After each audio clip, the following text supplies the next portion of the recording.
Ayo! Aight. Ayo! Aight. What's poppin'? What's cracking?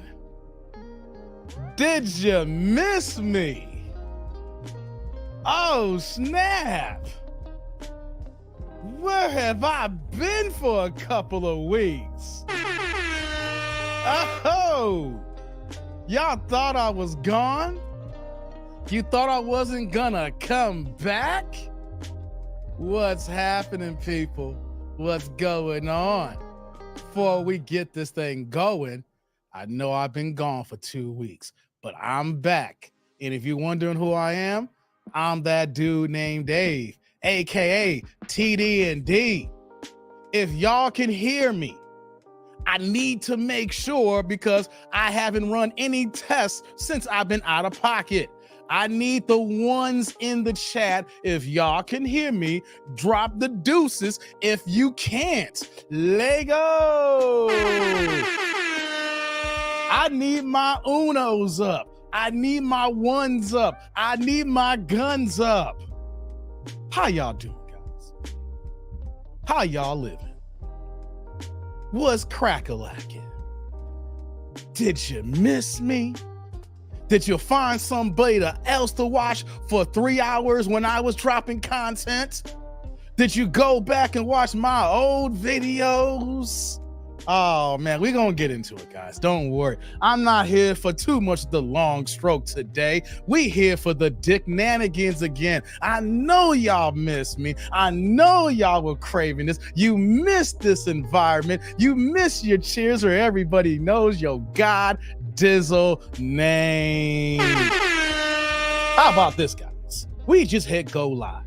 So for the people who are here live, before I get started, shout out to the Ninja Watchers. It's Saturday night, so I don't know why you're Ninja watching, but I get it though. Everybody got different schedules. You might be creeping on the low, and then you don't want your girl to find out. You're like, let me go ahead and watch Dave really fast.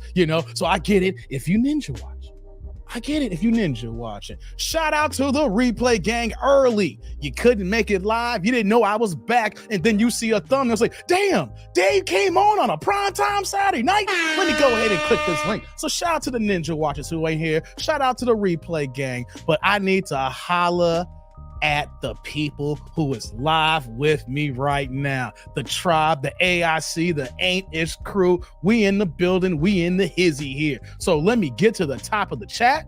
Let me see who's with me. And let's get this party started. Right? Oh, man. Check it out. Who we got here? Shout MOP, the first one. He dropping his link trying to get to that 1K. Grits and bacon. Was popping grits and bacon. Pooh man, what up, doe? Everyone today at 48 in Detroit. Summertime is here. It was sunny out here in the shot. It was like 44, 45 as well in the shot. I ain't complaining. We had sunlight out. We didn't have no snow on the ground. We didn't have any rain. So you know what, guys? I ain't complaining. I'm gonna take it. You know what I mean? CF in the building. Hello, beautiful people. I missed you. Missed you too, CF. Missed you too, CF. Glad you in the building. What's going on, Richard? Hey, Ayo, Richard. Listen, next time that you drop a comment, you should see something different next to your name. I've given out some more wrenches. So next time you comment, you should see that your name looks a little bit different. You're going to look a little official, brother. What's going on, Thomas? Thomas in the building. I see you, MOP. OZ, what's popping, man? Salute to you. Salute to you. Oh, snap. Yo, it's been 12 days, 0 hours, 0 minutes from his last live. He's back, pork belly filled, baby juice up, Moet up. It's time. Please welcome back his black ass, the one and only TD&D by nature. Thank you, Chuck. Thank you, Chuck. Appreciate you. I've been missing that. Jay, what's poppin', brother? Jay's in the building. Yeah, guys, hit the like button. Y'all see the ticker down below. When I'm talking about hit like, subscribe, all bell notifications, cash out. We'll get into that in a little bit. But likes up in the building because, like I say, I'm an independent content creator. black man in this black space here in black YouTube. I need the likes. I need it all, baby. The algorithm is going to be messing up for me because I've been out of pocket. You know, you're supposed to be dropping every 36 hours and I've been gone for 2 weeks. So you know my algorithm's jacked up right now. Yeah. Look, who else in the building? Who else in the building? Bill. What's going on, Bill? Good evening to you. Good to see Bill in the building. You change your profile pic up. Bill? Yeah. Jurgen, what's going on? It's morning your way. Germany in the house. I see you. Who else we got here? James says, Dave up here looking like he about to do a Muddy Waters solo.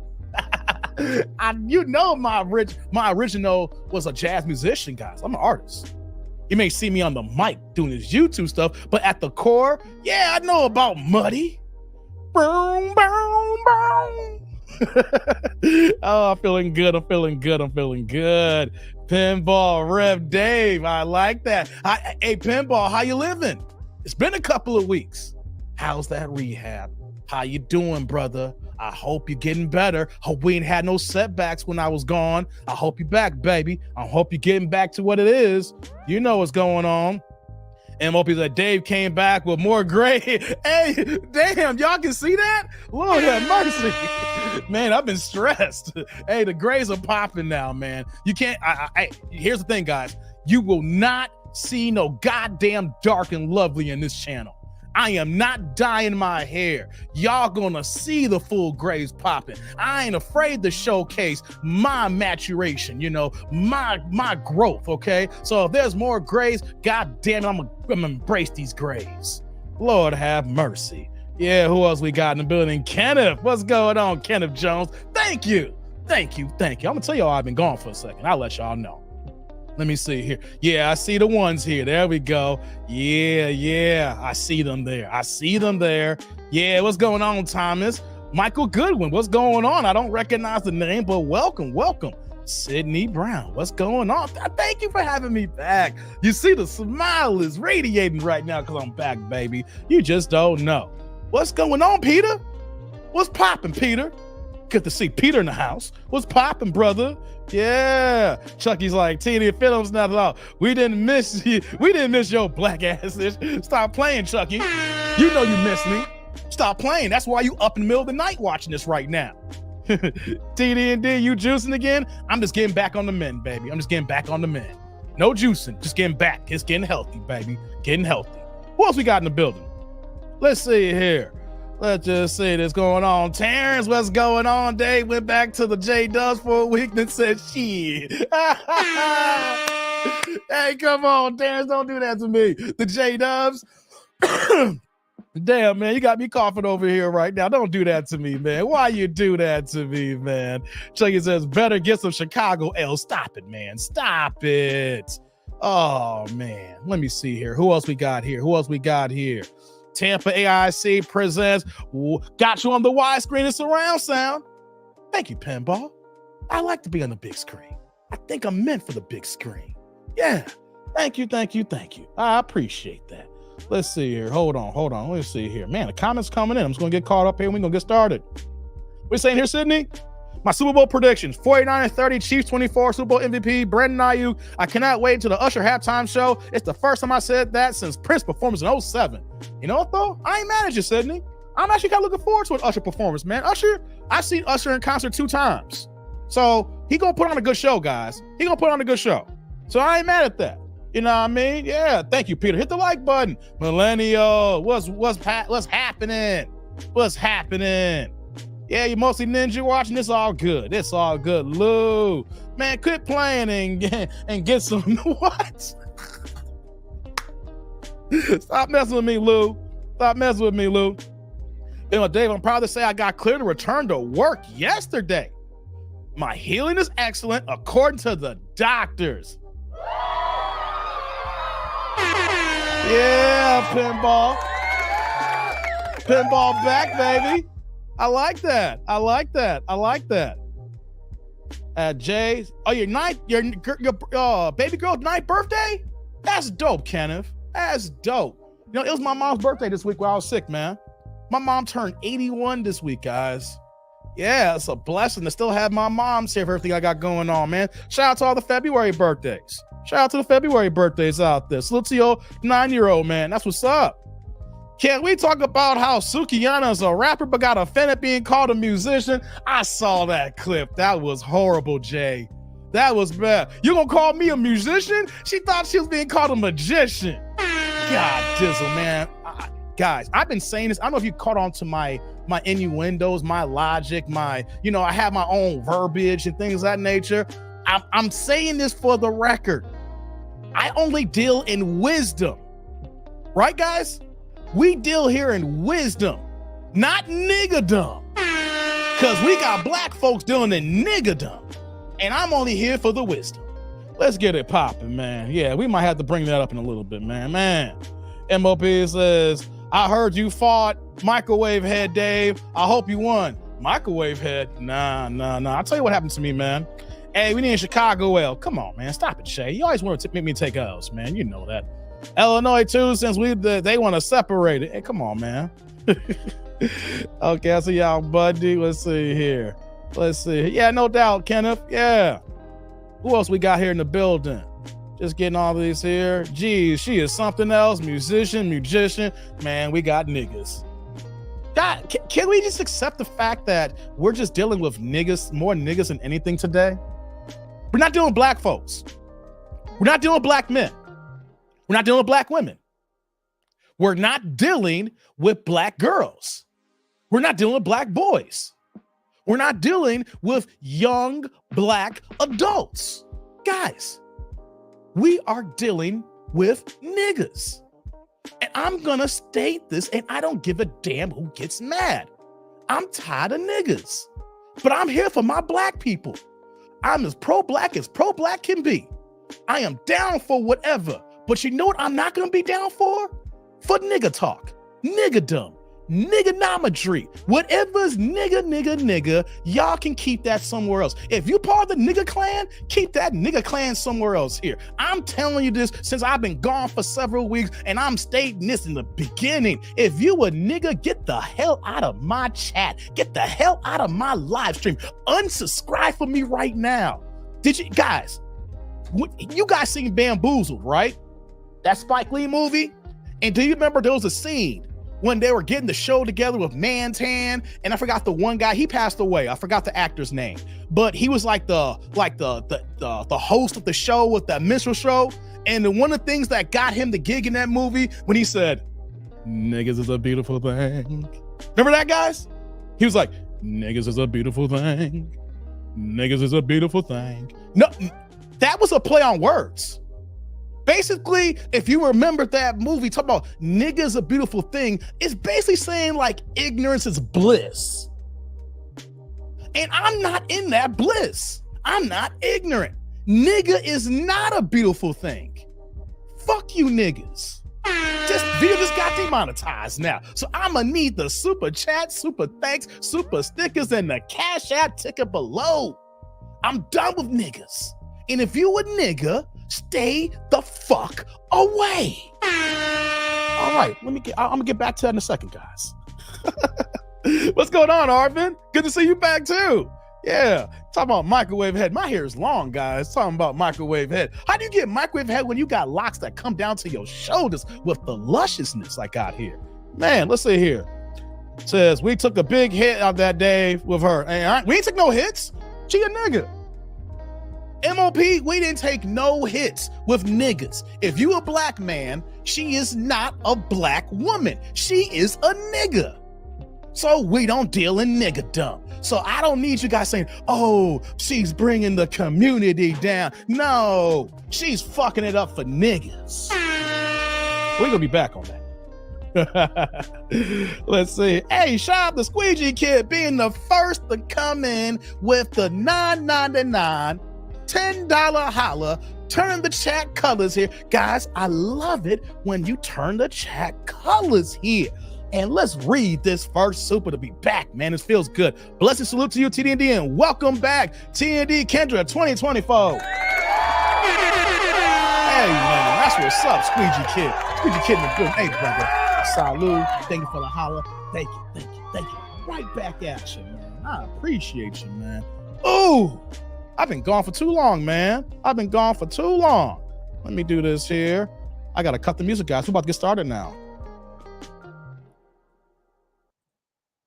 Thank you, everybody. Thank you. Thank you. Let me get the procedures on. Let me get the stuff that I need to say, and we're gonna get this party started, right? Like you guys just heard here, you see Squeegee Kid. He's over here, so giving your boy a little bit of love, guys. Guys, like I said, I'm an independent content creator. These live streams don't pay for themselves here. When I come up here, I don't know what's gonna happen. I don't know if I'm gonna get demonetized for the video. I don't know what's gonna pop up here. So whatever you guys got, I don't care if it's the $99, $2, $5.20, whatever it is, right? All I ask is you give what you can give here, because I'm trying to entertain y'all. Because unlike other YouTubers and content creators, I want to keep it a buck with you guys. People come and they love the live stream. And there's no knock on anybody. I just want you guys to understand this. This is not a knock on anybody. But people come and they do their live stream, they do their videos. But I am telling you that I am an artist.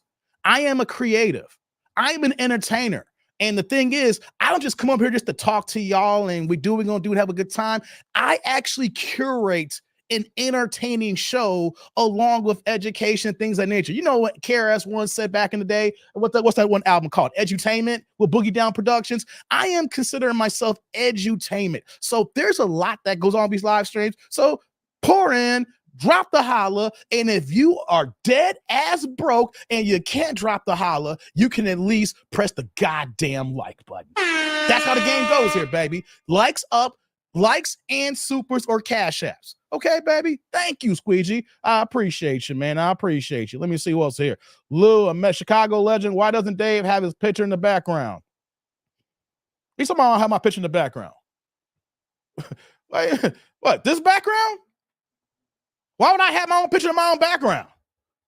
I am here. Why do I gotta have a picture of me and then you see me here? Yeah, I don't know. What's going on with that, Pooh, man? What are you talking about? What's going on, Trigger? Trigger's in the building. Anne-Marie, what's going on, Anne-Marie? Okay, loser. Yeah, Dave got it. Wait, say, yeah, Dave got to do better in 2024. No Al Bundy, no Grandmaster B. What's going on, Chicago? Stop it, Lou. I've been gone, and all y'all got the jokes already. All right, come on now. Yeah, come on. Let's get these likes up. Let's get it going here, man. So thank you, Squeegee Kid. I appreciate you for that holla, man. Thank you very much, brother. You always been supporting me, man. So let's get this party started, guys. Welcome back. I'm back, baby. So long story short here, not here at the long stroke. So my last live stream was about a couple weeks ago. As you guys know, just want to give you guys the update because I'm an open book. You know, my brother had passed away.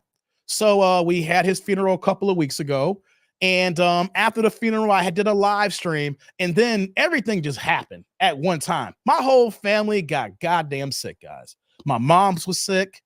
My nieces was sick. My nephew was sick. My mother-in-law was sick. My daughter got sick. And then my black ass got sick.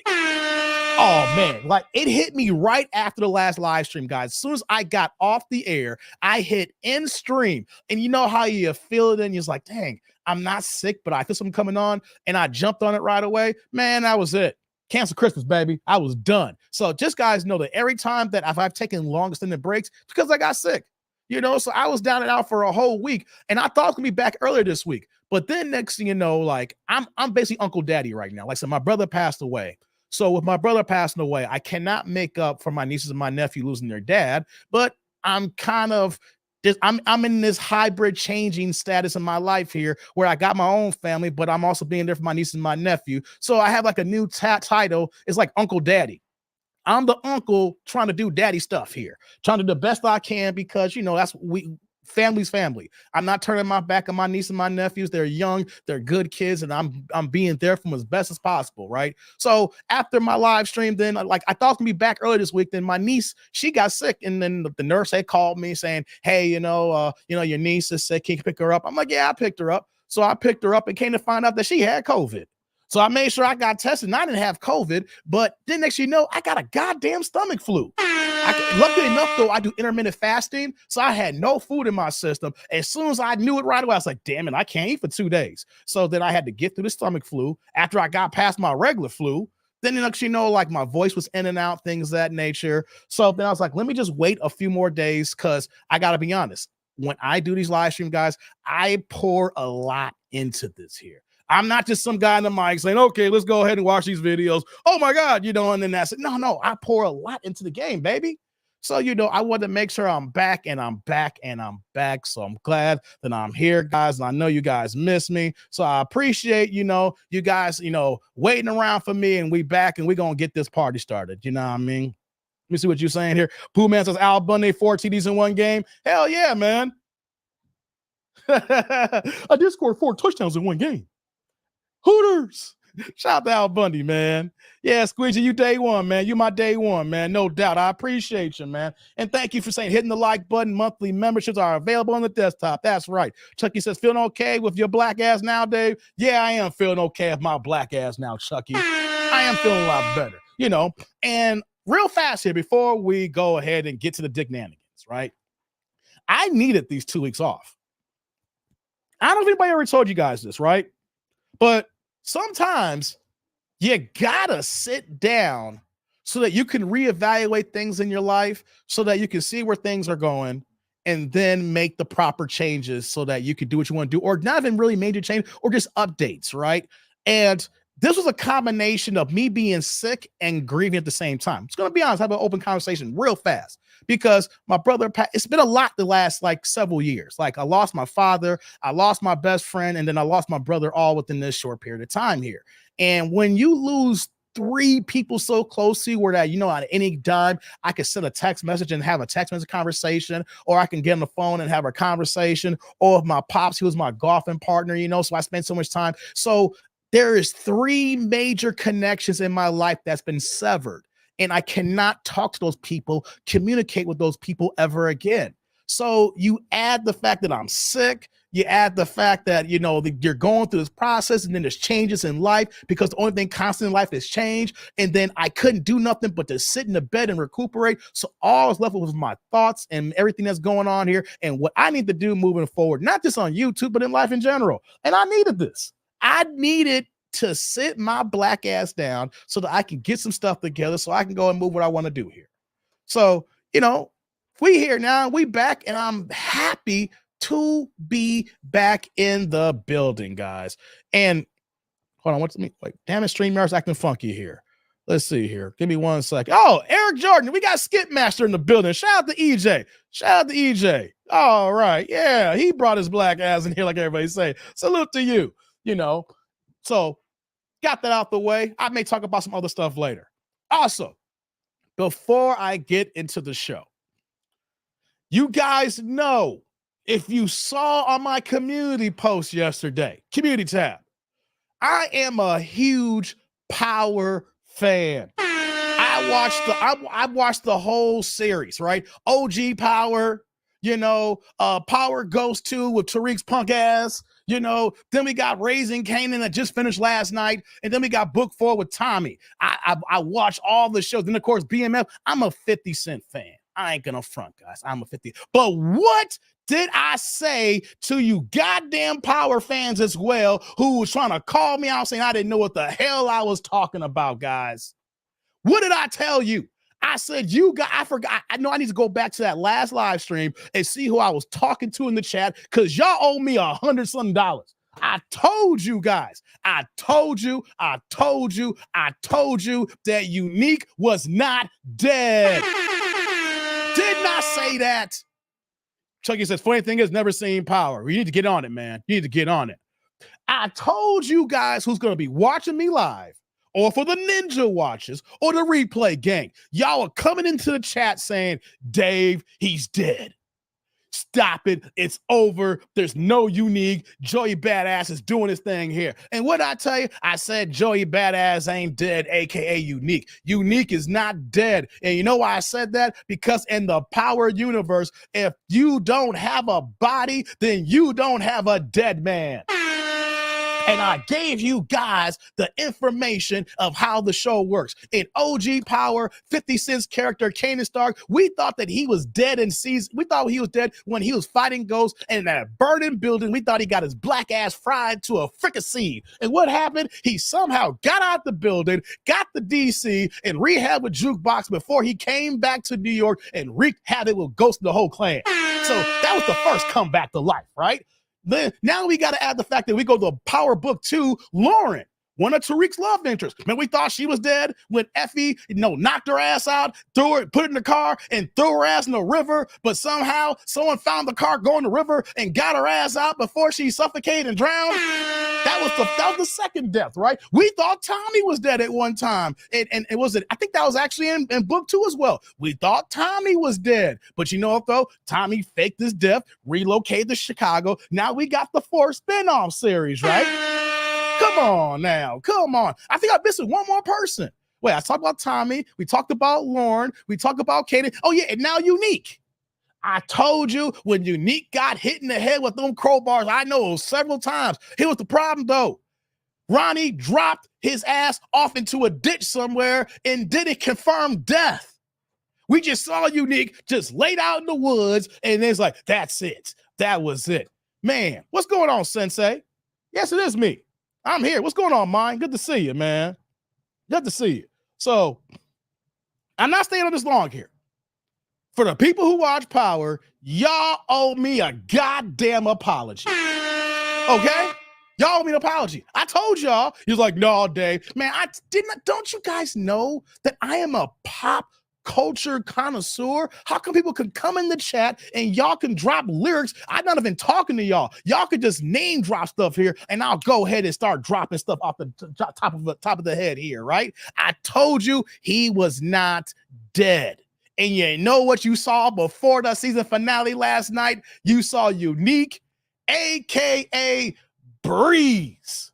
Come on now. I'm waiting for people in the chat, in the comment section later on. It's like, damn, Dave. No, I know I'm going to go back and watch my last live stream from 2 weeks ago. I'm going to find out who in the chat who owes me money. I said, y'all owe me super chat money when Unique comes back. He's like, no, Dave, he did. He's like, Pooh Man, I never thought Lauren was dead. I kind of thought, I didn't. It was up in the air, but you never know. And I'm going to throw you guys another theory out there. Ghost ain't dead. Ooh, yeah, we're gonna get to the show on. Hey, I know Tariq shot him. I know he fell off the balcony and landed on his back. I know they had a funeral. I'm telling you right now, before this is all said and done, Ghost is coming back. And not as a ghost. Ghost will be back. Y'all know this. And when that comes true, be like, damn, Dave's the king. Just like how they played that when Unique went out at the end of last night's episode, like Run DMC down with the king. Y'all need to be down with the king. All right? Okay. Woo, got that out of my system now. I got it out of my system. I feel good now. Because some of y'all didn't believe me. Some of y'all was like, yeah, that was my ish. I'm mad that the season's over, but we got BMF come back. I'm going to rewatch the season again. That was a good season, man. Shout out to Power, man. That was my ish. All right, guys. Let me see who's in the chat before I get started here, man. We're about to get this party started. Welcome back, everybody. Yeah, Sensei. I just see that chat. Yeah, so salute to you, Amanda Mansa. Good to see you here, too, as well. Let's see here. MOP said, Dave, I emailed you a YouTube shot of microwave head. The hell? Let me see. You did? Let me see.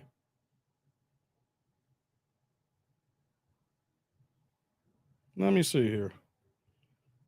Oh, you got jokes. Okay. All right. Well, if you're going to call that microwave heads, I guess so. Hold on 1 second, guys. What the hell's wrong with my thing here? Let's do this here. There we go. Why is this doing... Man, YouTube's acting janky as hell right now. Oh, well. Okay, guys. Y'all sending me emails in the live stream here. Pooh Man says, my dad has been saying that since the last season, Dave. Oh, your dad watches it too, Pooh Man? Hey, y'all gonna owe me some money. Ghost coming back. Come on, man. Y'all need to know. Some guy riding his bike with a microwave on it, right? Yeah, I saw that. Salute to you, OZ. All right. Let's get started, guys. Let's get it going here. Y'all miss me. I said I wasn't going to long stroke, y'all. We're going to get into it here. I've been doing some changes in my life, but you know what ain't going to change? This Dick Nanigans. Y'all ready for the first video? Are y'all ready to get into it? Come on now. Let's get some ones in the chat here saying, Dave, bring on the first video. Likes up in the building. Y'all ready to do this? Y'all ready to do this?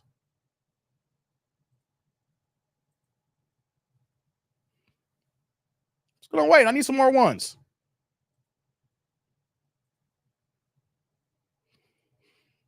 We're gonna get started. Taking my banner off, guys. Y'all know how to contribute. Hey, what's going on, Sheila? Sheila's in the building. Bring on the weekend Dick Nanigans. Yeah, 1-2 for Derek Gaines. Yeah, Derek might show up. We'll see if the notifications go out. I gotta let you know, guys, too. I ain't gonna front. Your boy got some alcohol today. I shouldn't do it. I shouldn't have my first live back and be sipping on the devil's juice. Some strong ass devil's juice too. You know, but we doing whiskey. We doing whiskey straight up tonight. And this is the first sip, guys. Whoa, got this one. Hey, before we get started here, TDD roll call. Where y'all at?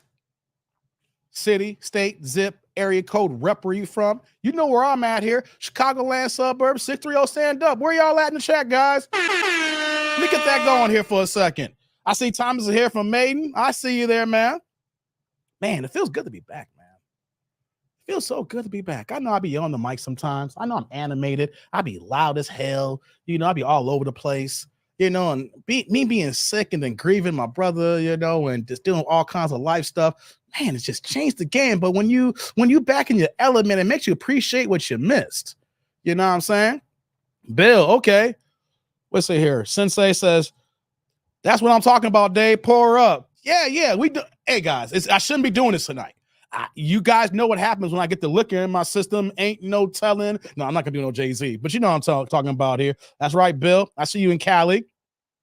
All right. East side of Detroit, Pooh Man. East side. Remember that? East side. Yeah, I know you in London, Chucky. You on across the pond there. What's going on, AD Black Man? AD Black Man in the building. Oh, man, you ain't changed your pic yet. You still got old girl in your profile pic. You know we're going to talk about you later, AD. You know the jokes. You know the jokes ain't going to go away, man. Yeah. Shout out to Sarasota, Florida. That's what's up. DC in the house, yeah. I've been trying to find that clip, but I'm going to find her. I hear you, Eric, man. When you get at it, brother. We'll do it. Yeah, far away, Jurgen in Germany. I see you, man. Yeah, what's up? Who else we got here? Larry in the building, man. NYC, the 646 in the house. What's going on, OG Larry? Good to see you, brother. Good to see you. Pasadena. There's an Eric in Pasadena here. You're in Flack. You in AZ? That's what's up, man. That's what's up. Yeah. What are you saying here? 80 in the house. Yeah, he is. Let me see here. Okay. Sydney in Chicago. Yeah, what's going on? We got Chi-Town House. We got Loco in the building. That's what I'm talking about. Yeah. You know, it feels good to be back. And I'm just breathing it in for a second, guys. You know, it feels good. Because when you take such a little bit of a break, there's a part of you says, man, I don't know if I want to do this YouTube thing anymore. I'm tired. You know, you dusty ass Negroes can find somebody else to watch, right? And then, you know, I hit the go live stream, and then I see some of y'all punk asses here, and it's like, let's get it going. Yeah, I called y'all some punk asses here, but that's a term of endearment when I call y'all punk asses. Okay? So, y'all ready for the first video? Of course, y'all ready for the first video. I think it's time to get it in. Let me take me another sip of the liquor. Woo! I gotta tell y'all, it's stronger than the last time. She was like, I ain't taking no L. That's right, Sheila. You local too with me. We ain't taking no L's. Damn, Dave, why we gotta be punk asses? Because y'all my punk asses. That's why. Pinball. It doesn't matter. Don't take it personally. Likes up in the building. Supers, pass the plates going. Let's get it going now. No more with the long stroke. Y'all ain't here for that. Let's get busy. Ooh. what we gonna do here, fellas and ladies? What are we going to do? Well, I'm gonna hit play, and we're gonna get this started like we never stopped. Let's go, people. Let's go. Your hair looks nice. Thank you. I got ready just for you, sis. I was like, nah, I gotta do this. Get it together. What's your name, honey? My name is, I want to keep that private, but I go by Lady Cuts. Lady Cuts. Okay, I'll respect that. What's going on, Lady Cuts? Where you calling me from? Yeah, where you from? I'm calling you from North Jersey. Jersey. North Jersey. Do you have any kids? Yes, I have 3. 3 kids, y'all. How old are your kids? 19, 11, and 10. 19, 11, 10. 19. I'm trying to make sure I can wear my outfit. 19, okay. 19, 11, and 10. All by the same man? No, the first one is by someone different, and my last 2 are by someone different. 2 baby daddies. Okay. Is the audio? We have an audio. Do you have me on 2? Yeah, your audio's shaky. No. We hear it somewhere. I hear that, Kendra. Okay, this better? Okay. So we got Lady Cuts, North Jersey, mom to 3 kids, 2 men. Have you ever been married? No. Never been married. I've been engaged, but never married. I've given back the rings. Why'd you give back the rings? Why do they say that? I want to pause that for a second. Ladies, it's not a flex to say that you were engaged and you gave back the rings, okay? We're not here for the engagement, queens.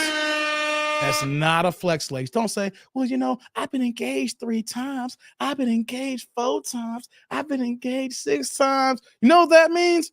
When I hear that, it seems like you can't close a goddamn deal. Yeah, I know it may not be your fault. Some of these dusty ass niggas are on some ish. I know that. But when I hear engagement queens, you know what I think? It takes 2 to tango, baby.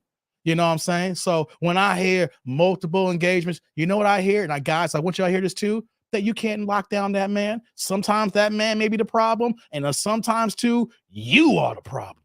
Engagement queens, engagement queens, engagement queens. There were a lot of red flags, so I chose to walk away. Okay, you chose to walk away. Okay. Yes. True, Chucky. What do you do for a living? Yeah, what did she do? I am retired military. Ooh. I'm also a rapper and a DJ. A rapper? And I handle my uncle's legacy stuff with our team. So what do you want me to put down for your profession? You're a rapper? A jack of all trades. Jack of all trades. Okay. And how old are you again? I am 42. 42. 42. And what's your zodiac sign? Damn zodiacs. Taurus. Oh, when's your birthday? Malcolm X is May 19th. Oh, okay. I'm May 7th. I always ask Tauruses because I'm like, am I gonna be my All right. So we got Lady Cuts, 42, in North Jersey, retired military. Now she does jack of all trades. Mom to 3 by 2 men, never married. What kind of man you looking for, girl? Let's get into it. Do I hear kids in the background? Hello? What kind of man are you looking for? I hear kids, guys. A single one. Someone who's educated and driven. Knows what he wants and has a character. I don't want somebody who's a trashy person. Okay. No trashy people. No trashy people. What are your deal breakers? Okay, deal breakers. Lying. And okay. Manipulation. Okay. It does look kind of greasy, Larry. I was about to say something funny. I was going to say, and murder. I'm sorry. Have you dated somebody that murdered somebody before? No, it was an inside joke. Okay. Me and my friend. That's why you telling inside jokes when no one here is on the goddamn inside? I tell you, I hate it when people do that crap. I hate it when people do that stuff.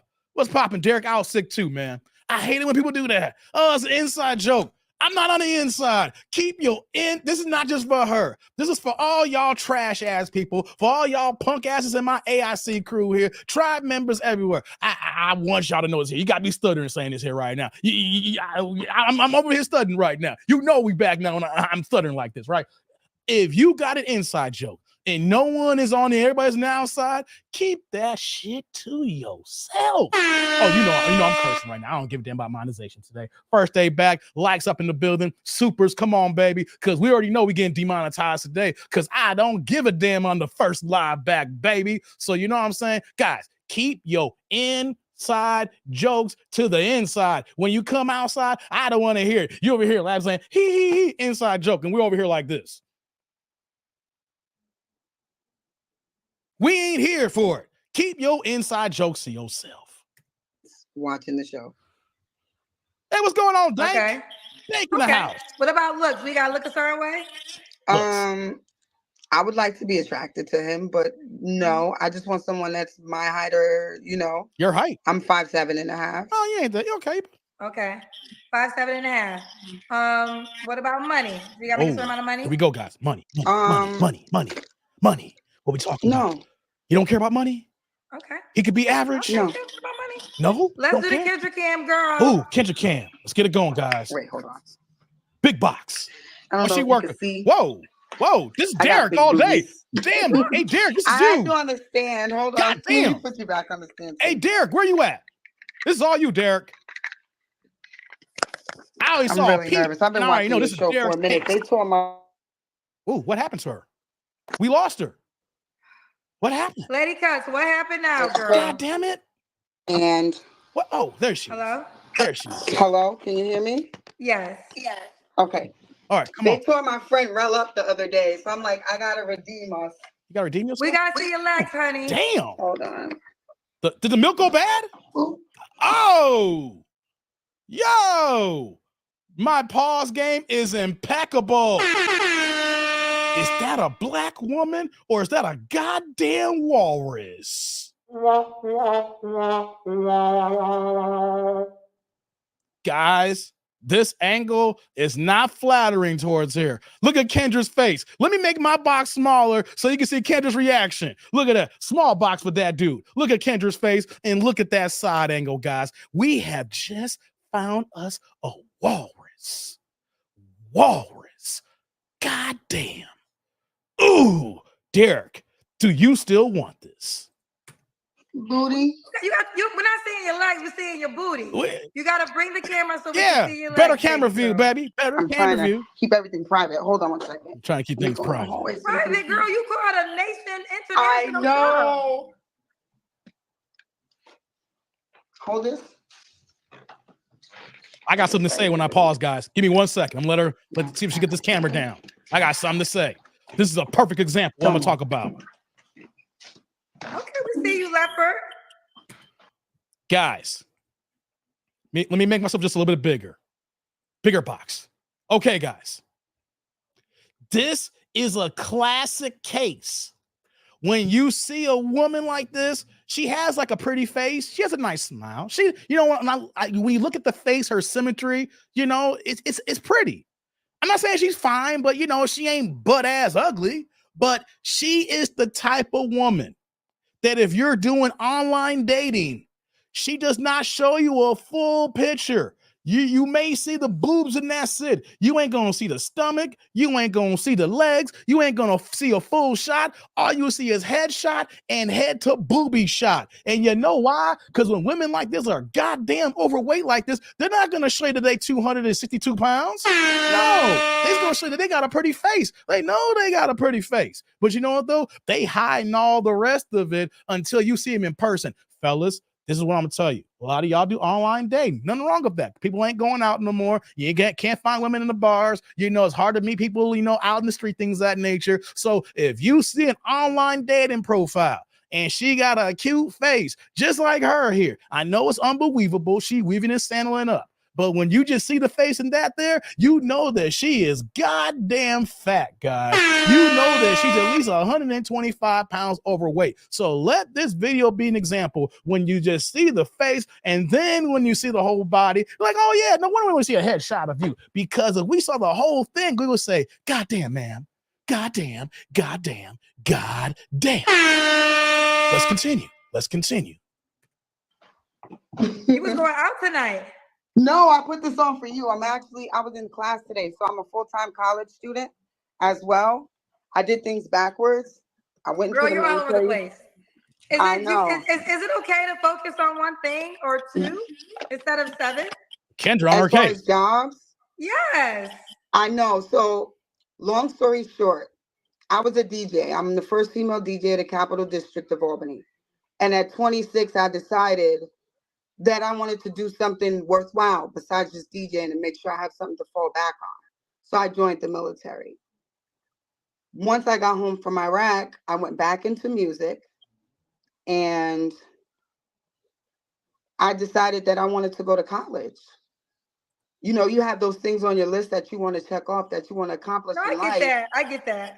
And having a degree is one of those things. Fair enough. I definitely think if get your degree. But it was like a couple of jobs. I was like, I didn't even know you was in college still. Girl. You gotta I make don't know how you're gonna date anybody with all that going on. So that's one of my issues, is that I have to find time to relax, and I have to learn how to make time for people, because I'm so caught up in everything that I do that I really don't take time to breathe. That's a red flag. You're 42 years old, 3 kids, 19, 11, and 10, and you are coming on a dating show and you're openly admitting that you don't have the time. Fellas, just walk away right now. Because at this age right now, ladies, if you really want a man and you know you're at a certain age here, I get it. You got to make money. You want to take care of yourself. You want to be educated. But if the number one goal is companionship, something has got to slide here. All y'all doing, sir, you're doing too many things at once. I want to go to school. I want to work full time and be a DJ. I'm a rapper. I work a full-time job. I got kids. And you know what, though? You know what I don't hear? I don't hear time for a goddamn man. No man wants to hear that you work your 8 to 5 or 9 to 5. And then, of course, you got to go do your DJ job on the weekends. And then you're going to try and be a rapper while you in the basement in some dude's studio trying to spit them hot 16s like you Dylon, because you spit that hot, fat garbage. You know what I mean? No, you got a problem already right now. Because if I was a single man watching the show right now and I heard this and I said I was interested in someone in their 40s and everything like that, and I'm like, nope. Ladies, you got to understand the fact that, and fellas, when you hear this too, she ain't going to have time for you. And she ain't going to make time for you. Okay, because she got too many things going on in her life right now. When you try to step up, you try to say something, it's like, you know, I'm busy when I met you, so you have to take it or leave it. Continue. Yes. Okay. I guess y'all super just a second, guys. Let's keep going. When was your last relationship? My last relationship, true relationship, was in 2020. Whoa, 4 years ago. You don't have to answer, but I'm gonna ask. When's the last time you was intimate with someone? Unsglazed. August. Recently. They're asking me to ask you to rap for 20 seconds. Oh no. Rap? Don't let her rap. 20 seconds. I came from the gutter, so there really ain't no fear me. Really on my bully and my nickname be security.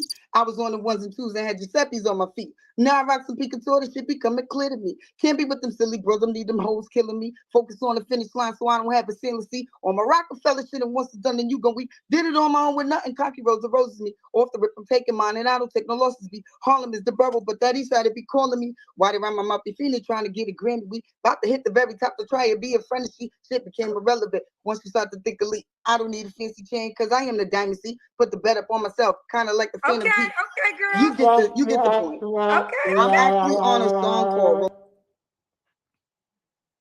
I'm not here for female rappers. I think I'm done with rap now, guys. You're talking to a man who was born and raised in hip hop.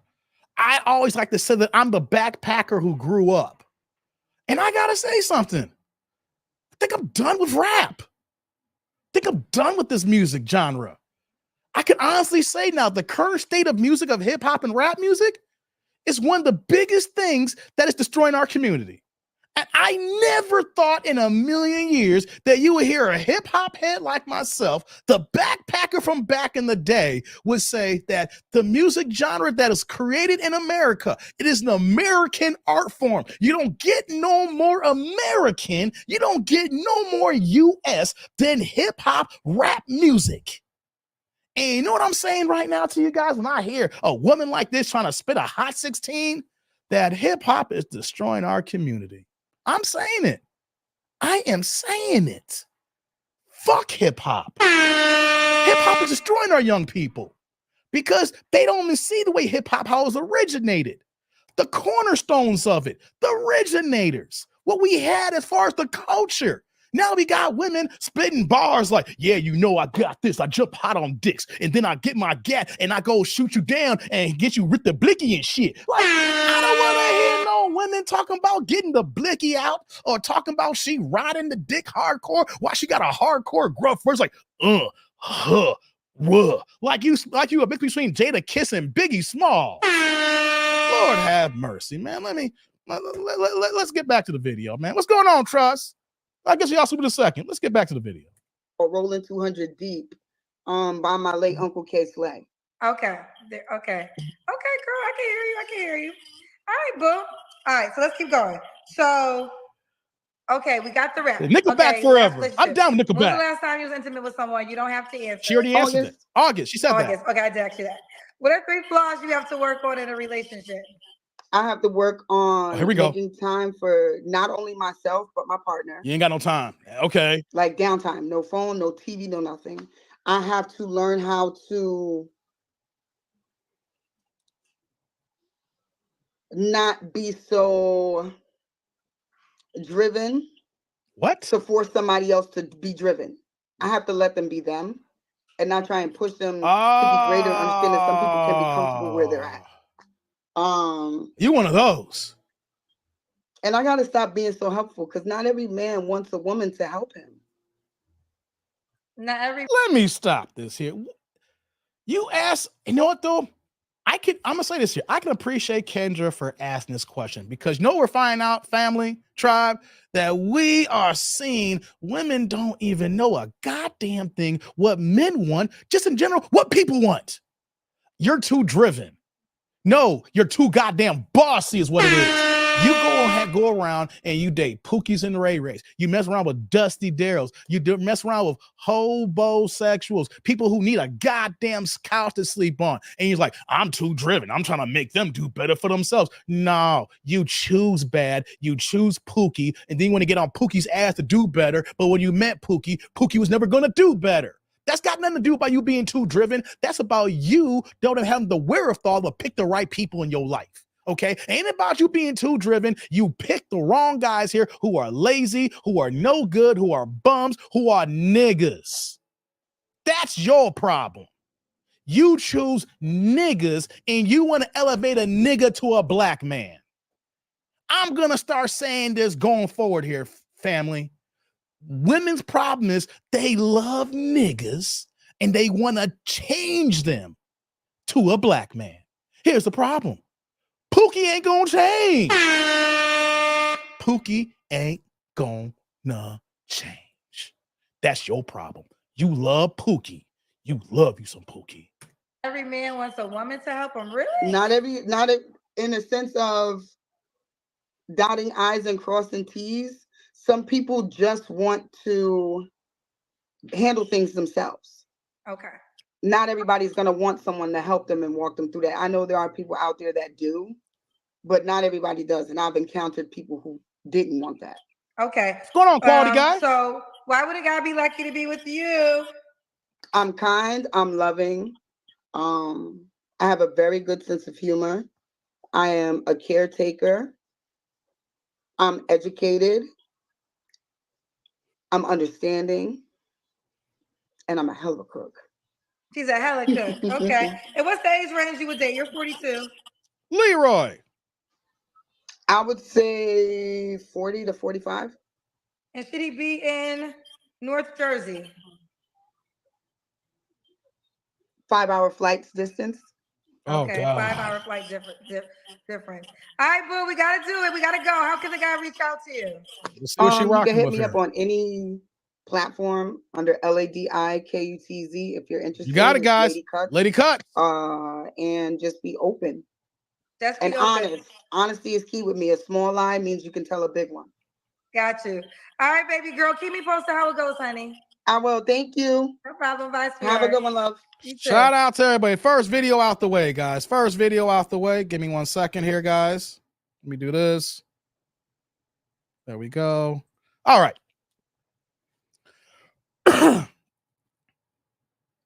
All right, guys, let me get to these supers here real first, guys. Shout out to all y'all. I wanted to keep the video consistent, and then we'll get to it. I ain't forget about y'all here. Shout out to my main man, Dank in the building. Dank dropping that $4.99, $5 holla. We don't care about that penny. We give you the upgrade, Dank. Dank ain't got no questions, no comments. My man is here for the straight love of the game, y'all. My man, Dank. Salud. Thank you for the holla. I appreciate you. Thank you. Right back at you, Dank. Appreciate you being in the building, man.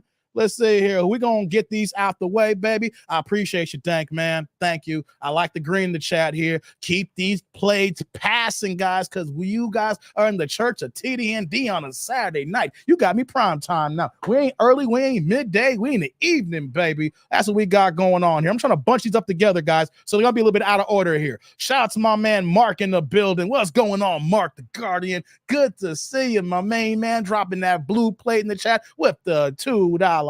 No need to upgrade because we got that average out here saying, what if a 40-year-old man came on saying he raps? Oh, let me talk about here, Mark. I like that comment here. Hey, Mark. Salute. Thank you for the holla. I appreciate you. Thank you. Right back at you. You know what they'll call him? What was that one character? It was that movie Daddy's Little Girl. It was a Tyler Perry movie. Craig Robinson. Remember, he was in that movie, and it was Gabrielle Union. She was going on blind dates.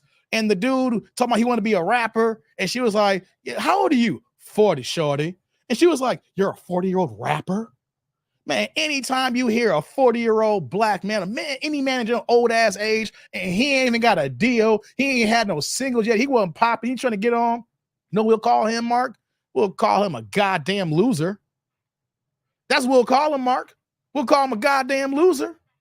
So, ladies, gentlemen, everybody out there, I get it. You like to rap. You like music. You want to do the dizzle here. Man, music is a young person's sport. You know what I'm saying? It's one thing if you were young and then you was able to mature and have a career and now you got a long career and you was able to keep doing as a musician and you get to your older age. But if you ain't broke through and you 35 years old, I think you need to pick a new goddamn plan. All right? Because 40 years old and you still trying to rap, you know what I think? I look at you as a goddamn joke. That's what I see, man. That's what I see. Appreciate you, man. And we got Squeegee Kid here. He's coming in with the $1.99, $2 holla. Turn the chat blue, guys. Guys, I love it when you turn the chat colors. Keep these blues passing. Saying, as Cass would say, ma'am, put your dick up. My man Squeegee Kid in the building. Hey, brother. Salute. Thank you for the holla. I appreciate you. Thank you. Right back at you, man. Oh, I appreciate y'all coming through, representing for me, man. Thank you, Squeegee. Yes, indeed. Thank you for that one, man. So we're going to get these last two out the way here. My man MOP got the last supers here. My man, I'm going to do them all. I'm going to do them consecutively and then give you one big holla, man. So MOP is dropping the $2 holla, keeping the chat blue saying she is blocking both the A and B gap. I bet Moist hits. God dizzle. And right after that, he said, so that's not DT Jordan Davis. God dizzle. My man with the $2 house is $4 total. My man MOP. Salute. Thank you for the holla. I appreciate you. Thank you. And right back at you, man. I appreciate you with these hollers, man. You drop this one and then you drop this one, man. I appreciate the love, man. Thank you very much, man. Thank you, brother. I appreciate that. We're going to get it. Let's do a quick recap. I want to get the supers out the way. Roderick in the building. What's going on, man? Yo, I talked about what happened to me in the beginning of the stream, man. Your boy was sick. Your boy was sick and was dealing with dealing with my brother's death, man. So I'm back. Anyway, guys. Now, ladies, here's the situation here. And fellas, you guys understand this here. Any person that tells you that they have not even made the correct necessary adjustments in their life to say that I need to make time for quality time, for a loved one, for, a person I want to bring into my life that could be that somebody, to be the mister in my life, to be my one and only. If you haven't made the changes yet, then what's going to happen when that guy does come in your life then? Because you're going to have to scramble to make those adjustments. The reason why you ain't got a man, because you're doing too much. Remember what I said earlier in this live stream? Sometimes you got to sit your black ass down so you can understand what's going on in your life. For me, I got sick, and me being sick forced me to sit my black ass down. People, if you don't get sick, but you know you're running around with a chicken of your head cut off, sometimes you need to sit down, reevaluate things in your life, and then say to yourself, what do I need to do? What do I need to change? What update needs to happen? What do I need to remove? What do I need to add? But if you really want to find a man and you really want companionship, and if you have made the changes so if that person does come, they can just slide right in, all you're doing is delaying the inevitable of another situation that's not going to work out. You see, that's the problem with us black people today. It's a human tendency, but that's the problem with us black people as well, though. It's the fact that we don't make the necessary changes when it's needed to happen so that life can happen for us.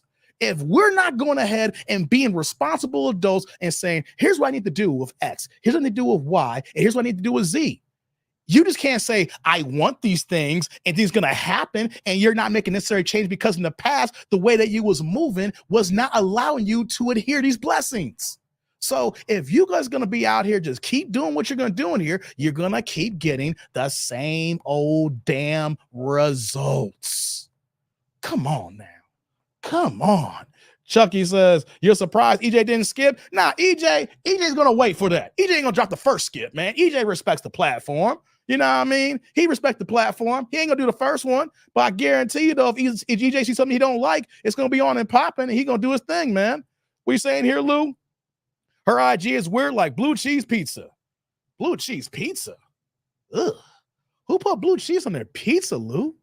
I mean, I don't mind blue cheese with, if I'm having a salad, blue cheese dressing, but I don't know about no damn blue cheese on my damn pizza. I don't know, man. That's something different. I don't know about that, man. Peter says, these ladies need to prioritize their life. They rather rap and get fat than hit the gym and stop talking. That's another thing. She didn't mention what she needed to do, too. She mentioned these other things. The biggest thing is her weight.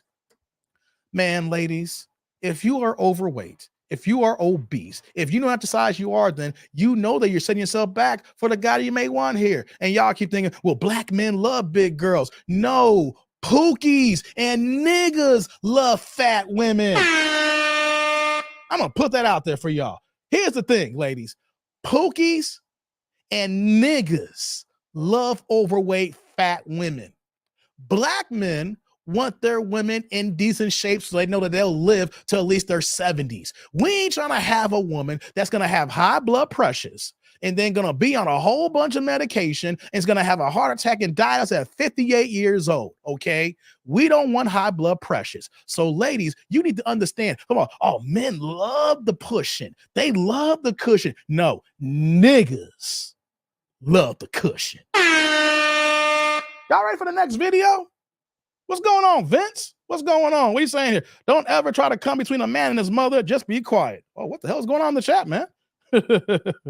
Well, what did I miss? Right, Grits, no overweight ones. Men who love their lungs don't want asthma, don't want big women. Man, I'm going to be honest, Lou. I remember I went on a blind date about 20 years ago. I'm 40, man, I'm about to be 44 years old next month, guys. So I was like 22, 23 years old. I went on a blind date and I met this girl and I forgot who, just to let you know, she was a Jehovah's Witness. And I met her, and when I met her, she was big. I mean, when I hugged her, I couldn't put my arms all the way around her. She had rolls on top of rolls. And I want to tell y'all something right now, guys. That was the last date that we ever had. She liked me and everything. And I'm going to tell you something right now. I was not attracted to her. If anything, I got noodle dick. You couldn't get my dick hard. I'm telling you, she could have put her mouth on me and do what mouths do. And I'm telling you, it still would have been like, no, Dave, we're not rising to the occasion because this dude right here does not mess with big women. And ladies, guys who mess with big women, that's their only option because they pookies, they ray-rays, they hobosexuals, they dusty darrells. I like to go down the line and say all the names so you guys can understand. Well, my guy's name is Marcus. Well, you know what though? Marcus is also a dusty darrell too. Okay, right, Squeegee Kid is like holding a wall, man. How old you gonna be next month, TDND? 44, baby. I'll be 44. March, did you forget, Trust? My birthday is the same birthday as Kevin Samuels, rest in peace. March 13th, baby. You should know I did a live stream last year on his birthday, on my birthday. We March 13th, baby. I'll be 44 years old, man. Yeah. Lorenzo, this is live, man. I'm back, baby. I'm back, Lorenzo. I'm back. Like, was that one song Jay-Z had with Scarface and Kanye West? Guess who's Bazak? Still smelling crack in my clothes. Didn't realize I had to get out. Oh, man, I'm about to start spitting some Jay-Z. I don't know. I'm in the Jay-Z mood tonight, man. Let me stop, man. Dave trying to say he had a preference? Nah, didn't you hear Pinball? I said blind goddamn dates. I didn't volunteer for that. Like, oh, I saw a big woman and here I am going to go date a big woman, Pinball. No, it was a blind date. Can you listen, Pinball? Just because your knee and your leg is working right, seem like your ear's not working now. Come on, Pinball. Stop it, brother. Stop it. Blessings and abundance to you, TND. I did forget. Yeah, you did forget, Trust. Come on, get in the ball. Get in the ball, man. Get on the ball. Derek, what do you think about that, Derek? She had your boobies, but man, she was about 260. She was about 265. What do you think about that? Y'all ready for the next video? Press 1. Let's get to the next video. Y'all ready? Let's get to the next video. We moving on. We gave her enough time. We gave her enough video time. Blind date with Janet Jackson. Hey, Derek, I gotta admit, I've had a whole bunch of bad blind dates. Yeah, that I told y'all that story about the Janet Jackson one. And she had that tight red dress on, and she was the biggest. Just imagine. I told you the story. I'm not gonna go back into it again. But just imagine you go and meet this girl, and the next you know, she show up to the door looking like the chocolate Kool-Aid man. All right. Hey man, hey, I've had some wildebeest, man. In my I'm not gonna lie. There is not a man here in this chat. There's not a man who's ninja watching, and there's not gonna be a man who's in the replay game that ain't had a wildebeest once in their goddamn life. Not on purpose. Man, I've had some blind dates, and they were goddamn wildebeest. Lord have mercy. Women lying, catfishing back in the day. That's why I am the way I am today, man. Because these chicks know that they fat. They know they overweight. They know they ain't trying to do what they trying to do, and they lie. And then when we see them in person, they want to get mad, talking about, Dave, why you gotta be so mean? I'll be like, yo, lady, why you gotta be so fucking fat?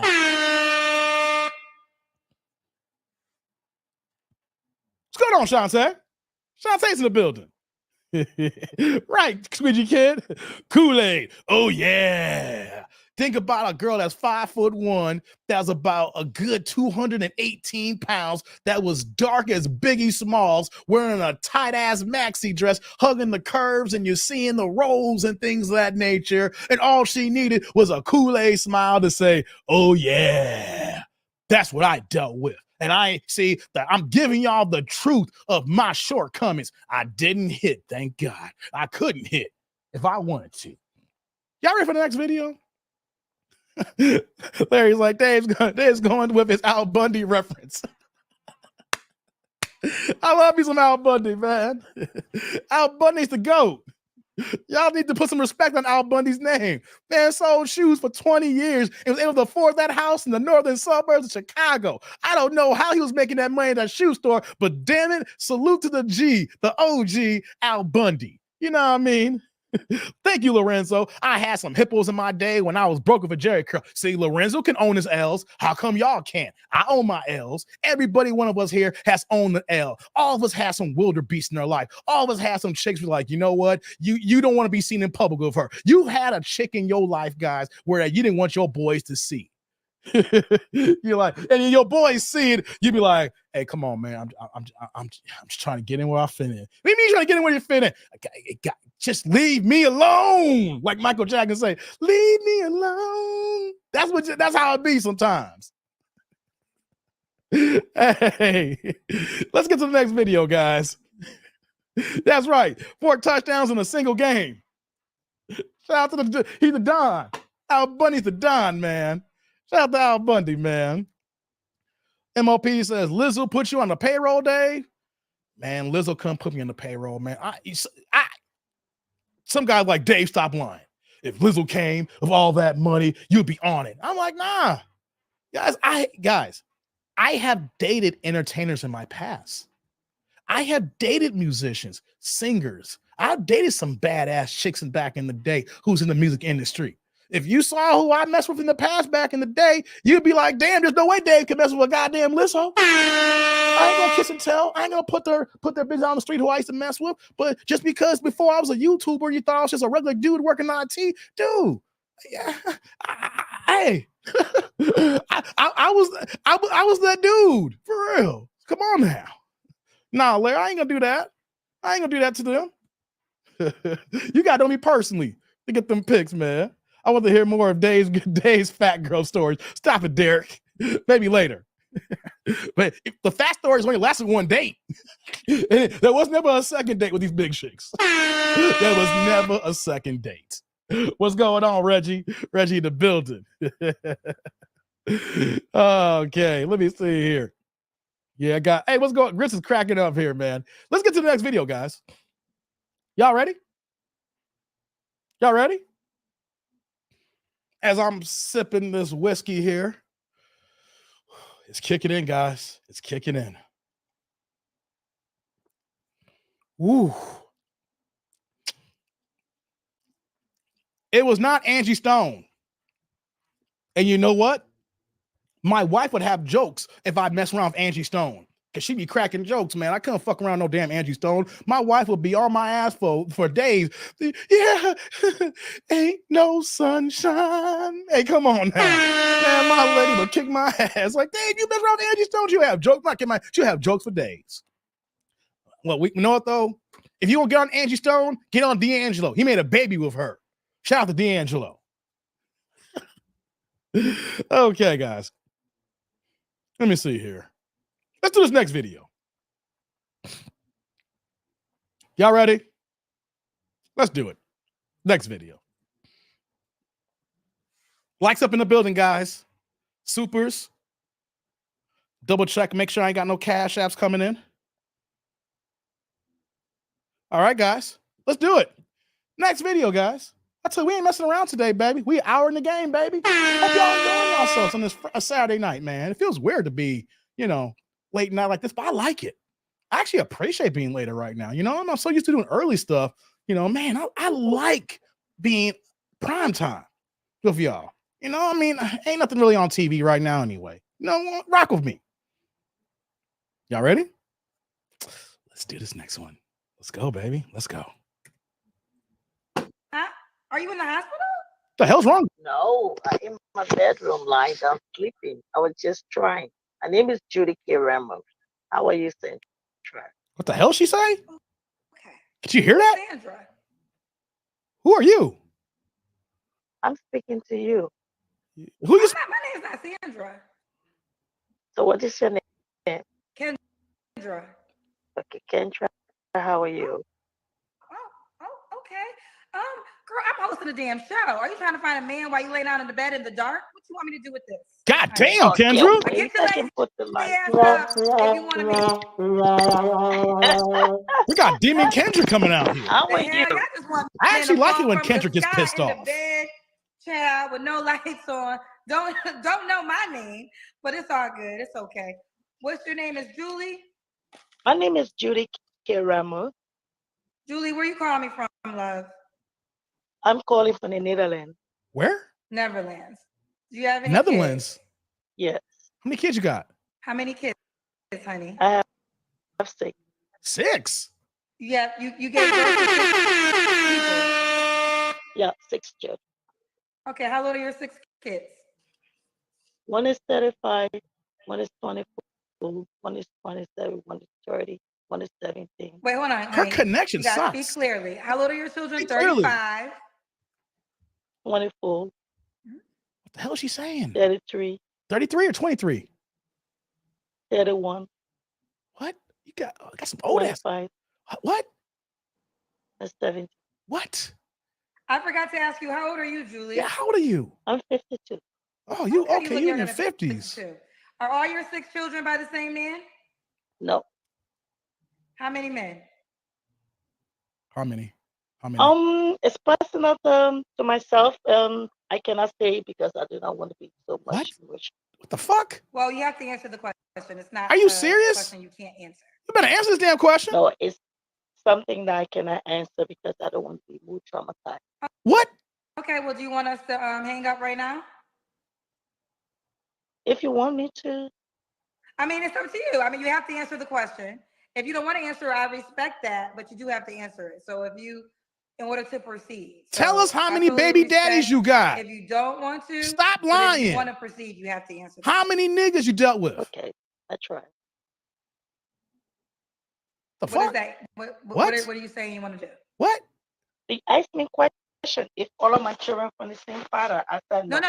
No, we're not asking no more questions until you answer that question. So you Yeah. can hang up How right many now daddies? if you're not going to answer that question. If but I you can't go dating, we need to know how further many niggas until you ran answer through. that question. Which question you asked me? Can you repeat?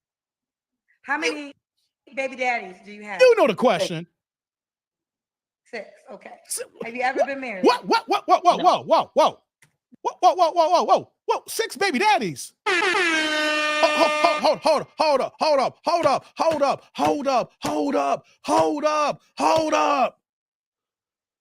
Hold up. That's why she didn't want to answer the goddamn question. Salute, Charles.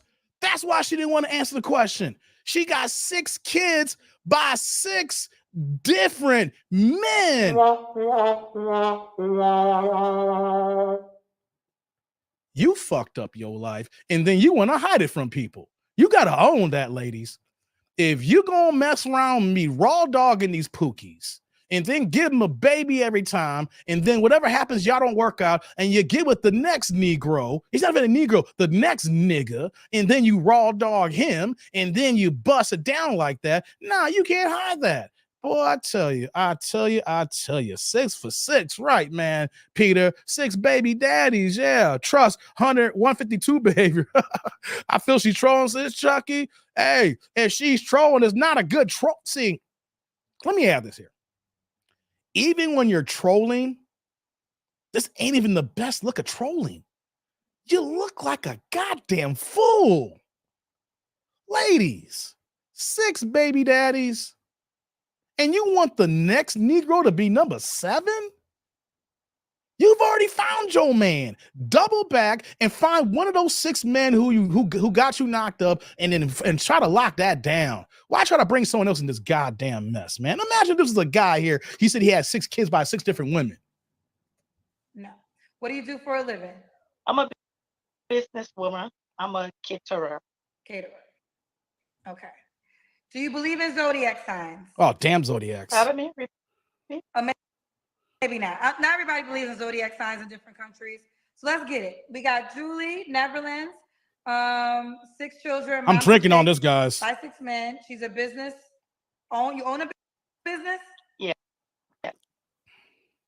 Okay. She owns a business. 52. What kind of man have you ever been married? No. What kind of man you looking for, honey? Of course she ain't been married. I'm looking for the good man who love people, love his family. A good man? And also care for any woman that he has to be a partner with. Also care for the family of that person. And a man who is hardworking, just like me. I'm a hardworking person. And I want to have a man who is independent, like one myself. I'm independent. Okay. And I need a man. What are you doing? I need go ahead. a man that can be able to be a foreign person.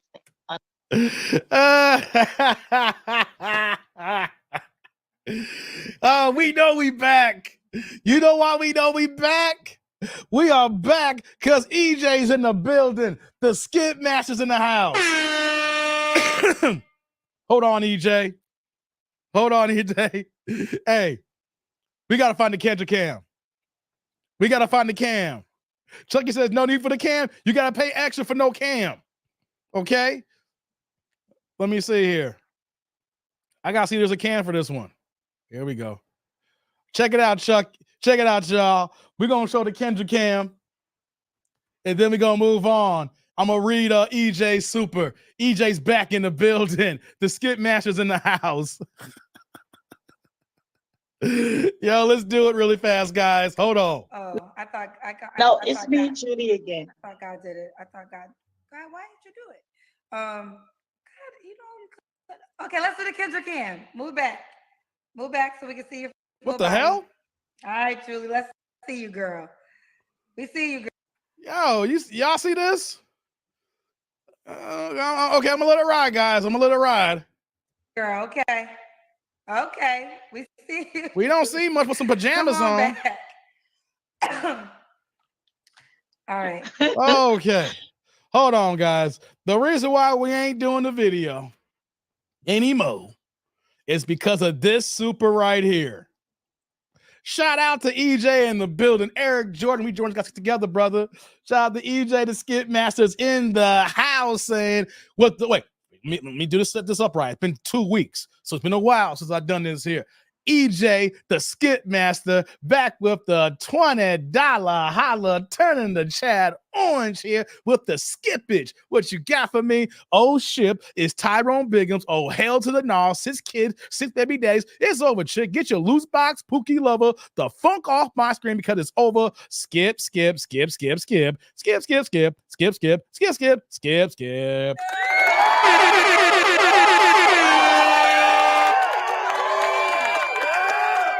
My man EJ in the building. Salute. Thank you for the holla. I appreciate you, man. And thank you. Right back at you. Oh, we had to move on from that video, guys. Shout out to Eric. He just said he didn't want to see that video, guys. That was wild. Like, that's the thing. When it comes to Kendra videos, here's the problem, though. You will have women trolling, maybe, but there's going to be some semi-truth to it because you can just tell that the way she was looking, you know that she wasn't in no position for a good man. Ladies, you're not in a good position for a good man. You always say you want a good man when you've had 6 kids by 6 different men, 4 kids by 3 different men, 2 kids by 2 different men, 5 kids by 3 different men. You can't get a good man because maybe one of your baby daddy's a good man, but you the fucked up person who ruined the situation. Maybe I'm gonna be pro man here, guys. I'm pro man. This is a men-centric channel here with men-centric conversations, topic points, things of that nature, right? And what we hear all the goddamn time is these men are no good. These men are trash. Men are no good. How about these women are no good? How about we start holding women accountable? How about the fact that if you got 6 baby daddies, you don't deserve a good man. You're lucky to be barely alive. Because that's just goddamn irresponsible. If she's telling the truth, that's so irresponsible that good man should not even come out of your goddamn mouth when you ruin your life like that. Hey, kids are a blessing, but not by 6 different niggas. Real talk, guys. Real talk. We need to stop falling for the banana tailpipe. We need to stop women when they start crying, and then we want to put our cape on saying, "Oh my God, she's crying." Fuck that bullshit. They are grown as adults. I'm sick and tired of adults making bad decisions, and just because they're a woman, that we want to placate them and then want to go ahead and give them the arm or shoulder to cry on when they haven't even learned the lessons of their bad misgivings and deeds in their fucking life. This makes no goddamn sense whatsoever here, guys. I'm not here for it. And I'm not going to sit here and take it. "Oh my God, Dave, she had a rough life." Rough life don't mean you keep having unprotected goddamn sex and keep making goddamn babies. It's not a problem for her having 6 kids. The problem is it's 6 different men.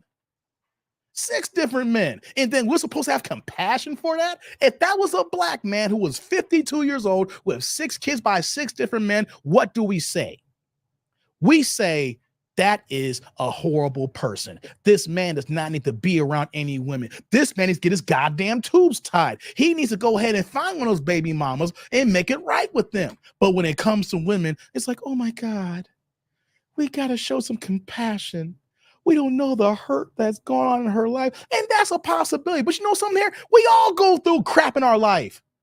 All of us may have had some sort of crappy childhood, Some of us have been through some misgivings and bad deeds happen to us here. It doesn't mean that you go and lay up with somebody with no protection and let them do the raw diggity dog, squirt, squirt, squirt, squirt, squirt, squirt, up in there and let it be jism status. And then next thing you know, it's like, oh, I'm pregnant.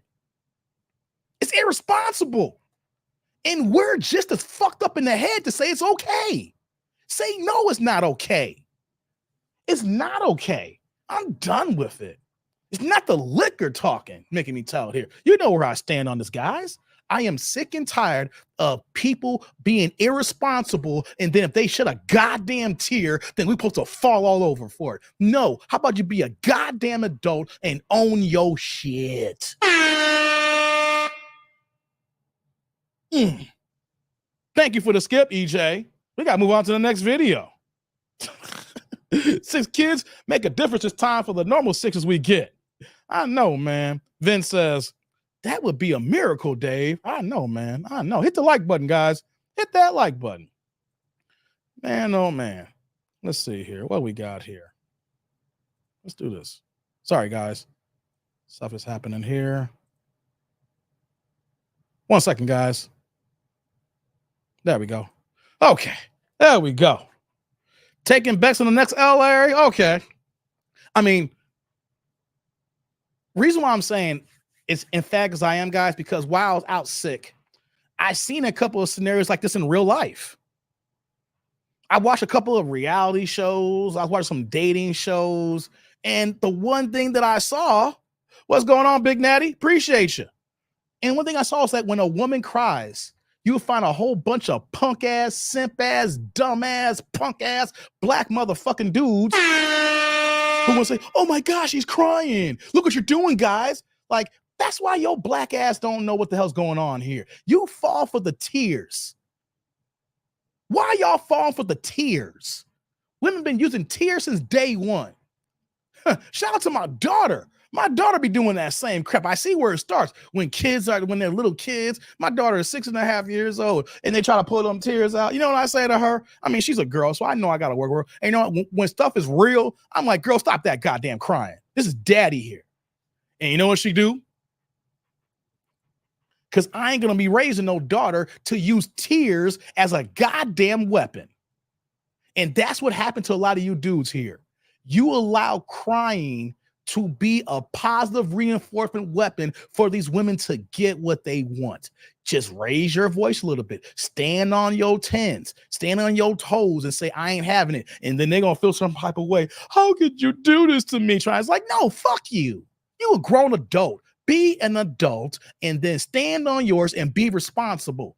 I'm not here for irresponsible people. Like I said here, guys, niggas apply to men and women. So if you feel a certain type of way, I'm saying this here, hit dogs do holler, right? So if you feel some type of way saying, Dave, stop calling me a nigga. Well, if you are a nigga, the shoe fits. Nigga's not a beautiful thing.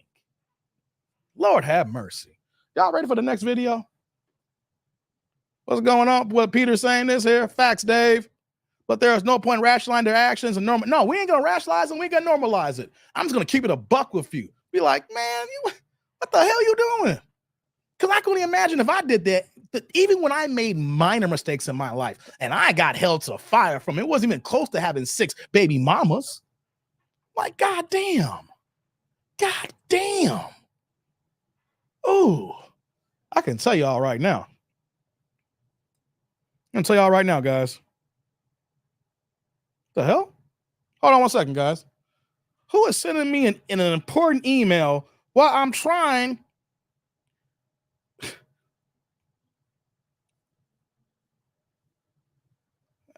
People selling me stuff. I come back and people send me emails. Hey, Dave, you might want to collaborate? You want to hire me? Come on, guys. People hit me up and want to get hired. Lord have mercy.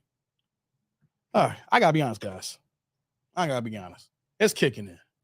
And when it kicks in, you know I tell the truth.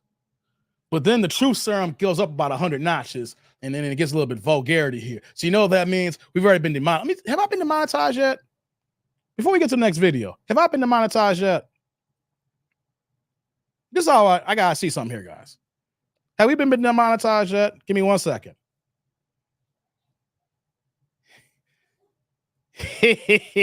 We've been demonetized. This video has been demonetized, guys. I need the supers. I need the likes. I need the cash apps here. I gotta tell YouTube. I'm gonna tell them to review the video, even though I know I messed up.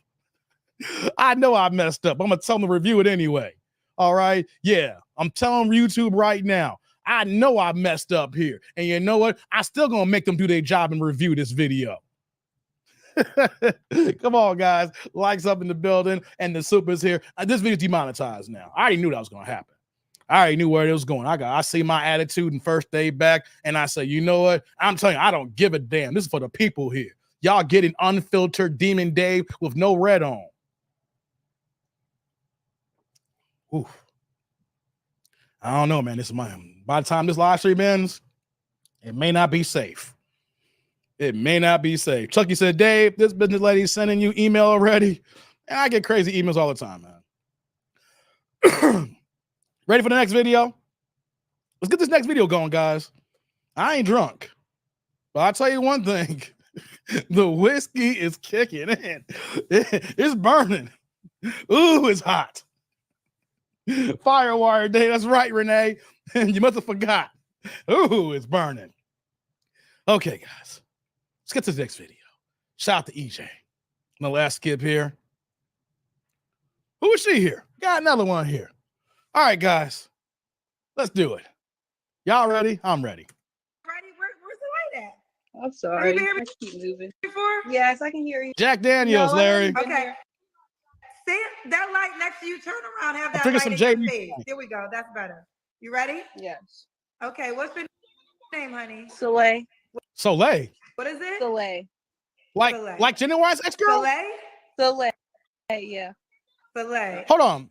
Like the singer Soleil? Hey, like Genuine's baby mama? My whole life has changed since you came in. I knew back then. Right? That's Soleil? Right, Trust. That's Soleil? You know you were the one. Nah, let me stop. I ain't do no Genuine. I ain't no Genuine. I'll fall off the damn stage, guys. I'll fall off my chair. Shout out to Soleil. How old are you, Soleil? Let me stop moving. How old are Thanks, you, Terrence. Soleil?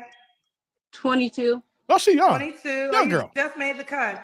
Where are you calling me from, baby? Hagerstown, Maryland. Maryland. Do you have any DMV. children? Hagerstown, Maryland. Maryland. Maryland, correct? Yes. Have any children? Any kids? Yes, I have one boy. Oh, 22. son? Boy, already? 3. 3? Why you not 19? with the father? Yeah.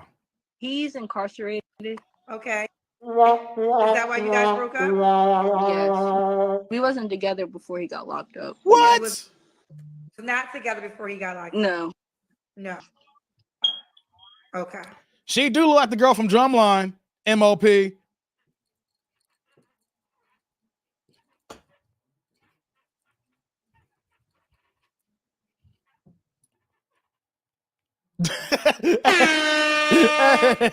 hey, shout out to Drumline.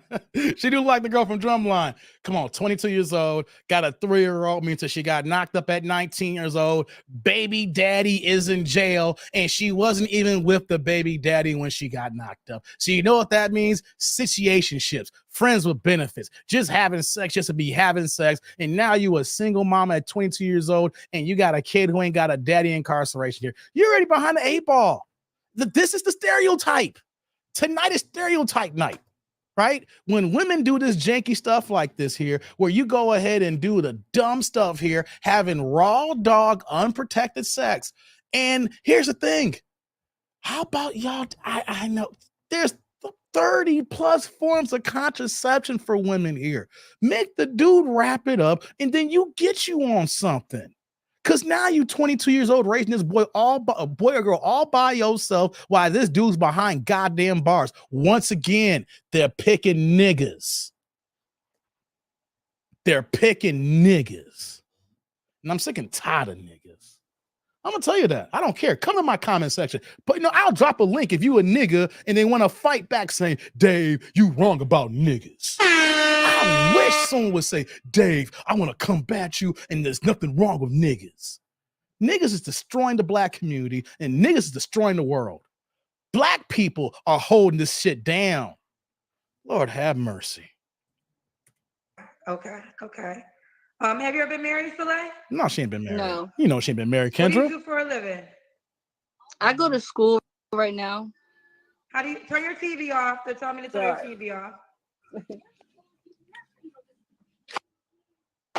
Oh, all his toys. Turn your TV off. Okay. Turn your TV off.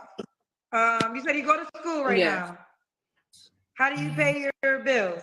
I get like, I don't know how to say it. Like I don't know how to say it. It's like I get paid for living where I'm at, basically. Okay. You don't know how you get What's paid? your zodiac sign? Damn Leo. zodiacs. Leo. So we got Soleil, 22, Leo in Maryland, mom to a 3-year-old, and currently a student. What do you go to school for? What's going on, Clifton? Trying to become a doctor. I don't know. Like I don't know what I want to study for real. I'm sorry. What kind of doctor you want to be? I gotta stop this right now. This is the problem that we have in our community. Black people. I want to say this right now. If you do not know what you want to do in your life, do not just go to college just to go to college. This is one of the things I've been talking to people. Even I've been sick, I've been talking to people. Because here's the thing that is destroying our community outside of niggas. Debt. Student loan debt. Okay? Just going to school, don't know what you're going to major in, just taking classes, piling up debts, and just building on and building on and building on. And then after a couple of years, you rack up $50,000, $60,000 in debt and then still ain't declared a major. And then what's going to happen here? More likely probably going to drop out, or you get a degree in communications. And then you're like, I got a bachelor's degree. I'm educated. And you put the certificate on your wall. And you know what you have at the end of the day? $80,000 to $100,000 in student loan debt. And you can't get a job because what the hell do you do with a goddamn communications degree? We need to start some things right now.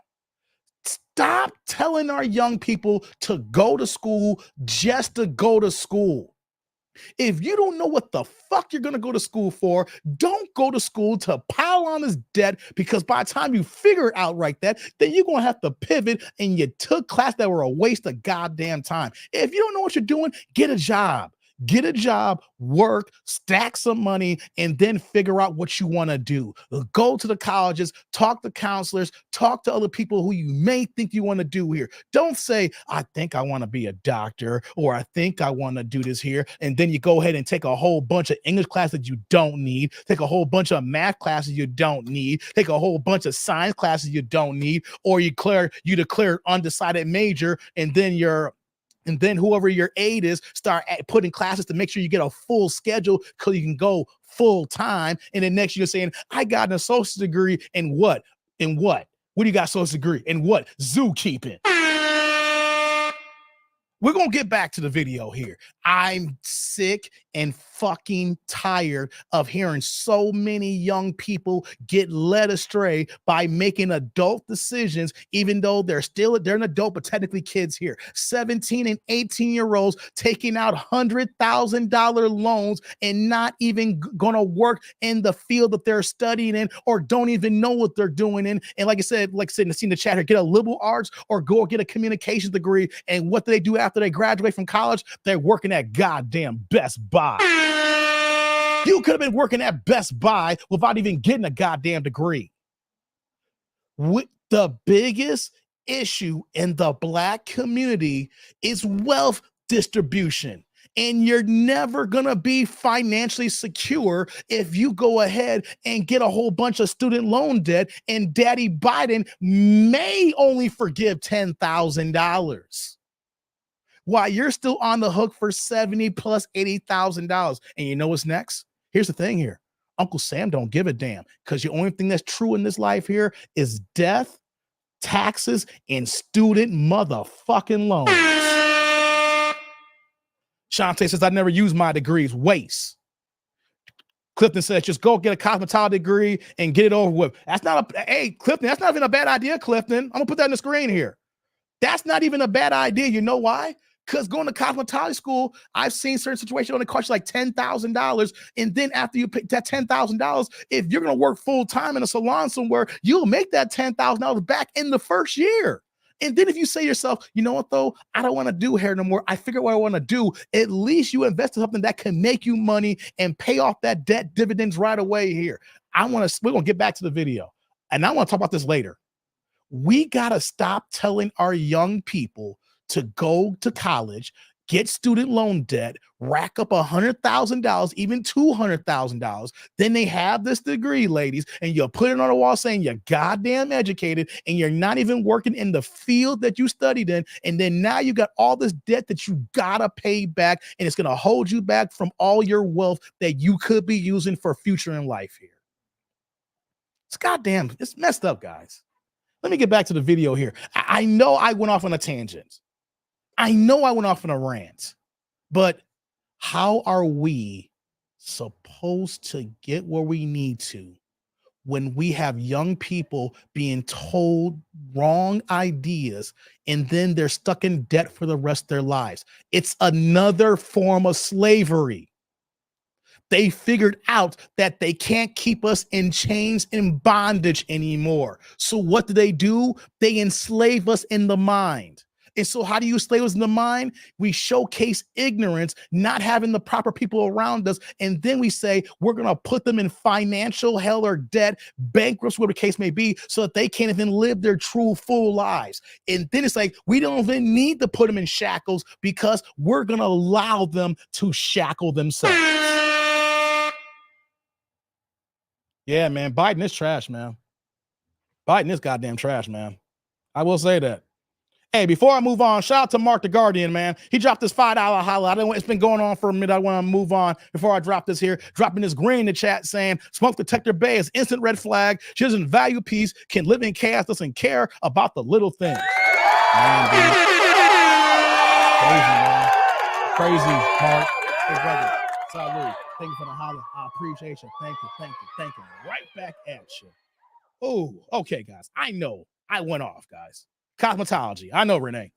I know I went on a tangent here, but I'm blind reacting to this video. I did not watch this video before. And the last 2 weeks, I gotta be honest. I listened to a lot of Dave Ramsey. I never told y'all that. I listened to a lot of Dave Ramsey.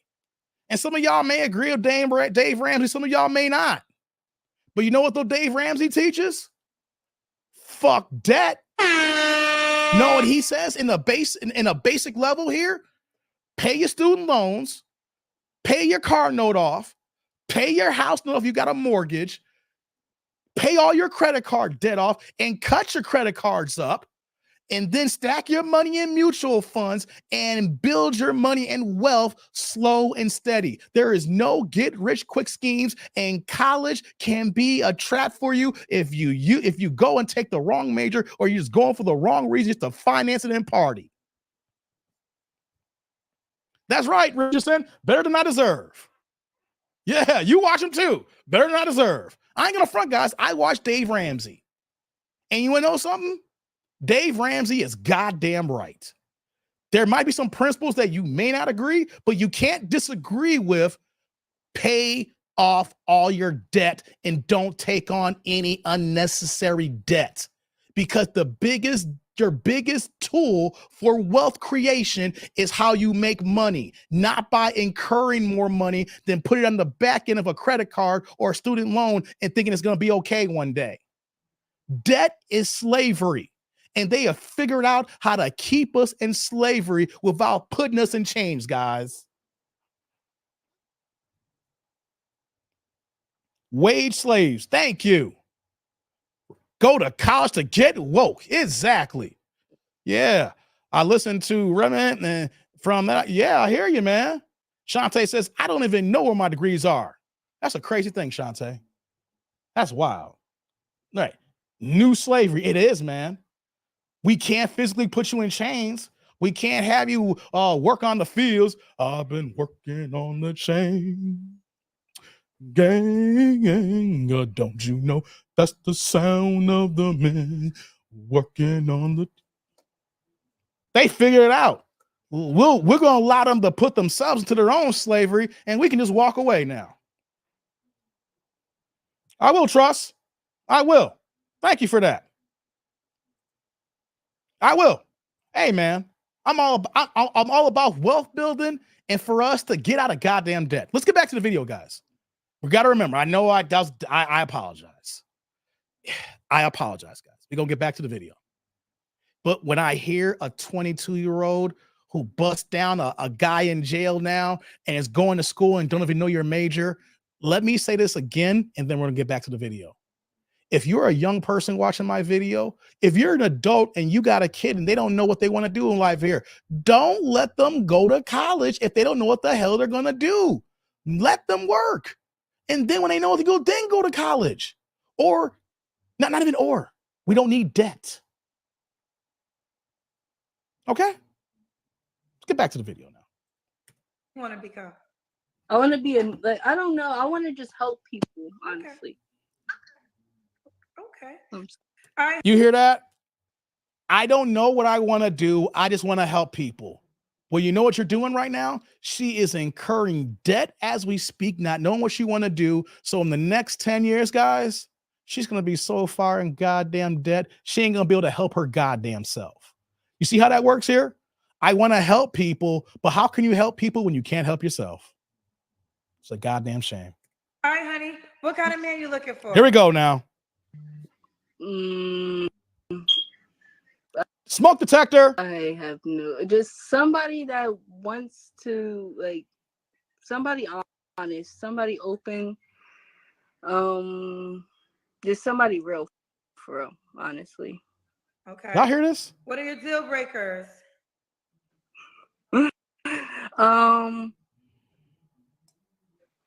Drink. No liars, no cheaters, nobody that's been in jail.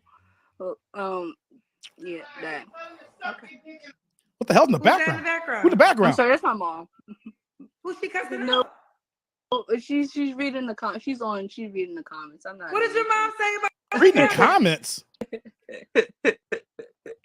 What she say?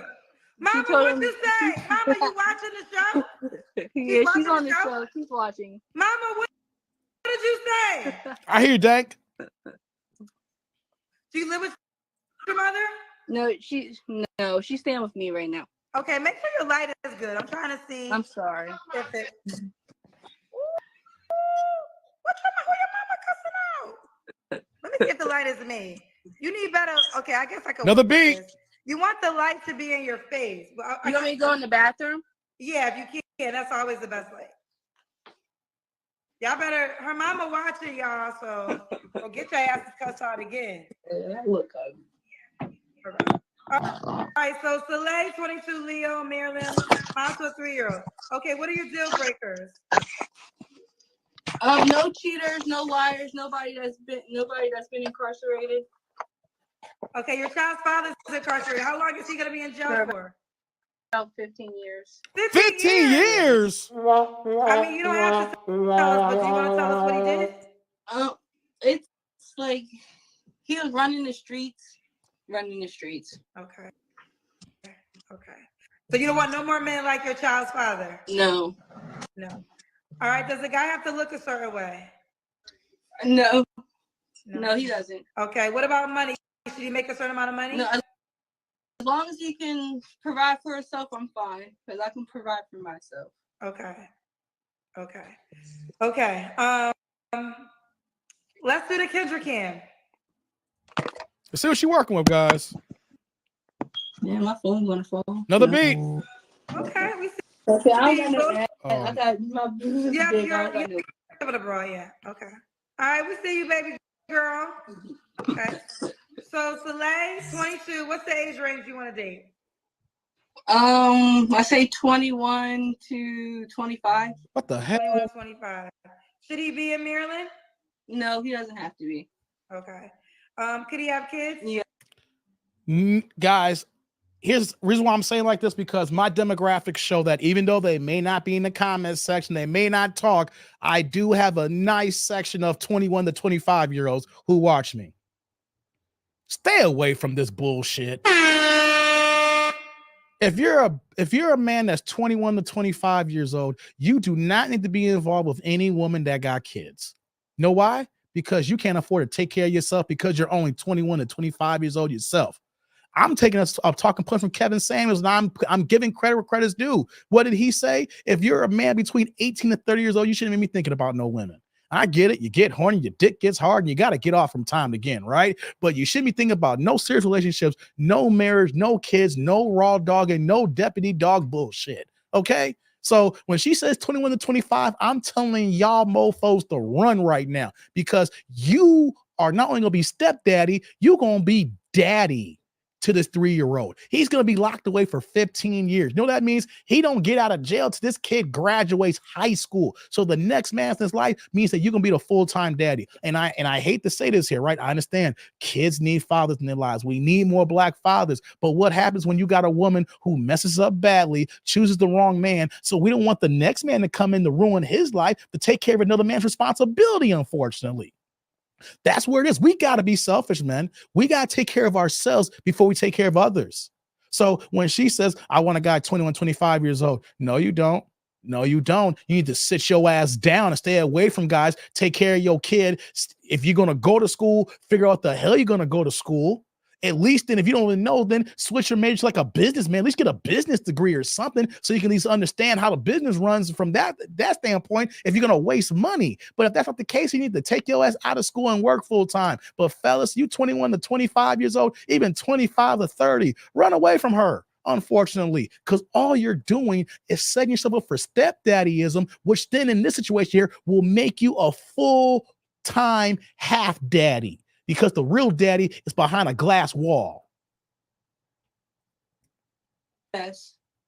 Do you want more kids? Yes, I do. All right. When was your last relationship? Hey, mama. Mama, I don't want no smoke. You got one of them mamas that be ready to fight. I agree with that, Trust. Use your right hand. Well, get to that and let's go run it down. You got that kind of mama. I don't want no smoke with the fighting mamas. All right? Now how your mama gets on. Okay. When was your last relationship? I say about like a year ago, 2 years ago. Okay. You don't have to answer, but I'm gonna ask. When's the last time you was intimate with someone? Oh Lord. Like 6 months. 6 months. Yeah. Okay. What are 3 Another flaws you beat. have to work on within a relationship? Another beat. I need to learn how to communicate. I just don't know how to communicate with my, like, I don't know how to talk, like, because I'm you know how to talk. Like, I don't know how to talk to people. What the hell? Sometimes I don't know how to talk to people. What? Sometimes. What? I need, that's what I want to work on, is communicating. Okay.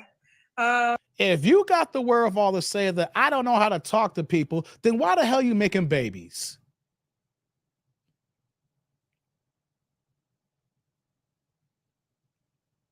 You live with your mama. What is your mama doing for you? Where's your daddy at? How about that? We hear the mama loud as hell regarding the comment section. Where is your daddy? You talking about, I don't know how to talk to people. I got to learn to communicate. How the hell you going to be a mama and not know how to communicate? How you going to raise this 3-year-old and you literally telling people, I don't know how to communicate? And you wonder why other cultures look at us and they judge us. They see this bullshit here. So when they see us in the streets, they think that we're down with the same issue here. Stupid. Ridiculous. And then we're supposed to accept it. Dave, we gotta do right for the community. Man, the community's lost. We gotta save the ones who want to be saved. The rest can fall by the wayside at this point in the game right now. You can't save everybody. If you can't talk people, then stop trying to make a fucking family. Why would a guy be lucky to be with you? I mean, you may not be lucky to be with me, honestly, but I am. You're right about that. I am a good person. I'm a loving person. I take care of my responsibilities and everything Right, Mark. that comes I hear with you. me. So Why would you say you may not be lucky? I mean, like, Damn, Sheila. I'm not gonna like. Otto. You wrong, Sheila. Like, I don't like. I'm not. I don't know. Can you stop? You hear her? You hear the mama? That's why she cursing back there. Ain't nobody worried about what they're saying. But you mean I'm Guys, another beep just went off. Did you hear her mama? We see why it's going on. Mama is cursing in the background because she's mad about the comment section about her 22-year-old daughter who's messing around with goddamn jailbirds. Like, how are you mad, mama? You should be mad at your daughter, and then you should be mad at yourself for what you've done with your daughter. How you gonna be mad at the comment section and you out there cursing in the background so you want everybody to hear you when you the one that's raising this girl here? You the one that put this in your situation here. And now you and your daughter are goddamn roommates here while you're raising man. Make it make sense. Make it make sense. Like I said, I don't care if you are a man or a woman. Niggas. Tired of them. I don't know. I just come with a lot of baggage, honestly. That's about it. Oh, she's being honest with that. That's all. Because of a lot of baggage. Okay.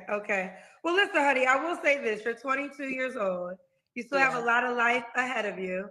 I think it's dope that you're in school. That's showing the first sign that you want to increase your education and better yourself. Listen, all of us watching the show, me hosting the show, we are imperfect people. I am just a person that has had the grace of God over my life, that when I made mistakes, he was there to help me and cover it up. So I'm sending you well wishes. Thank you. And, I want you to focus on your education, and maybe you might even focus on raising your son for a while before you start focusing on a guy. Yeah, most definitely. I don't want to bring nobody in my son's life that's not going to be there long term at all. Nobody will get to meet my son. Now we can hear the boy in the background. Okay. That's how it is. Okay. Well, let's do it, honey. How can the guy reach out to you? My Instagram is Pretty Girl Lay. Pretty Girl Lay. That's it. Pretty Girl Lay. All right, she's 22.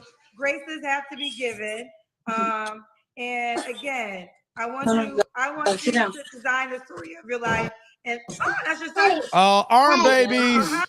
Got Theo. We got arm babies. Okay, one more time. How can a guy reach out to you?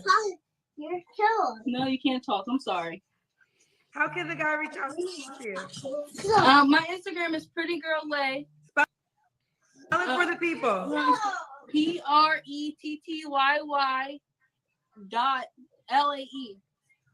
All right, there you have it. All right, bye, sweetheart. Thank you. Bye, baby. Ciao. Man. Hey guys, likes up in the building. I got more videos, guys. And now I see y'all in the chat, and I agree. She's gonna have baby number 2 before she's 25 years old. I'm being nice, giving her 3 years. She's 22. She'll have that second baby before she's 25 years old. We need to have serious talks with these young girls. If you are in their lives, you don't need a man. You need to focus on yourself first. You do not have to bring another man in your life here, because you know what's going to happen? because you're gonna make the same mistake like you made with the first kid here. You're gonna be having unprotected sex, and you're gonna let this dude raw dog nut up on you. And I'm being graphic on purpose because you know what the problem is? We don't speak frank with people here. We want to have kitty gloves, and then we want to have kitty gloves when the mistake's already done here, and it's already a done deal. All right, you're gonna allow this dude to raw dog nut all up in you, and you're gonna have 2 kids by 2 different men with one dude in goddamn jail right now. How about you focus on you and figure out what you want to do with your life while you try to be a responsible mother and take care of little man here. And unfortunately, man is being raised in an environment that is going to be bitchified here. He's got a mama that don't know how to communicate, like she said here, got a grandmother that's yelling and cursing in the comment section because the people's talking about her daughter because of the way you raised her and the mistakes that she made in her life here, why people are going in on her. So you get mad for the obvious of the mistakes and options that you guys have chosen in your life, and you guys are pissed off because people got opinions about it. How about this here? People can't talk shit about you if you're not making fucked up mistakes. And we need people to talk to people frank, blunt, and to the straight point, guys. Like, am I wrong for being? I know I've been drinking tonight, guys. I know I've been drinking. Hold on, before I move on here, shout out to Mark the Guardian here with a $2 holler, man. I didn't forget about you, Mark. He dropping that blue in the chat. Salute to you, Mark. You supporting your boy heavy today, man. I appreciate you with this blue here. It's about 15 years, called 20 plus, and will have to defend himself. Man, facts, Mark. Facts, Mark. Hey, Mark. Salute. Thank you for the holler. I appreciate you. Thank you. Right back at you, man. I appreciate you with the holler, man. Man, oh man, we need to talk to people like it's life or death, because it is. We can't be, it's going to be okay. Don't worry about it.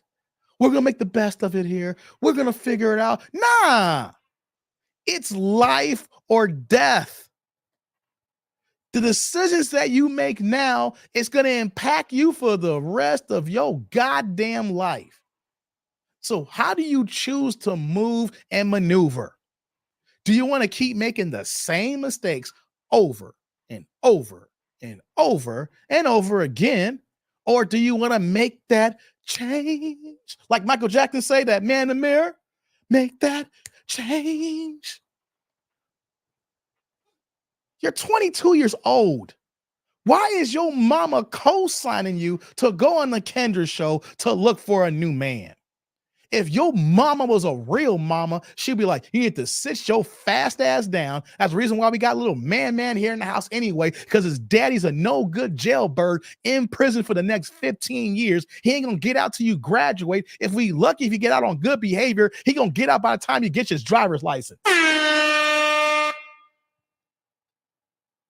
Charles says, Dave, didn't the Godfather once say you get no higher than the baby daddy? Yes, right, Charles. Kevin Samuels did say that. You don't get no better than your baby daddy.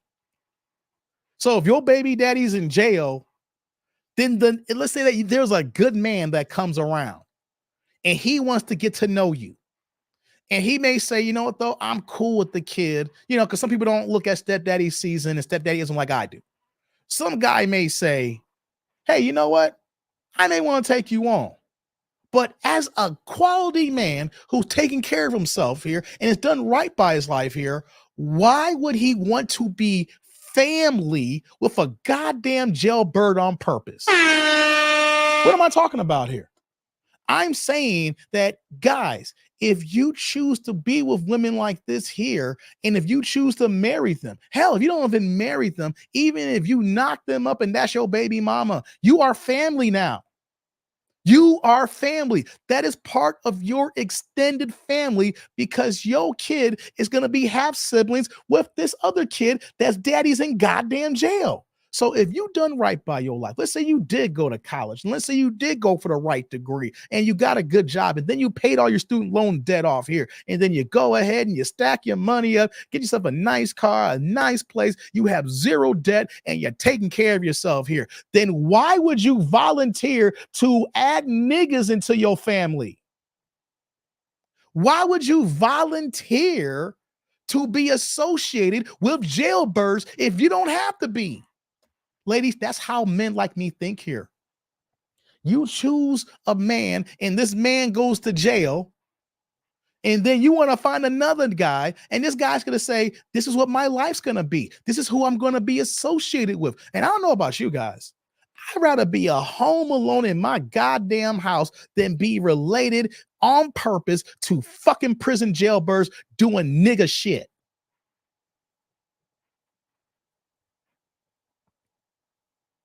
Right? Right? Man, y'all ready for the next video? Man, that got me frustrated, man. That got me frustrated, man. I need once, man. If y'all ready for the next video, man. God damn. Ghetto perpetuates ghetto. You got that right, man. Hey, what's going on, Rome? Salute, brother. Got Rome in the house. What's going on, young king? Good to see you, brother. I know your name's Rome King. I called you Young King because you are a king, brother. You're doing good things over there, man. I want to salute the cats who I know in my chat here that's doing good things in their life, especially young cats like you, man. You went to school, you got your degree, you know, you're a lawyer, you're esquire, doing big things here. That's the one thing I was thinking about, things that came in my head. Several things the last week when I was out and not making any content, right? Because I mentioned to you guys, like I watch a lot of guys who are, you know, coaches, you know what I'm saying? Like I mentioned Dave Ramsey, right? Because I know people, and I know a Dank have brought up a couple of other cats here. I started them Dank, so I'm going to check out their videos too as well. And these last couple of weeks, I was just looking at like, man, it's simple. Don't spend over than what you make, right? What you make, you know how much you make as a full-time job, whatever you have, full-time, you got multiple jobs, you know the money that comes in. So the key to wealth creation is spending less than what you make. A. B. Pay off all your goddamn debt and don't incur unnecessary debt if you don't have to. Student loan debt, charging stuff on credit cards. You don't have to charge on a credit card. Now, I know I tell you guys have to have at least one credit card. You have to have that because you can't rent a car or get a hotel without a credit card. That's a fact. In some place that allow you to use a debit card, they're going to put anywhere from a $500 to a $1,000 hold on there. That's going to take away your cash. So that's why I say you got to have at least one credit card, but do not incur any unnecessary debt if you don't have to. The way to wealth creation and wealth building is not making dumb mistakes by dealing with people who's going to set you back so that you have a kid and that person's not there, adding credit card debt, adding student loan debt, going ahead and taking high interest loans, or just going ahead and spending above our means, going out to eat all the time just because we can. Lord have mercy, guys. I'm frustrated, but we got to get back to the dick nanny. Y'all ready for the next video? I see some ones here. Let me set this up here. Let's set this up here. What are we going to do next here? Oh, Lord, we're going to do this one. We're going to do this one next. Let me do this here. Okay, guys. Man, you know what, guys? I know. It's first day back. I'm getting my engines revved up. You know, I'm breaking the ice. You know, I'm getting all the rust off right now. You know, I'm animated. I'm happy. I'm excited. I'm pissed off. But man, us as Black people have so much to offer, and we keep doing dumb shit. And it just got to a point with me when I was out not making content, not talking to y'all, that I'm just frustrated of seeing the same things over and over again. And it's really simple. The problem is we just got so much arrested development and a whole bunch of dumbasses. And then what happens is that even though that you may not have a common sense, you surround yourself of the dumbasses who may have a personality, and then they jade your thinking, and then you start thinking like those dumbasses. So then you have one to two dumbasses, and then you associate with other dumbasses, and then the dumbasses keep growing from 2 to 4, and then you got 4 dumbasses, and then those 4 dumbasses get together and meet other dumbasses, and then they infatuate other dumbasses. So then that 4 turns to 8 dumbasses, and then you have a whole bunch of dumb, janky ass 8 dumbasses, and then they infatuate other dumbasses. So that turns to 16 dumbasses. And then that 16 turns to 32. That 32 turns to 64. That's his first turns to 128 and keeps building and building. And then you know what happens after that? Then these dumbasses start having babies with jailbirds and niggas. And so next you know, you got dumbasses raising kids who turn out to be dumbasses. And then the boys become dumbasses and the girls become hoe-ass dumbasses. And then you know what you have after 50 or 60 years? You got the ghetto.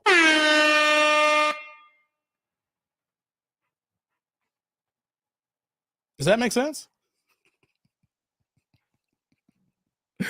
I'm sorry, guys. I'm sorry. But that's what we're dealing with here. I'm sick and tired of dumbasses. And you know what, though? Before I get to this next video, there's a lot of dumbasses in the boxing community. I won't get to the actual talks. I was sitting back watching YouTube and I'm seeing all these goddamn talking points. And you know what I noticed with black people? We want to believe the unbelievable. And I saw, and reason why these talking points happen, I'm watching boxing channels. Shout out to Fanon International Boxing. I watch his channel, and he's arguably one of the smartest men I've seen in YouTube. Not just in boxing. He's a very, very smart man. The problem with Fanon is he tries to debate and argue with dumbasses. And he argues with dumbasses every day. And he repeats himself every day. And the problem, Fanon, is you can't beat the head on dumbasses because dumbass is going to do dumbass shit.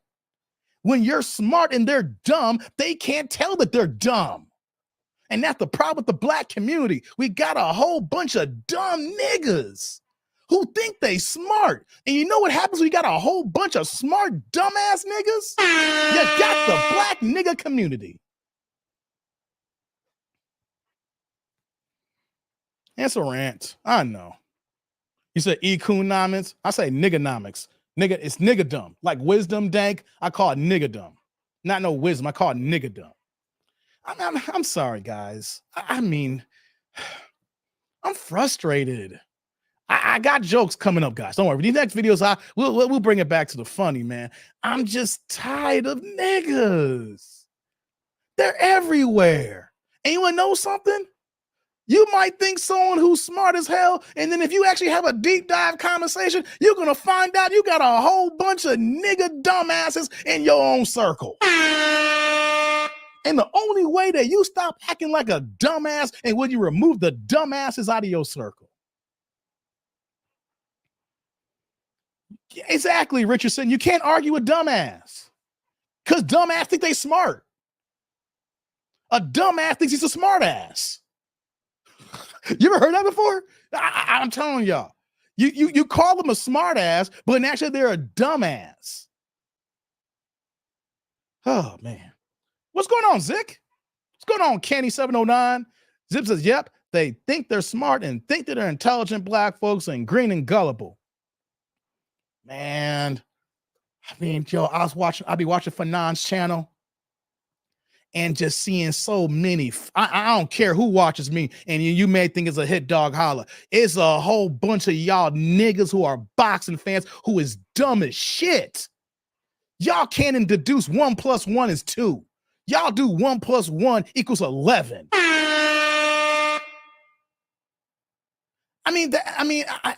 I got to the point now, guys, that I'm a boxing fan, but I'm just going to remove myself from these boxing conversations. I'm just going to go to the fights and just enjoy the sport like I love the sport. But these motherfuckers who are talking about it, it's a subsection of niggadom and niggadometry and nigga wisdom that we got going on here that is ruining our economy and ruin our people. Oh, my God. All right, I gotta get back to the next video, man. I'm sorry. My bad, y'all. Likes up in the building. I know I'm ranting. I'm pissed off. But wouldn't you be pissed off if you knew that you was doing halfway decent in your life and then you can see others probably do decent in their life and they choose to be dumbasses? Man, let's get to this next video, man. I'm just tired of dumbass shit. You see, you can tell I've been gone for 2 weeks, and this has all been pent up. This is all pent up frustration, man.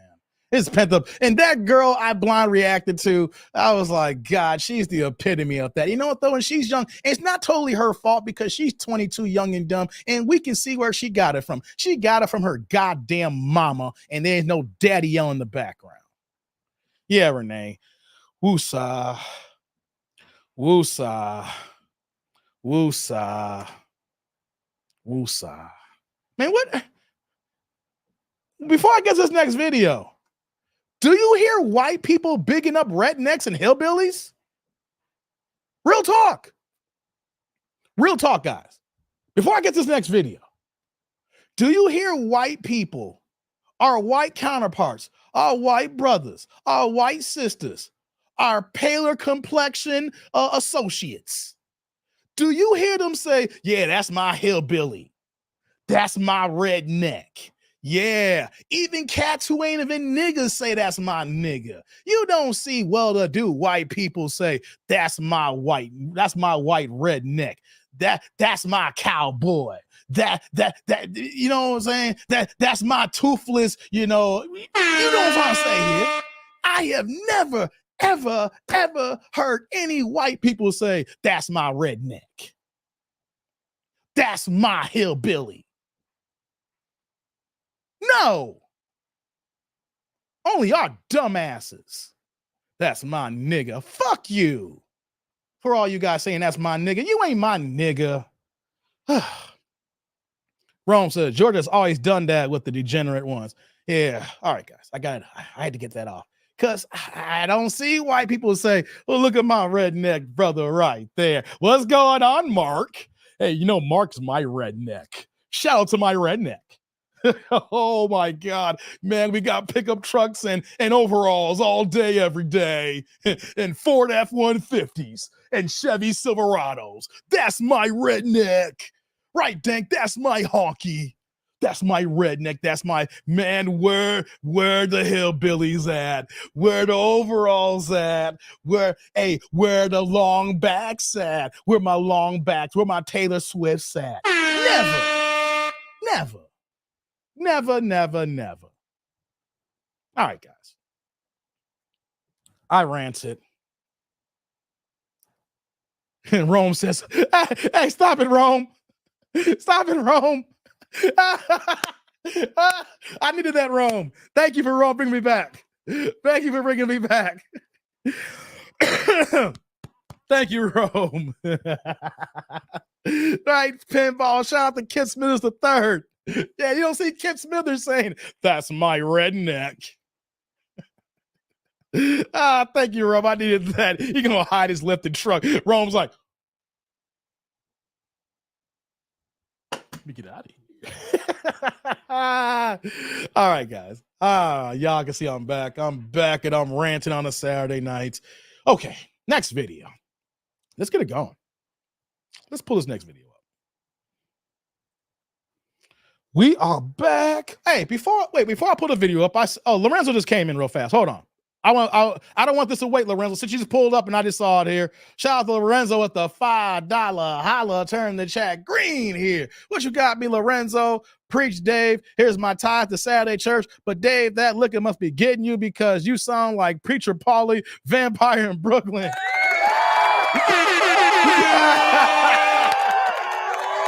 Hey, Lorenzo. Hey, Lorenzo. Hey, salud. Thank you for the holla. Thank you. Right back at you. You know what, though? The liquor just made me angry right now. That's all that was. Like, this has been, as we get to the next video here, this has been on my mind since the last live stream. Like I said, I'm watching other YouTubers. I'm in my boxing forums I watch, or I'm watching my real estate stuff, or, wealth creation, debt management, things of that nature. And I am not seeing us involved in these conversations. Every time I'm in these other forums, I'm clearly, of course, a minority, and I'm seeing other cultures. I'm seeing other paler skins involved in this here, and they realizing the crap that they done and want to change certain things here. But us, what do we focus on? We focus on rims, hip hop music, shiny cars, and fat asses and hey, you know, it is what it is. Niggas is a beautiful thing. You know, so I mean, that's what happened to me, Lorenzo. You know, it's just these 2 weeks put me into a place to say, man, what do we do to change this? And we can't. So all you can do is change your outlook and the people around you, that you keep a circle that doesn't dull your senses so that you don't fall in the trap. Because if you hang around these same people here, you're going to eventually be like these people here and make these same goddamn mistakes. So, I mean, that's what's going on here, man. It's just, I'm just frustrated, man, because I see so much potential, what we can do as a people here. And the thing is, we choose not to. We choose to focus on things that keeps us in mental slavery. Thank you, Lorenzo. Appreciate you. All right, guys. I ranted. And here's the thing, guys. We've been here for 2 hours, and I still got time. I'm not done yet, guys. I'm not done. I'm still here, guys. We're gonna get to the next video, man. I'm glad that you allowed me just to let me rant. It's my channel. I can do what I want here, but you don't mind me ranting. It's just, it just makes no sense that what we got to deal with here. You know, hold on. Pooh Man, did you email me? I gotta check this email later. Pooh Man just emailed me. Lord have mercy. Okay, guys. Man, next video. Shout out to the replay gang and Ninja Watchers there. Hey, check it out. If you Ninja watching, and if you got time to drop a one in the chat, drop a one in the chat. I know you're busy. You know, and some people may be shy. You know, you like to watch. But, you know, if you Ninja watching, that's want to know who you are. Just drop a one, guys. Just drop a one. Squidgy Kid says, facts, TD&D. I'm still researching new vehicles and sadly was surprised when I saw a black man with a black car review channel, but all the other channels were by white men, women, and married couples. Yeah, man, it'd be that way, man. It'd be that way. What's going on, Alan King? Good to see you. It'd be that way, man. Be that way. Be that way. Here we go, guys. Let's get back to the show now. I said a little bit of my piece. Whoever's going to watch this, maybe someone clicked on the video, heard my rant and clicked off. Someone from the replay game may catch us a few days later. You know, if I have one goal, is to end niggas. That's my new goal in life. My new goal is to be a multi-millionaire. You know, because we there. We already there, guys. You know what I'm saying? The goal is to be a multi-millionaire and to eliminate my association with niggas and then just end niggas completely. And just have black people. That's my new goal in life. If you a nigga, I'ma say, you know, well, like the exorcism, you know, go ahead. Hey, get some holy water. Dave, just because you've been gone doesn't mean YouTube scandal hasn't been suspended. I hear you, man. I hear you. Then 5 months later, they sold the car. I won't go into that. It was on. Okay, Pooh Man. I'll check it out later. Don't worry. All right, guys. Let's get back to the Dick Nanigans. I went on my black rant. And I know what y'all here for. Y'all here more for the shadiness. So let's get on to the next video. Let's get on to the next video. I gotta get y'all back into it. Likes up in the building. All right, let's go. Get myself together. Hold on, get it. We back. Next video. No, the second part right here. Yeah. And I'm still What drinking. you doing, girl? I gotta put my thing on. Hold on, because I ain't got my wig on. You ain't got your wig on. Oh, okay, put the wig on, Lord. girl. Lay it down right, girl. Lay the wig down. She got. We already got fake hair. Nah, that's something I can't relate. Fake hair alert. Fake hair alert. Fake hair alert. Yes, it's in the back of here. Oh my gosh, yes. Ooh, child. I ain't got the wig in here, so they don't have to do it the bonnet tonight. Child, you ain't got no wig, boo. Just use some hairspray. They got to do it the bonnet tonight because I don't got the wig. You don't got, you got, so you rather do the bonnet over the wig?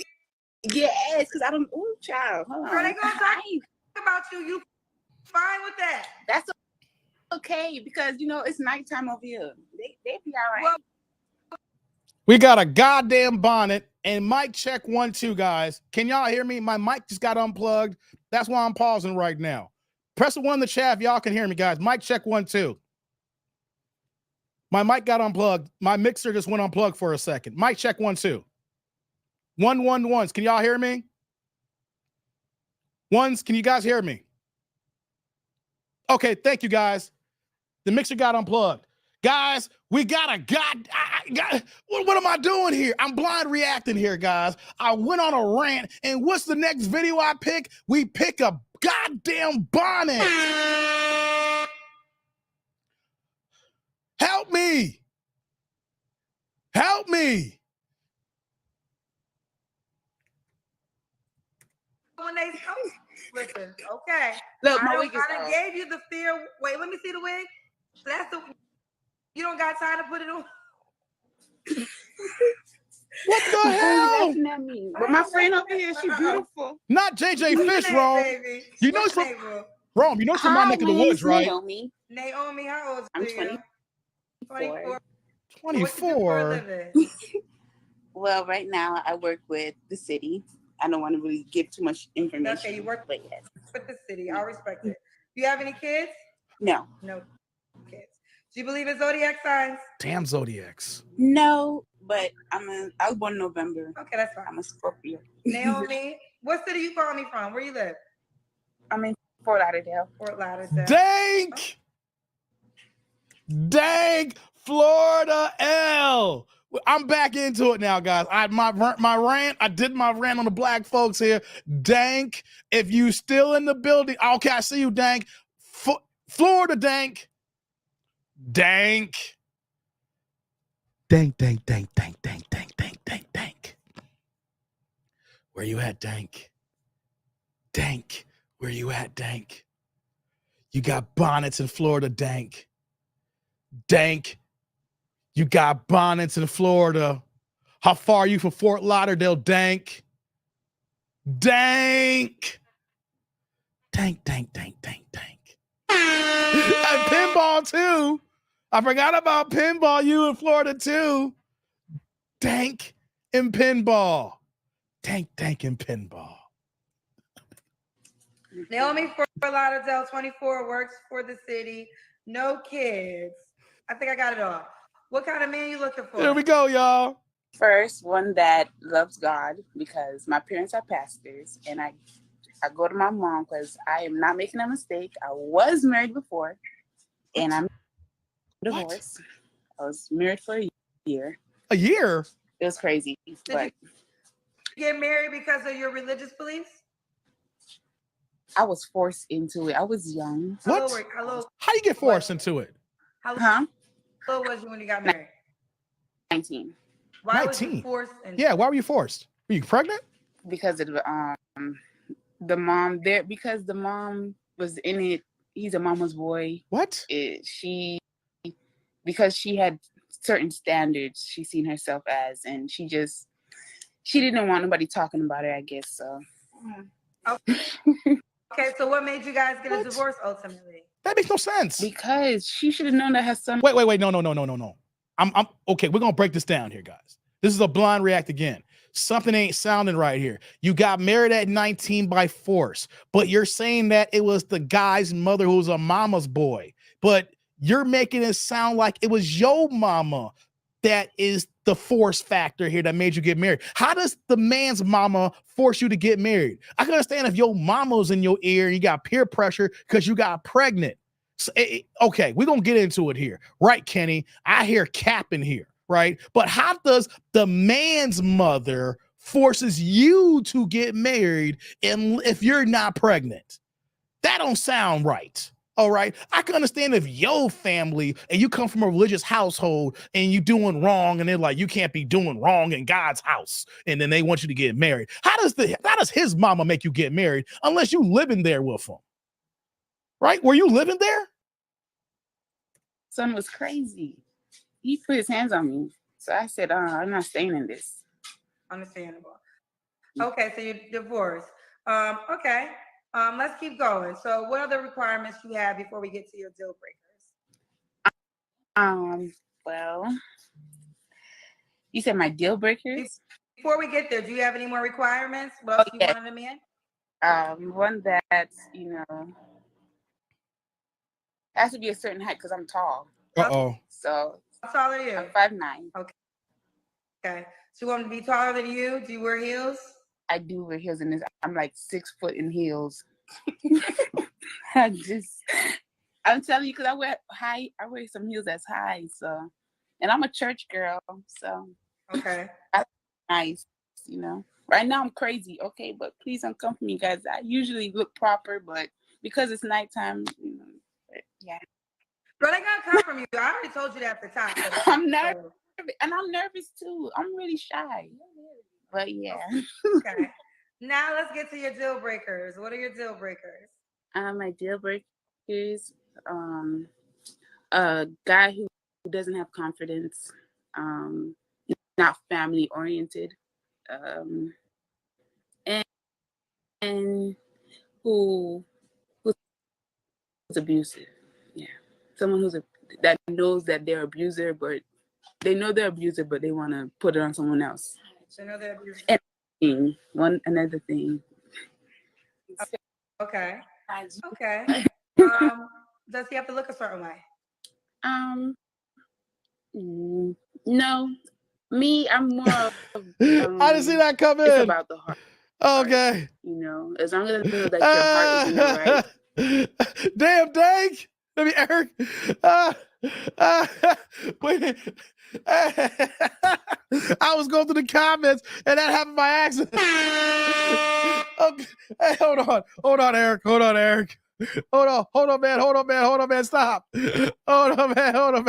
Stop. Hold on. She looked like the rapper Tiger. Stop it, Rome. No. Rack City. Rack City. Come on, Rome. Stop it, Rome. You wrong for that. You wrong for that, Rome. But Mark said, DV, the go-to excuse for black women when they don't have the real answer. You're right. I was going to get to that here. I didn't know I was going to get skipped that fast by Eric. Hold on, Eric. Let's go to the Kendrick. Let me find the Kendrick cam before we skip the rest of this here. Let me see what this Kendrick cam looks with this goddamn bonnet. Hold on. Let me see if I can find it here. Oh, here we go. I think I found it. Okay. Hey, before I get to your comment, man, damn you. Eric wasn't even waiting. Dang, you gonna congratulate. Dang's like, thank you. Dang, you ain't shit. You didn't want to take that Florida video. You're like, thank you, Dang. Thank you, EJ. No more Fort Lauderdale. God damn it. Before I even get to the Kendrick cam, why is bonnets still a thing in public? Why? Black women, why do you want to voluntarily be the butt of all jokes when you go out in public looking ghetto as sin? I gotta tell y'all something. I went out to a nice restaurant several weeks back before everything that happened in my family. You know, I went to some of my other family members, we went out to eat one night and everything. And I know we went to this nice ass restaurant. It was a crazy night too. It was cold in Chicago. We had snow coming down. There was accidents everywhere. We shouldn't have gone out that night, right? And we sitting down. It's a nice restaurant. The restaurant where the cheapest steak is going to cost you $55. It's not a chain steak restaurant, but when you look at the menu and the cheapest steak is $55. You know what I mean? So it's one of those type of spots, So I was like, it's a nice place. Sit down, you wear some nice clothes, you're presentable, you don't act like a fool as a family, you have a good time. And you know what happened on the way out, guys? At the front desk, when we were walking out, there was a woman standing there with a goddamn bonnet on. Like, my bill was, just to let you know, like, my bill alone was like over $260 that night. We were eating good that night. We had the steaks and scampies and deviled eggs. It was rolling. We were having a good time. And I'm telling you, if I'm cutting a $200 check on dinner plus, not including the tip, and yo asses walk in with a bonnet, And you think that's what's popping? This is stereotype night. Like, these videos are saying, Dave, we're going to get your blood pressure up. We're going to show you all the niggadom. Oh, my God. Rome says that she wear a bonnet tonight's play that she has a felony on her record. Man, I don't get it. Black women, I got more hair than you. And you ain't gonna catch my black ass with a bonnet on. I don't even wear a goddamn do-rag no more. I do not leave out the house with my hair not looking right.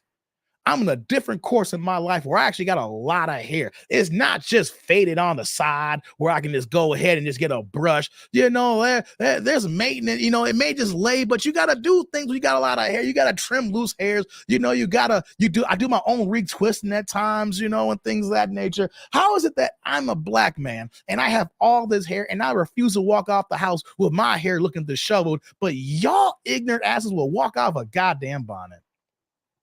Man, make it make sense, man. Make it make sense. Let me go. Let's get to this Kendrick Cam. Hold on.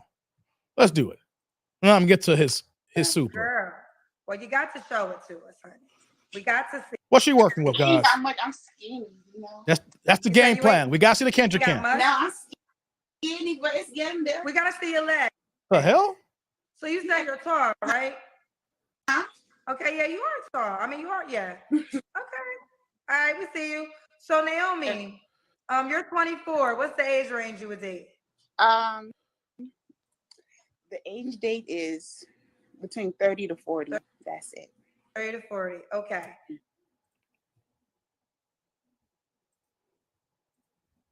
EJ with the $20 holla turned the chat orange saying, what in the flying funk of the Bonnet Gang is this damn delusional is strong? Get this funk up. We've a looping Bonnet Gang trick of Pukisha. The funk off my screen Kendra should have had. Skip her, but I'm skipping her. Skip. Hey, come on, man. That's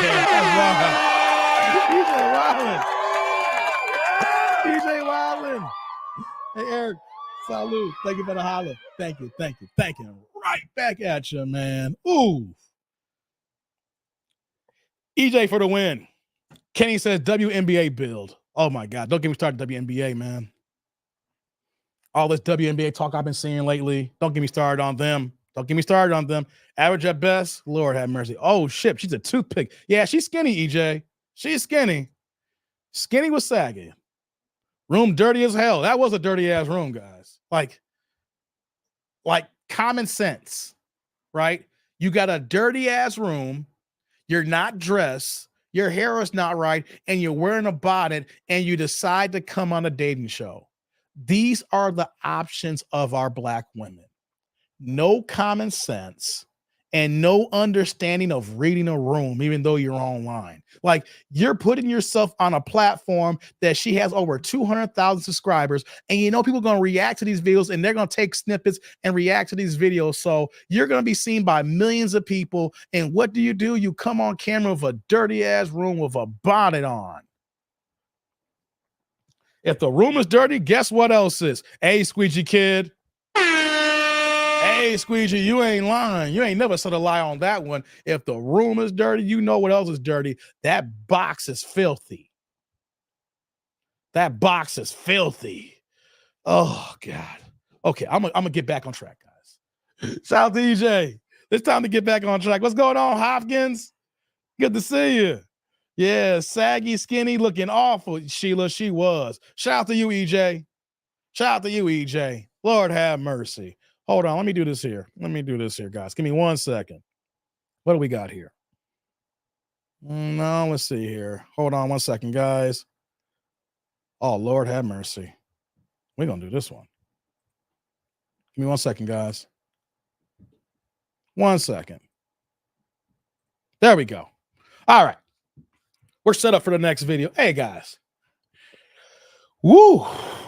What do we do here next, guys? What do we do next here, guys? Y'all ready for some more videos?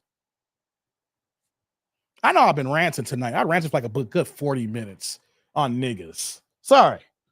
Y'all ready for the next video? Room smelling like dead and crusty crab restaurant. Damn, Rome. still, I can actually picture that. Oh, Lord have mercy, man. Lord have mercy. And real fast, right? I saw someone's, let me go back to that comment. Hold on. Before I get to this next video, where's that? Let me see if I can find it. I hope I didn't lose it. StreamYard be acting janky on me, guys. Yeah. Can I give you guys a WNBA rant really fast? Because this all goes hand in hand. I got a quick WNBA rant. All right. I'm gonna do a video on WNBA this week. Now I'm back, guys. So since I'm back, I'm be doing live streams, and I'm gonna do regular videos as well again, since we're trying to get back into the groove of things. I got a WNBA rant really fast. The WNBA is nothing more than women's welfare. I said it. The WNBA is nothing but professional women sports welfare. I want to say this right now. Hey, shout out to EJ. Shout out to the Dignity. Hey, yeah. Eric. Excuse me. Shout out to the Dick Nanigans. Shout out to the member chat there, EJ. Shout out to the EJ. I like that. I know, Renee. They pay their salaries. I know that. What's going on, Team Peterson? So the TND said, I'm sorry for your family. Probably feel for your brother. I love them tall, but not looking like handsome Squidward MIB. I hear you, Team Peterson. What's going on? Good to see you, man. Before I get to the next video, give me like a few minutes here for a little quick WNBA rant. Because what we're watching is welfare in professional sports. We're watching women clearly showcase. When I say women, I'm not talking about all women. I'm talking about WNBA players. I'm talking about the WNBA players who are running the executive committee, who are part of the players' organization, who are the vice president and the president of their leagues, right? What we are seeing with the WNBA guys is these women who are dumb as fuck. It's welfare and ignorance at best. And what am I talking about here? The WNBA has lost a minimum of $10 million every single year since 2010. I'm using that math. They have had a market operating loss since day one in 1997 when the league was incepted in the beginning. 1997 was the fall of my senior year in high school. The end of the 90s. That was the last year of the Bulls run. That 97-98 year was the 6th championship for my Chicago Bulls that you see my man MJ. Matter of fact, that's the 97-98 year right there, the shot with Michael Jordan right there with Utah, right? So since 1997, the WNBA has never recorded operating gains. Since 2010, they have been operating on a minimum of $10 million losses every single goddamn year. But these women are complaining that they want a higher revenue share. How in the hell can you have a revenue share when you don't make any revenue? Let me let that sink in, guys. The WNBA has been in the game since 1997. The NBA is funding the losses. The Players Association had to work with the owners, or I should say the owners no more, they're called the governors, because they don't like the way that owners sound with the black players because it looks like slavery, so they renamed the owners to governors. So the Players Association and the governors made a deal so that they can take a small snippet of their NBA profits to go ahead to make sure to fund the WNBA to keep it alive. Hey, before I keep going here, shout out to Theo. What's going on, Theo? The Do Better podcast coming in with the $20 holla. Put in the chat orange. There's been a minute salute. Yeah, I know I've been out the game, Theo. I'm back. I'm coming back, Theo. I'm coming back. Hey, brother Theo. Salute. Thank you for the holla. Thank you. And appreciate you. Right back at you, man. I was out the game, but I'm back, man. I'm coming back. Well, I'm already coming back. I'm already here. I'm giving you guys a little rant here. How in the hell can these women come on public platforms and say that we're not asking for the same thing that the men has? We just want what's right. You know what right would be? For y'all to take some goddamn pay cuts and still ask for some goddamn pay raises. If you're working on an operating loss, how the hell are you gonna ask for a goddamn raise?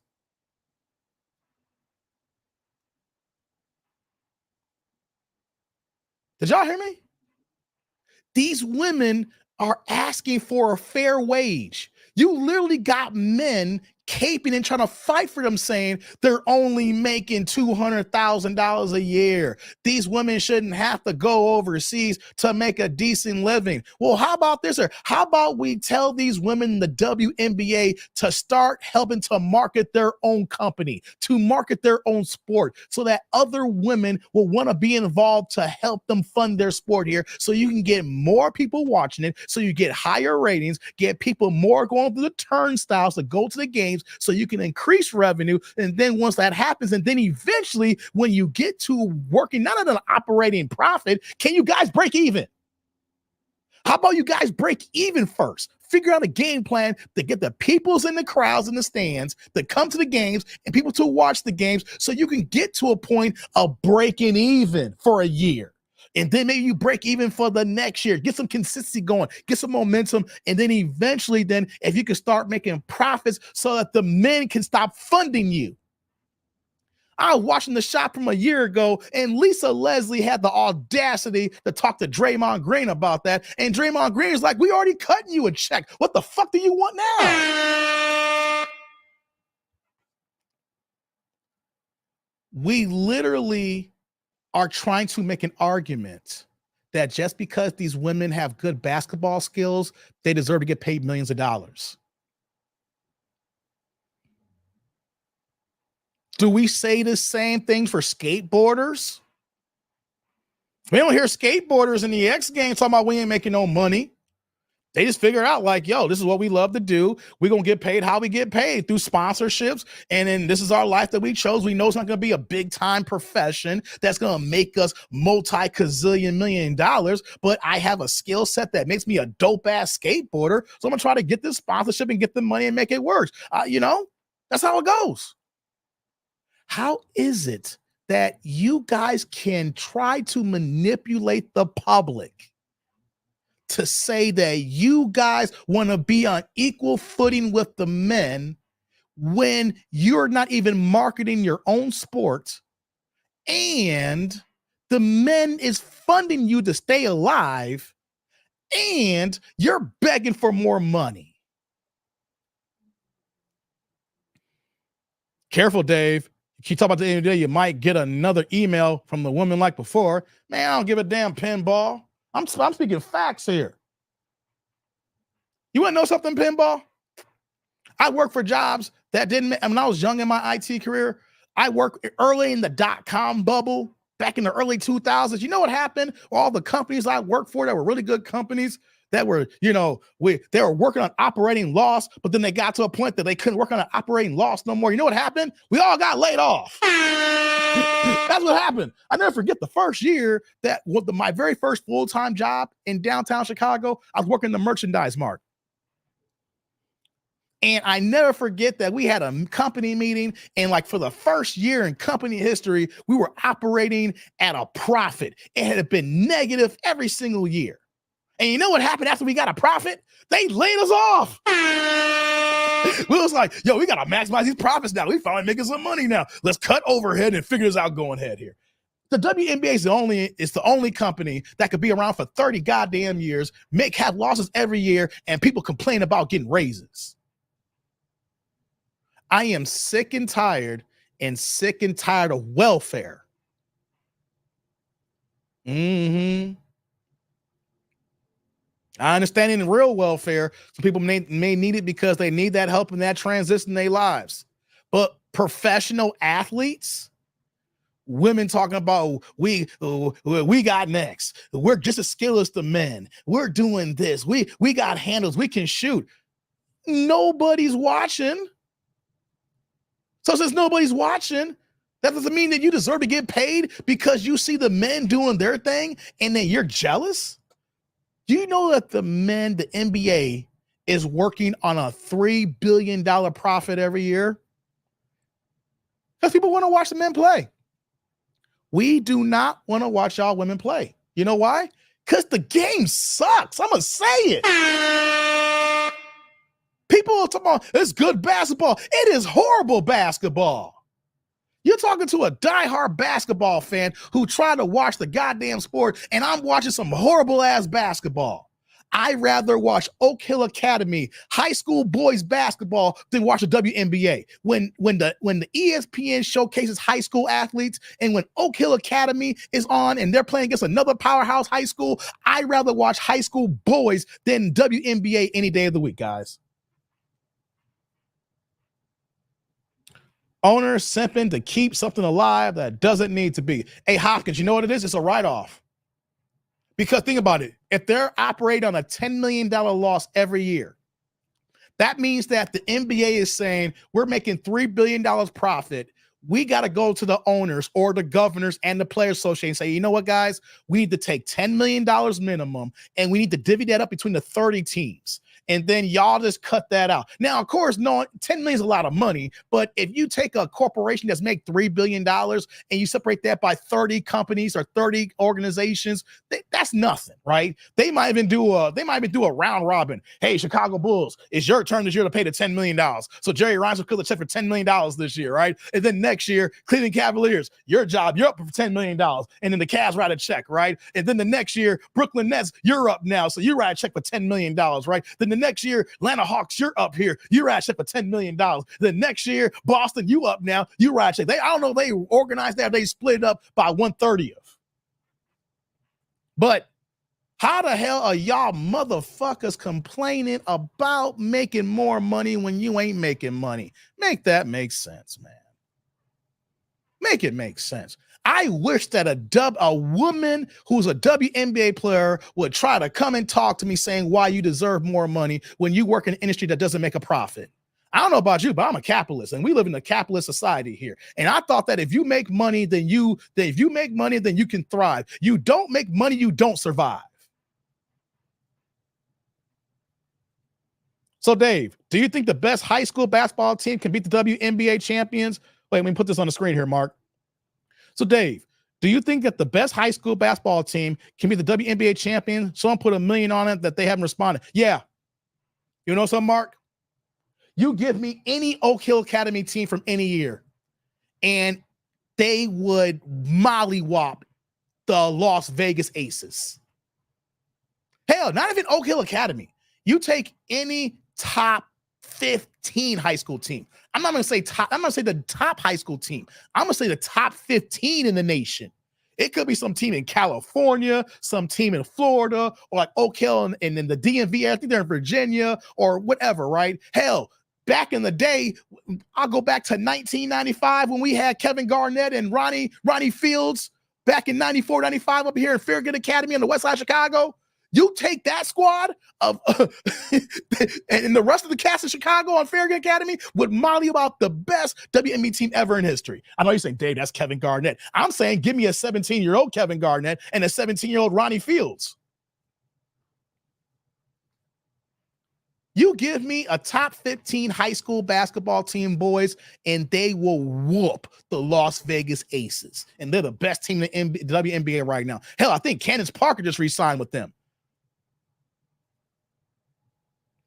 Derek asks, why won't they just fold? No one's watching because the NBA is involved. It will be a PR clusterfuck, Derek, if the WNBA fails.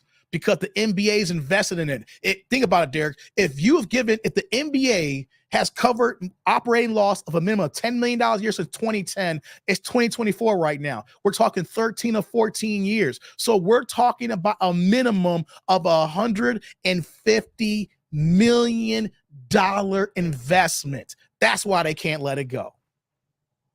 That's why they can't let it go.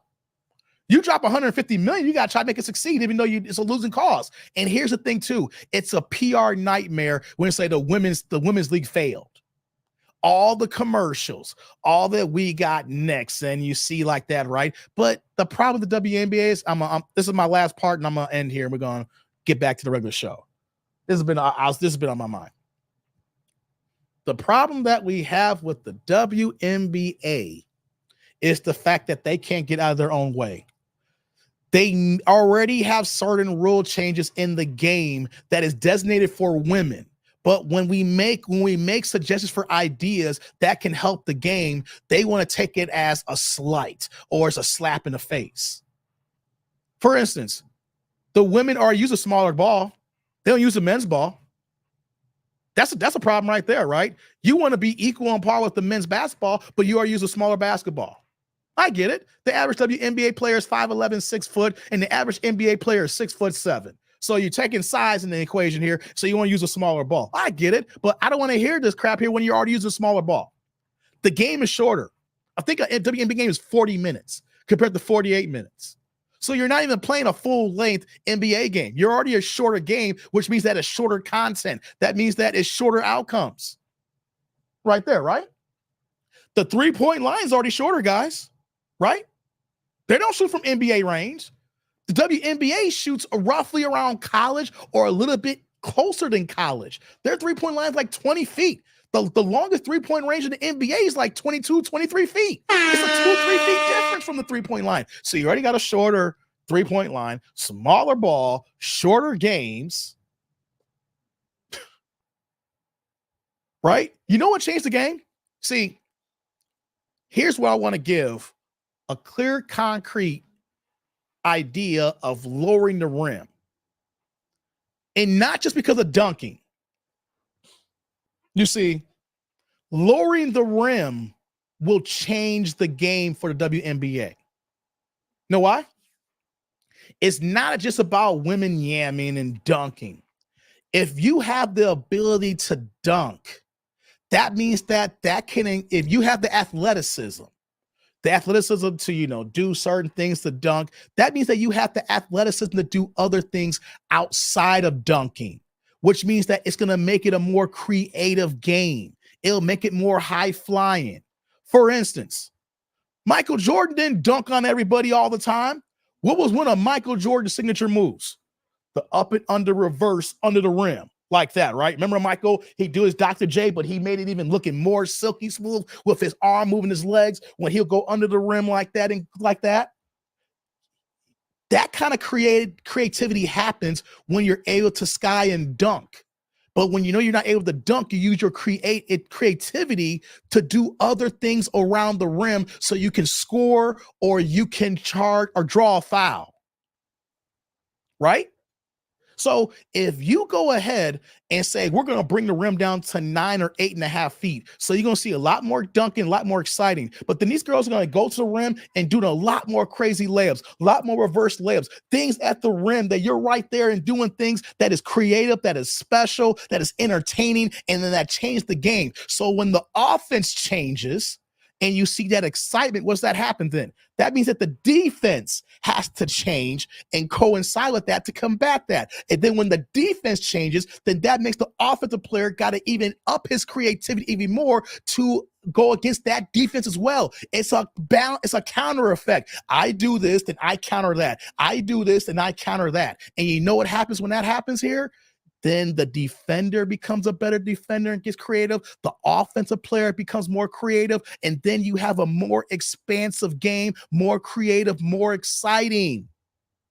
But when we talk about lowering the rim, all you hear is, oh, you're doing when the dunk. No, it changes the outlook of your options when you're trying to score. Now these women are going to be practicing saying, okay, if I have this ability to be at the rim, I can do this now. I can do this with the left hand, or I can back down and do this here. It opens and expands the game. And that is what we see in the NBA today when these guys are going to the rim and they're not just yamming, they're going ahead and doing reverse layups. Even when they're not doing a layup, they get in the air, do something like that, and then dish it off to somebody else under the rim to do their move or kick it out for three. It becomes a more wide open, spacious game where you can do an inside out game, pick and roll, 3 points, things of that nature. You see, but you know what happens though? Women be so goddamn in their feelings, that fact that, oh, I'm not going to lower the rim. You know, in 10 years, my daughter's going to dunk. Well, I think it was like, what's her name said? Not Lisa Leslie. Damn, I can't think of her name. I just said it. Candace Parker. Candace Parker's like, well, my daughter in 10 years is going to be dunking. How about this here? She could be dunking less than 10 years. You lower the goddamn rim. And only your daughter's dunking. See, when people talk about lowering the rim, they always talk about dunking, women getting their feelings, they get mad and yell, the women get in and then start yelling and browbeating the guys and it gets over. You guys, have any guys ever heard someone on YouTube explain why the rim should be down to 9 and 8.5 feet so that we can expand the game, the offense gets better, the defense coincides, and they got to combat that, and it goes back and forth, back and forth. Remember, back in 1976, all you saw was Dr. J doing these he was great, but he was just doing these one-arm dunks, things of that nature. And then you got to the point that expanded to Michael Jordan and Dominique Wilkins, you know, and then Dominique Wilkins to Spud Webb, and then from Spud Webb to D Brown, and then from D Brown you go down, you get Cedric Ceballos, and then you start seeing the greater dunkers then, like in today. Now you see the Zach LaVines of the world, the Aaron Gordons of the world. You look at that one slam dunk competition in 2016 with Zach LaVine and Aaron Gordon. You don't have that all these years later if you don't start back in 1976 with Dr. J.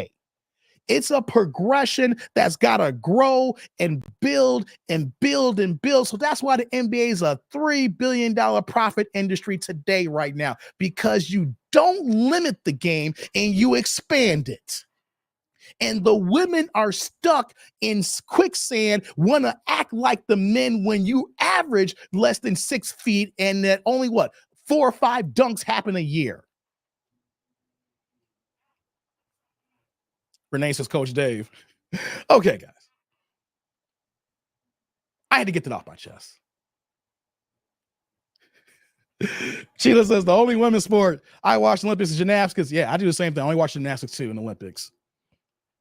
Rome says, if I had a daughter, I wouldn't let her play because I don't. Hey, Rome, you know why I wouldn't let her play?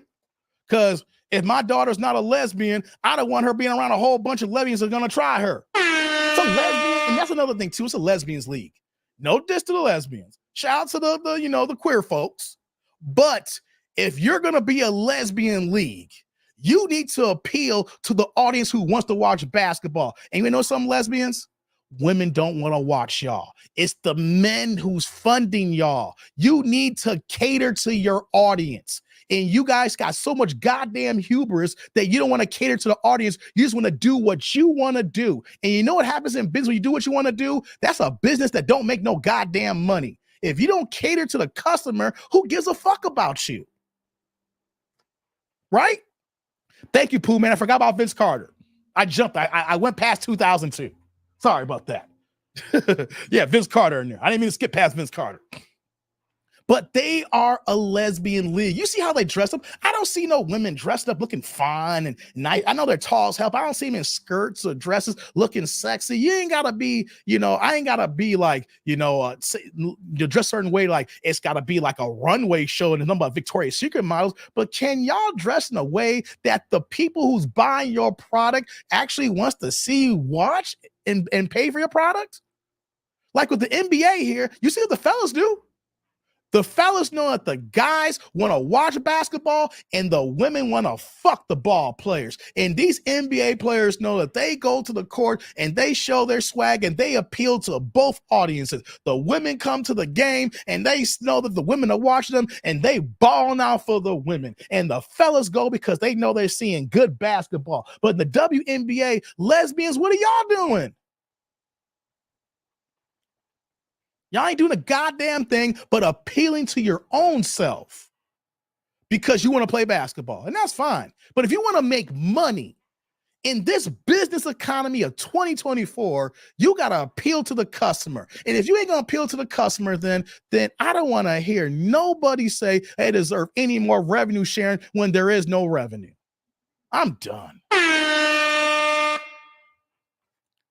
And I challenge any woman to debate me on the WNBA and the fact that a business that's never made money and why they should deserve to get more money. They are lucky to get the checks they got today. All right, guys. So, got to be lesbian to play the WNBA? I ain't saying that, Chucky. I'm just saying that it's about 85% of that sexual orientation.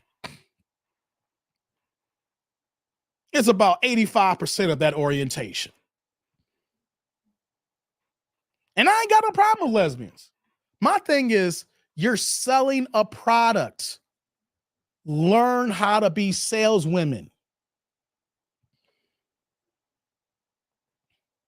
Renee says they eating each other out. Probably.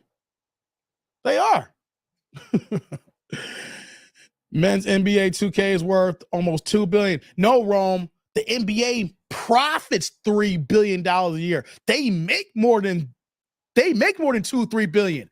Their profit margin, Rome, is $3 billion a year. I'm only talking about what they profit take home. What they're grossing and what their net is two different things here. What their total cost and what they're making is multi-billions, Rome. I'm talking about the profit margin is $3 billion. The NFL profit margin is $19 billion.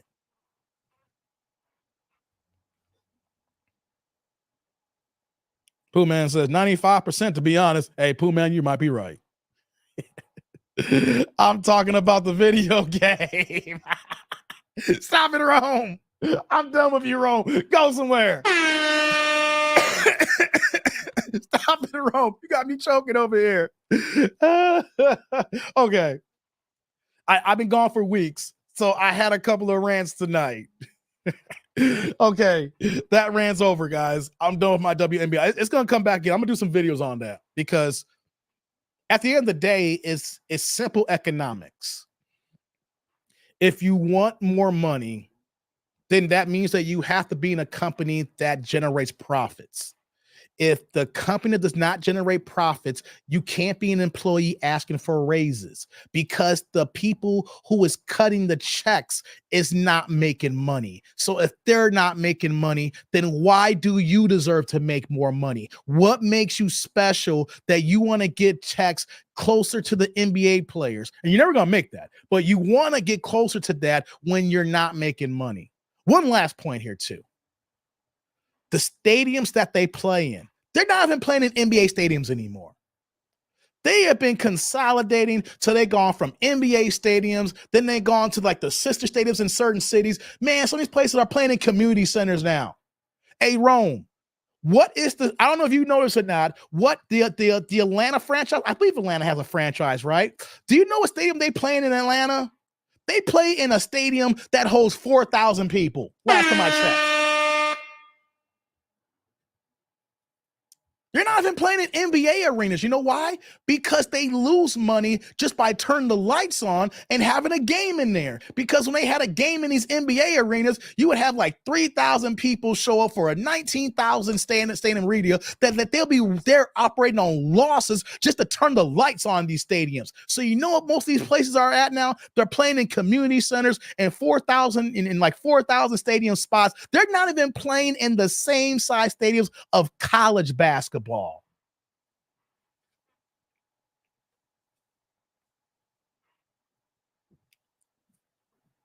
I'm a capitalist. It's about money, numbers, Simple numbers.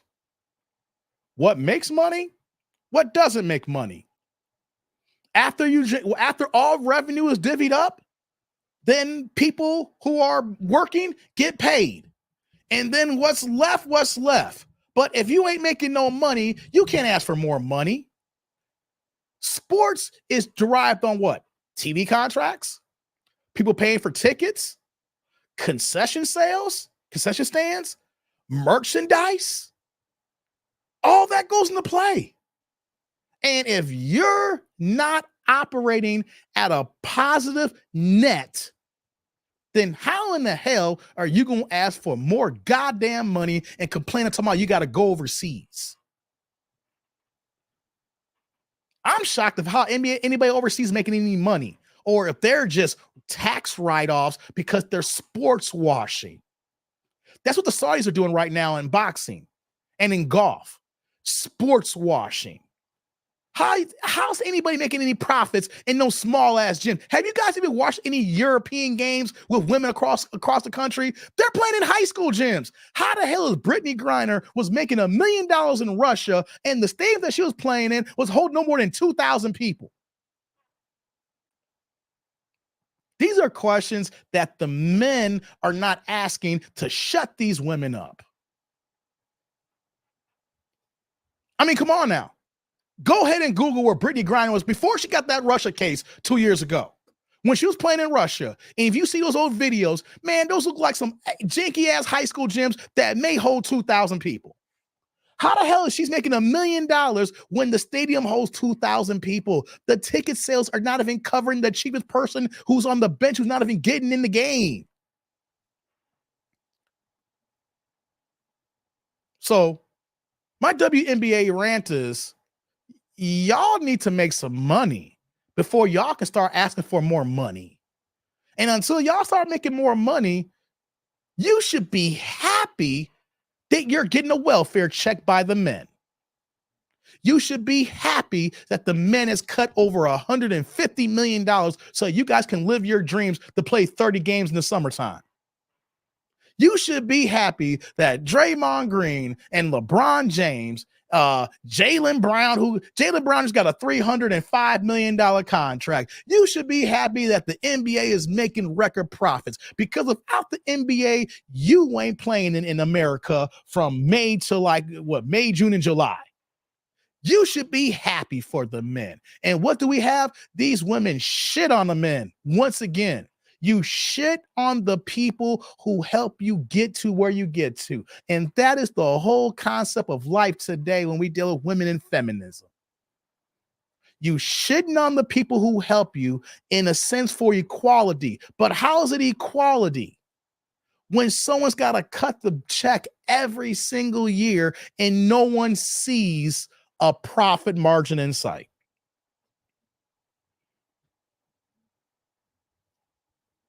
I'm back, and WA is still losing business. What's going on, Polar Bear? I left my 9-to-5 job and now have a fulfilling career with the Mafia. Benefits are great. Hey, man, I bet the benefits are great in the Mafia. How's some taxes for you, too? Good tax cuts, huh? Rome's like, I play horseshoes before I play any WNBA game. What else y'all saying here before I finish off here? Kareem's, what's going on, Kareem?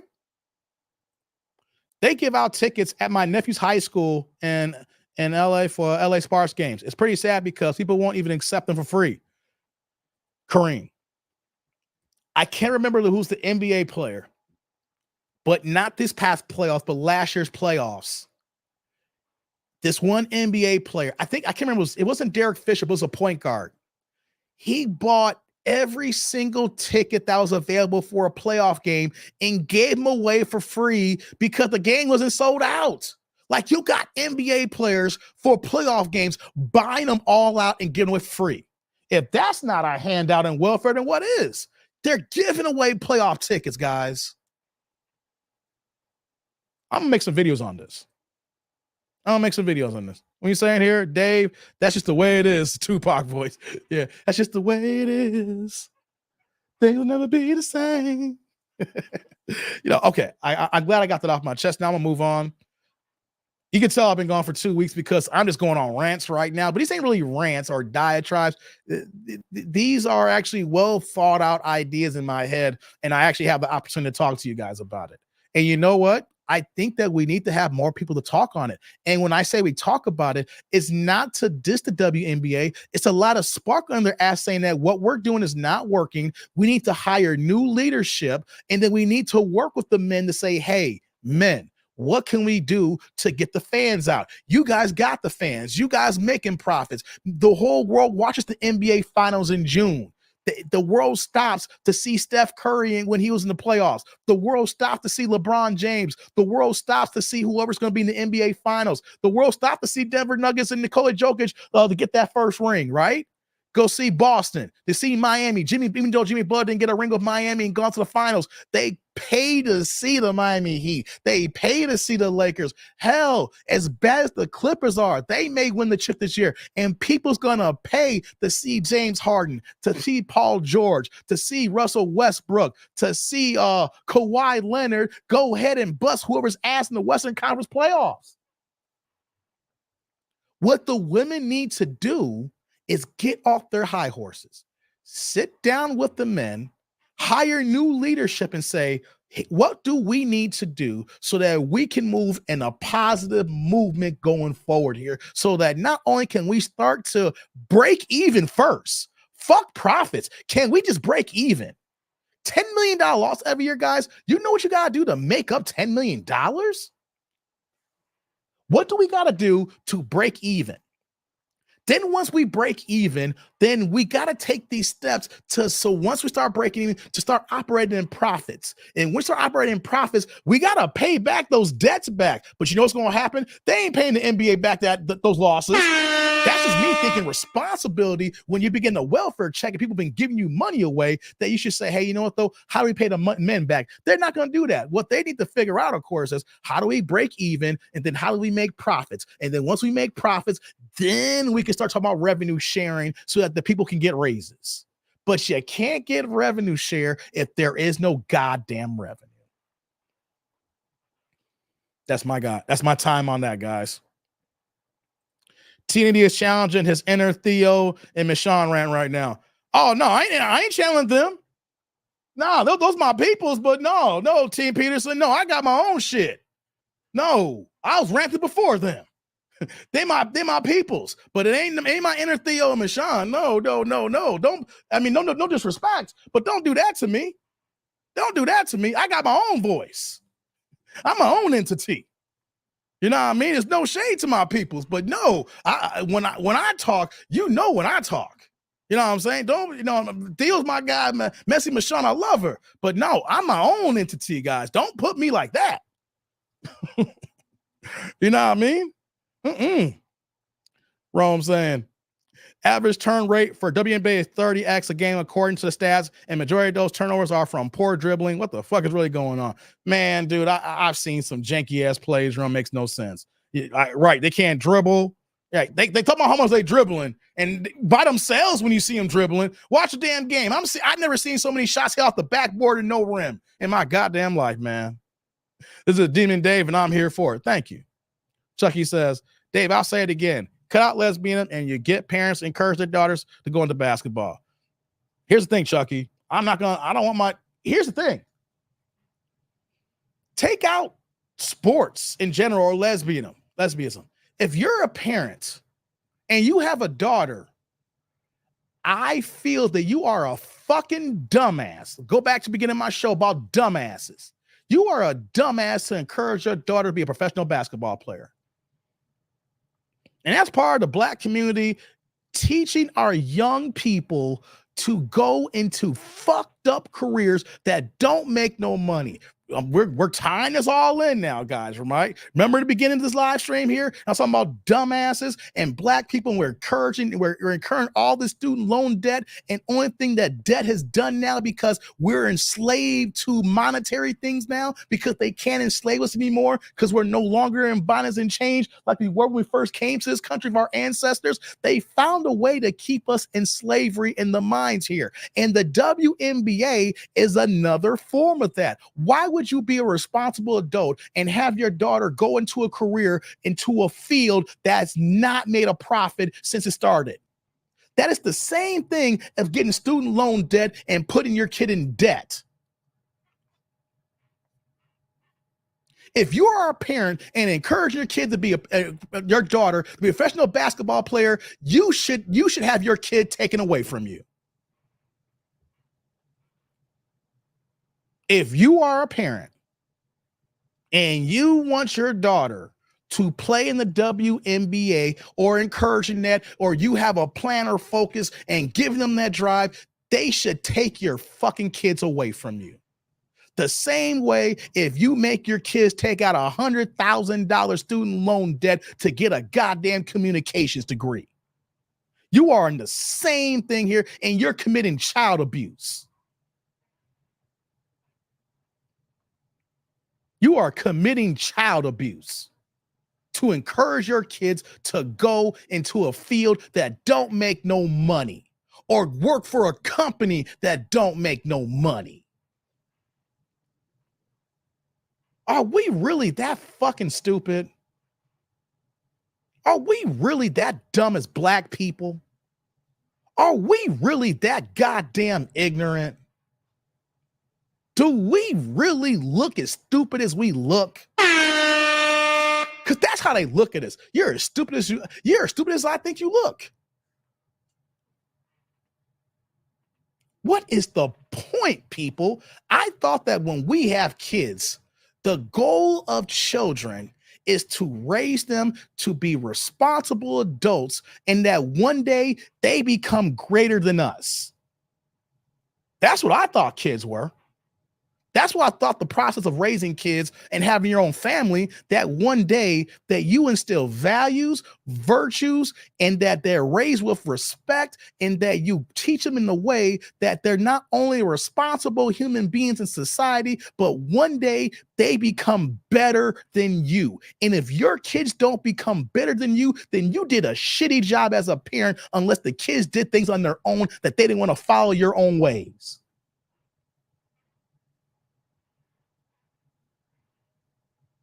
Because when we have kids, that's the ultimate unselfish thing that we can do. Because we're raising somebody. We're teaching them values.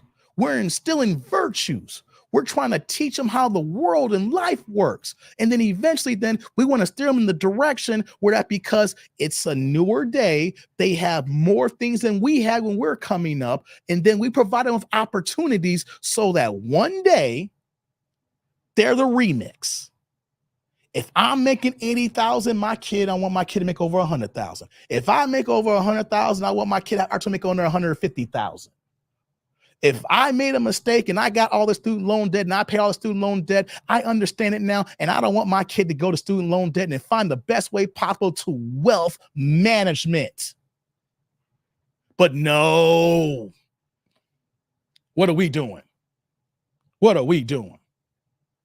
We want to do things that make us feel good.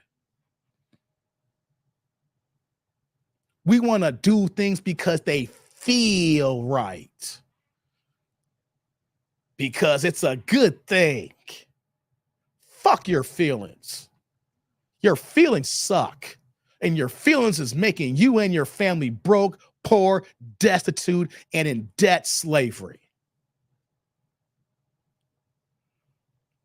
Pooh Man says, wasn't some of the WNBA players making more money with OnlyFans? That was that one girl. Was it Cambridge? That one girl? She was tall as hell. She got kicked off. She don't even play for WNBA no more. She was playing for like the Australian team and started calling the African team monkeys. You a black woman calling other Africans monkeys, and she started a fucking fight and shit like that. And no team wants to fuck with her now. She's a cold basketball player, but no, she's a fucked up head case. And I say that right now if you knew this whole story. That's why then she went on OnlyFans now and she quit basketball. Because you know why? Because no coach want to fuck with her. That's what that was, Pooh Man. That one girl, I think it's Cambridge, her name was. She's like 6'10". Yo, man, the girl can ball her ass off. But you know what, though? She ain't right up here.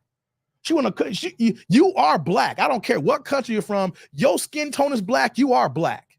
and you want to call that African team monkeys and stuff like that, and then you won't get mad when they cold cock your ass after you sucker punch people? That's what she did. She sucker punched someone, and they came out and mollywopped her ass. And then she want to cry victim, just like a woman. Yeah, she ain't even cute. You're right, Kareem. She ain't even cute. Yeah, she sucker punched them girls and no one would have saw this if the leaked footage didn't come out.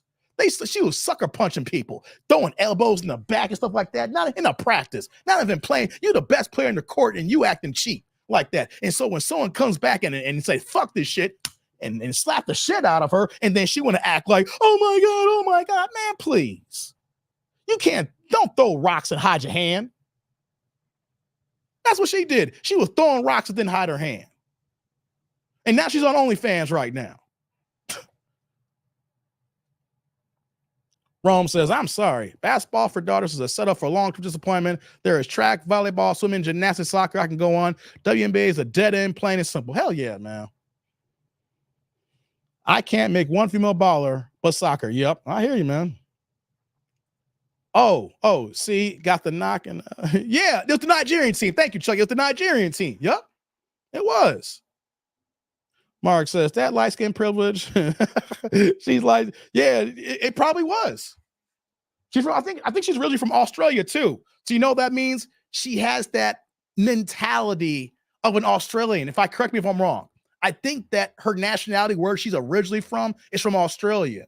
So she's black, but she has a different mind state. And the problem is what we got around the world. I don't care what country you're from, people. If you are black, you are black. I don't care if you're Australian. I don't care if you're from the UK. You're here from America and Chicago, LA, Dallas, New York, or if you're in Canada. It don't matter. When you're black, you're black. And then when you try to act like you're not black, the world's going to tell you and treat you how you are black when you get beside yourself.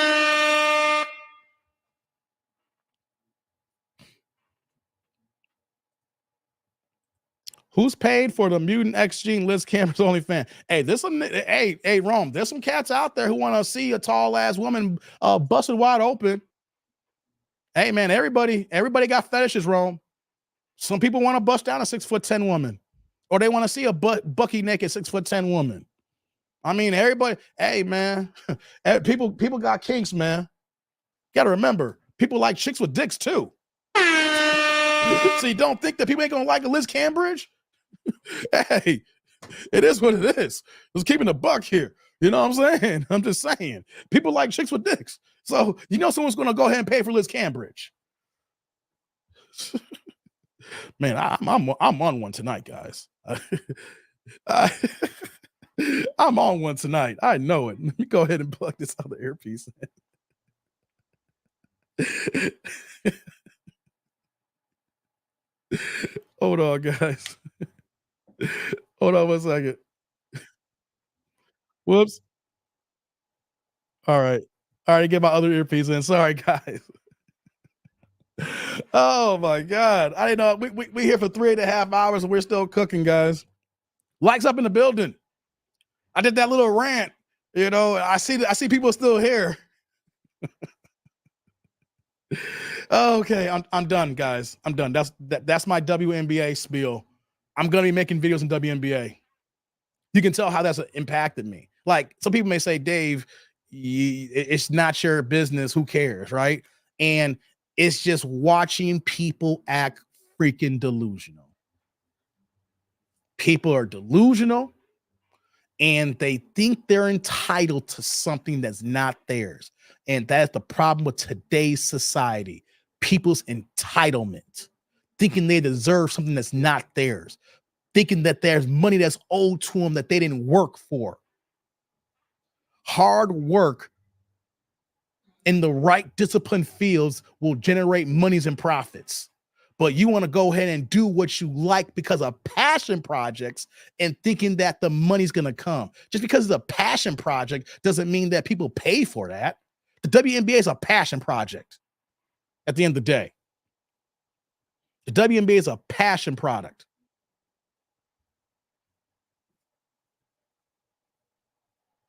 There's no such thing. You know what I'm trying to say, Pooh, man. I'm trying to say it. You know what I'm trying to say, Pooh, man. You know what I'm trying to say here. They're not chicks, but you know what I'm trying to say here.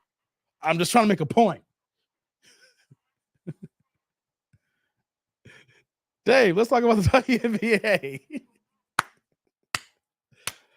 Oh, man, I'm having fun tonight, guys. Oh, my God. I had to get this off my chest. You can tell I've been frustrated. I've been laid up in this house. Ain't been doing nothing. I've been sick. I've been grieving. I've been dealing with a change in my life. And I ain't been doing no YouTubing. And it's like, man, what the hell is going on? And I come back here and I do this here. Rome says, hey, man, them games, they games have 38 people and there's 30 of them, it's family. Man, family ain't even going to the games, Rome. Family ain't even going to the games. What we talking about? They're over there begging for people. Like, oh, hey, God, did you guys know that the WNBA had a TV deal on the Lifetime Network? Lifetime Network is a channel for women. They didn't even make it the full season, guys. You know what happened? Lifetime was getting higher ratings for their janky ass. They're not even B movies. They're D and F movies where you hear these true stories of like one story. I remember watching this one Lifetime movie, right? True story. This woman, she was living in Oregon with her husband and like she was depressed and everything. He was like an architect and stuff like that, right? And then next you know, he was getting phone calls from another woman and it seemed like he was cheating on his wife and the wife was getting pissed off and stuff like that. Like, you cheating on me. He's like, I don't know what this woman is calling me, right? And so next you know, like he comes home one day and the other woman's fighting with his wife and he tried to break into the room, right? And then when he breaks the room, he finds his wife is dead. Right. So what the hell's happened, right? So this dude finds out his wife is dead. The other woman killed his wife. He didn't know who this woman was calling him and flirting. He was just taking the phone call, been happy someone was flirting with him, right? Long story short, came to find out the wife was the other woman. His wife was a goddamn schizophrenic here, right? So she was calling him, disguising her voice, acting like another woman. And then she had an episode breakdown and killed herself. Did you know that movie got more ratings than a WNBA game? I'm not lying to you. I was locked in on this movie. I was like, yo, who the other woman? And then came to find out the other woman was the wife and she murked her own damn self. This dude quit his job, moved in with his parents and lost his goddamn mind. Said, damn, I married a crazy ass woman who killed herself and had me thinking I was cheating on her. And you know what though? That movie got more higher ratings than a WNBA game. And you know what the WNBA said? The Lifetime Network said, we're going to keep pushing these movies out because these cheap ass movies that cost $100,000 to make get higher ratings than women watching basketball games on a Saturday. No lie. I'm telling you the truth on that.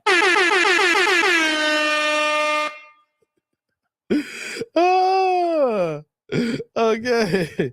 Who's the highest paid WNBA player? I have no idea, man. I have no idea. Dave, a good husband. I know the wife made him watch that. But no, I actually watched that with my brother, actually. Before my brother, this is way before my brother was sick and everything. I went over his house one day on a Saturday and I was just bored as hell and I flipped the channels and I was like, what the hell is this bullshit here? And I was sitting there watching I was intrigued. I actually watched this movie. I watched that whole movie. And you want to know something? That's one movie I watched. I have not watched the entire WNBA game. That tells you something, guys. That tells you something. That tells you something. Hold on. I remember that movie. That movie was, you saw that, Eric? Stop playing. Stop playing, Eric. You saw that movie? That movie came out like 10 years ago. It came out like a long time ago, right? The dude was like in Oregon. You saw that movie, Eric? Come on.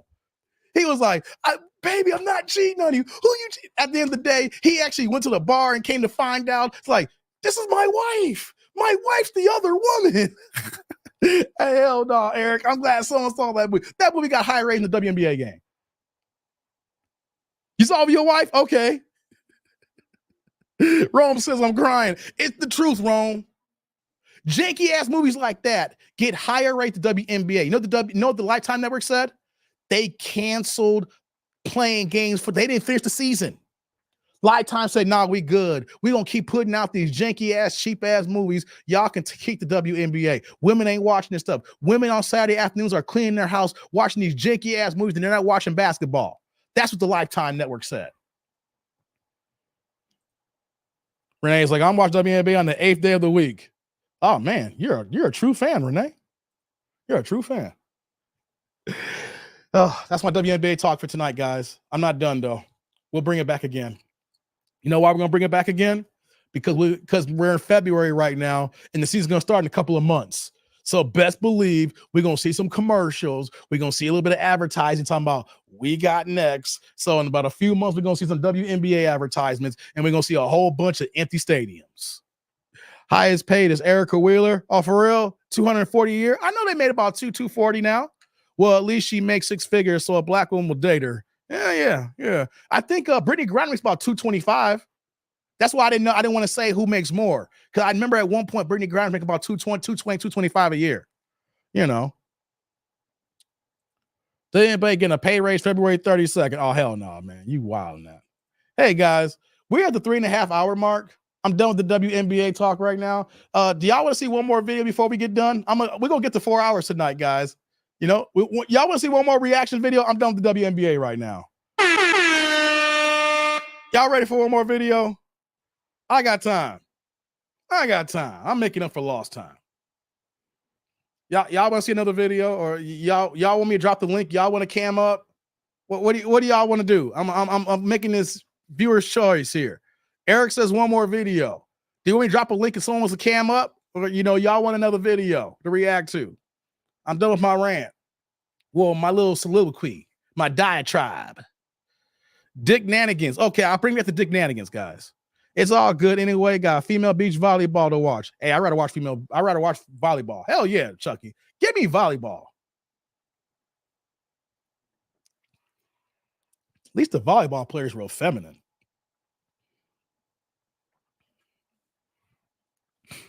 Dave, get your black ass on another video. Okay, Chucky. How about you sit your black ass up and enjoy the show? I won't see TD&D right to that video. I mailed it's gonna be okay, Pooh Man. I got time for another video, guys. Man, y'all didn't know I was gonna go cam up on 4 hours tonight. You know, I'm over here drinking. You want to spend another? Okay, Kareem, another video. Hey, let's kick this off then. I got time, man. Let's roll. Let's do another video, man. I've been gone for so many weeks here. There's so many videos I haven't talked about yet. All right, let's do this here. Yeah, your black ass better be sitting, man. Stop complaining, Chucky. Light skin. Okay, team. TP. I see you, Team Peterson. Hey, let's do this here. Next video. I was so happy. I tried to join on the 15th, but my connection was horrible. I wasn't even at home. I was at my cousin's house. I was waiting to join. What the hell? What's your name? You got a lot of energy from the top. My name is Katina. How old are you, love? I am 27. I'll be 28 this year. 27. And how 27. What's your zodiac sign? Damn zodiacs. Gemini. Do you have any kids? Yes, I do. Yes, ma'am. I have 4. You have 4 kids. 4 kids. How old are your 4 kids, Katina? I have a 7-year-old, a soon-to-be 5-year-old, a soon-to-be 3-year-old, and a soon-to-be 2-year-old. Oh, hell no. Can you give me all their current ages, please? Current ages. Okay, so 7, she just turned 7. 4, 2, and 1. Oh, hell no. 1? Men. By 3. 3 men? 3 men. Okay. Why you not with the baby daddy of the 1-year-old? Okay, well, the last 2 are by the same man. He is currently incarcerated.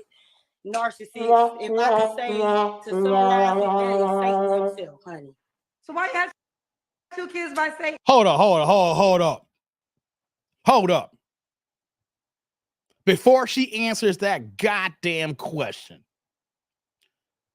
no fucking accountability. You gonna say that you had you got 4 kids by 3 different men. You got a 2 and 1-year-old. You gonna call him a narcissist who's locked up. Well, you know what though? What is your fucking problem? Because you went ahead and had 2 babies with a narcissist, if he's really that. So what does that make you? You see, ladies, y'all need to stop that. Y'all gotta stop that. Because you're on a dating show and you're looking for the next man. So if you're looking for the next man, you chose this man. Once again, another goddamn jailbird. So if he's a narcissist, what the fuck are you? Make it make sense. Make it make sense. Saying. To summarize it, I'm gonna just say this: I wasn't ready to be in a relationship. It was a very lustful experience. I was young. I learned my lesson. You live life, you know, you make your mistakes along the way. I didn't believe in abortion, so at that point, I had my children. Okay. How come you guys don't use protection? You're going to say, I don't believe in abortion. How come you won't make the man put on a condom? Or how come you're not on any form of the 30 plus almost 40 forms of birth control? What I hear is a whole load of bullshit. And I get this. Everybody doesn't believe And Kendra's in going to say, I abortion. believe. But have you heard of birth control? Thank you, Kendra. Yes, I just am not one that believes in birth control. What the fuck? I've had serious effects from it. Like I've had. No, wait, hold up. So you're going to tell me that you tried all 40 different forms of contraceptives for women. You're going to tell me that you have a primary doctor. And the reason why I'm saying this here, because most black folks ain't got a goddamn doctor. When what happens is most black people do, they go to the emergency room. Most of y'all don't even got a doctor, right? So most people just go to the emergency room when they get sick, when it hits critical mass here. So you're going to tell me that you have tried all 40 forms of birth control, and every single one of them has given you some sort of reaction or a negative impact to your body. Tell me you lying without telling me you lying. Thrown up. I've bleeding for an entire year, an entire 6 months. You know, just that whole, it's a lot with the physical. She lying. Now, why you not with the 4-year-old dad? He's deceased. He got killed. Oh my God, I'm so sorry to hear that. He got killed? Wait, have you know the second time she said that's life? That's the second time she said that's life. The last 2 kids is by a narcissist who's in goddamn jail locked up. The next one, he got murdered, and that's just life. What happened to the other guy here? You can't make this up. Ooh. Okay, and the 7-year-old dad, do y'all co-parent well? I don't even know. I don't want to touch bases on it. It's personal, but some people just aren't fit to be parents or whatever. But I was 19. I learned my lesson. Okay. I met somebody that was suitable. I was engaged to my first child's father. I was engaged to my second child's father, but he ended up getting killed. We parted ways, you know. He ended up getting killed. We were working back on the relationship. He ended up getting killed. And yeah, I ended up dealing with my last children's father. And when did he? Maybe you are the common denominator, and you shouldn't be in a relationship, and you shouldn't be a parent. And then another engagement queen. Well, I was engaged at 19. I was young. Have you noticed everything said I was young and that's life? I was young and that's life. More nigga talk. This is more niggadom. Some people are going to say, I hate women or I hate black women. No, I hate niggas. I don't hate black women. I love black women. Shoot. Love me a sister, dog. Don't get it twisted here, people in this chat here. I love me black women, dog. You know what I'm saying? You find me a black woman who knows how to act, ain't nothing better for me. But I don't want to hear this bullshit. Are we serious? Come on. 4 kids, 3 different men, and you're talking defiance like all these men are the problem when you are the one choosing these men. When did he go to jail? Girl, September, but we ain't been together for 2.5 years, so. What a baby's one. Right. Yeah, we split when I was pregnant. He busted my face open. So Oh, yeah, now he you're gonna was say he put abusive. hands on So you. you gotta select. Hold on, hold up. Now you're gonna say he bust your face then? Wait, normally, maybe he did. Maybe he did. But normally, when people really get their ass whooped, that's the first thing they lead with. I'm sorry. You called him a narcissist first. You didn't call him a woman beater. And he went to jail. But then after we gone through the death baby daddy and then the first baby daddy, and then we come back here and now you talking about someone putting hands on you. That's the first thing that normally comes out. Not a narcissist, that he's a woman beater. You see, it don't add up. What's going on, Malcolm? Malcolm in the building. That is not adding up, because when things occur to people, normally the most heinous or things that's going to stand out is what you're going to put to the forefront first. And even when women lie, they're going to lie on the most incredulous things first. Like, he's a woman beater or he puts hands on me. You notice how he puts hands, and that came after a diatribe of other excuses. Man, I'm telling you, here's the thing. I know that there's some dirt dogs out there, guys, who are putting hands on women. The problem that I have is so many women lie about it too. And that's the problem, that men have this dichotomy when it comes with men and women. Yes, I know that men do be putting hands on women. There's a whole bunch of bitch ass niggas who doing this shit here, right? That's a fact. But here's a problem here, right? If men are putting hands on you, normally that's the first thing that comes out. A better selection of men. I think I'm ready now, Kendra. I've been off the market for 2.5 years. I've been healing, working on myself. By no means am I perfect. Hey, Rod came in here blazing. Stuff, but I think I'm level-headed enough What's to up, Rod? make the clear decision whether or not a person is suitable to be in my life or cut them off. All right, let me get more information. Katina, Yes, correct? Yes, ma'am. Katina, 27, Gemini, mom to 4. So you've never been married, Wait a right? minute, wait. Engaged twice, but no. Okay, what do you do? No one cares about being engaged twice. You're 27? Guys, this is a 27-year-old woman with 4 kids by 3 different men. Do for a living? I'm certified CBRF, so home health care. Home health care. And what city do you live She ain't in? even 30, y'all. Wisconsin, unfortunately. Milwaukee. All right, so we got Katina, Milwaukee. 27, Gemini, mom to 4 by 3 men, home health care, lives in Milwaukee. What kind of man are you looking for now, honey? Oh, Lord, here we go, guys. I wrote a list.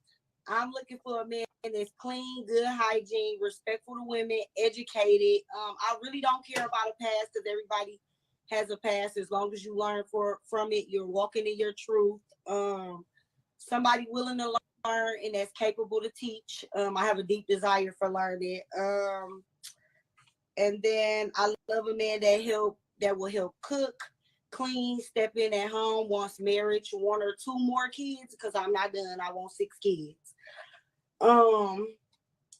And then, nobody that is perfect, but somebody that's willing to grow, make progress, holds themselves accountable. She sounds so ghetto and hood right now, guys. Someone who possesses the ability of affection, affirmation, acts of service, gifts, etc., etc. Okay, Katina, let me ask you this, because this will be said. Now you are a mom. You're 27. You have 4 children, and young children, 7, 4, 2, and 1. I'll get y'all supers in a second. Now you have a situation. 2 of your baby daddies, he's same father, he's in jail. 1 is deceased. But what would you say to the guy that might be concerned that you have 4 kids and 3 of the 4 are under the age of 5? Let's hear this shit. Well, I would say that I was young, and we all live life. We make mistakes along the way. As long as you're willing to grow, you learn from your mistakes. You correct where you went wrong. I think it doesn't really matter. I don't hold no judgment to nobody else, and it's not nobody's place to judge me, because that's God's doing, nobody else's. Fuck that bullshit. Everybody judges. We gonna judge.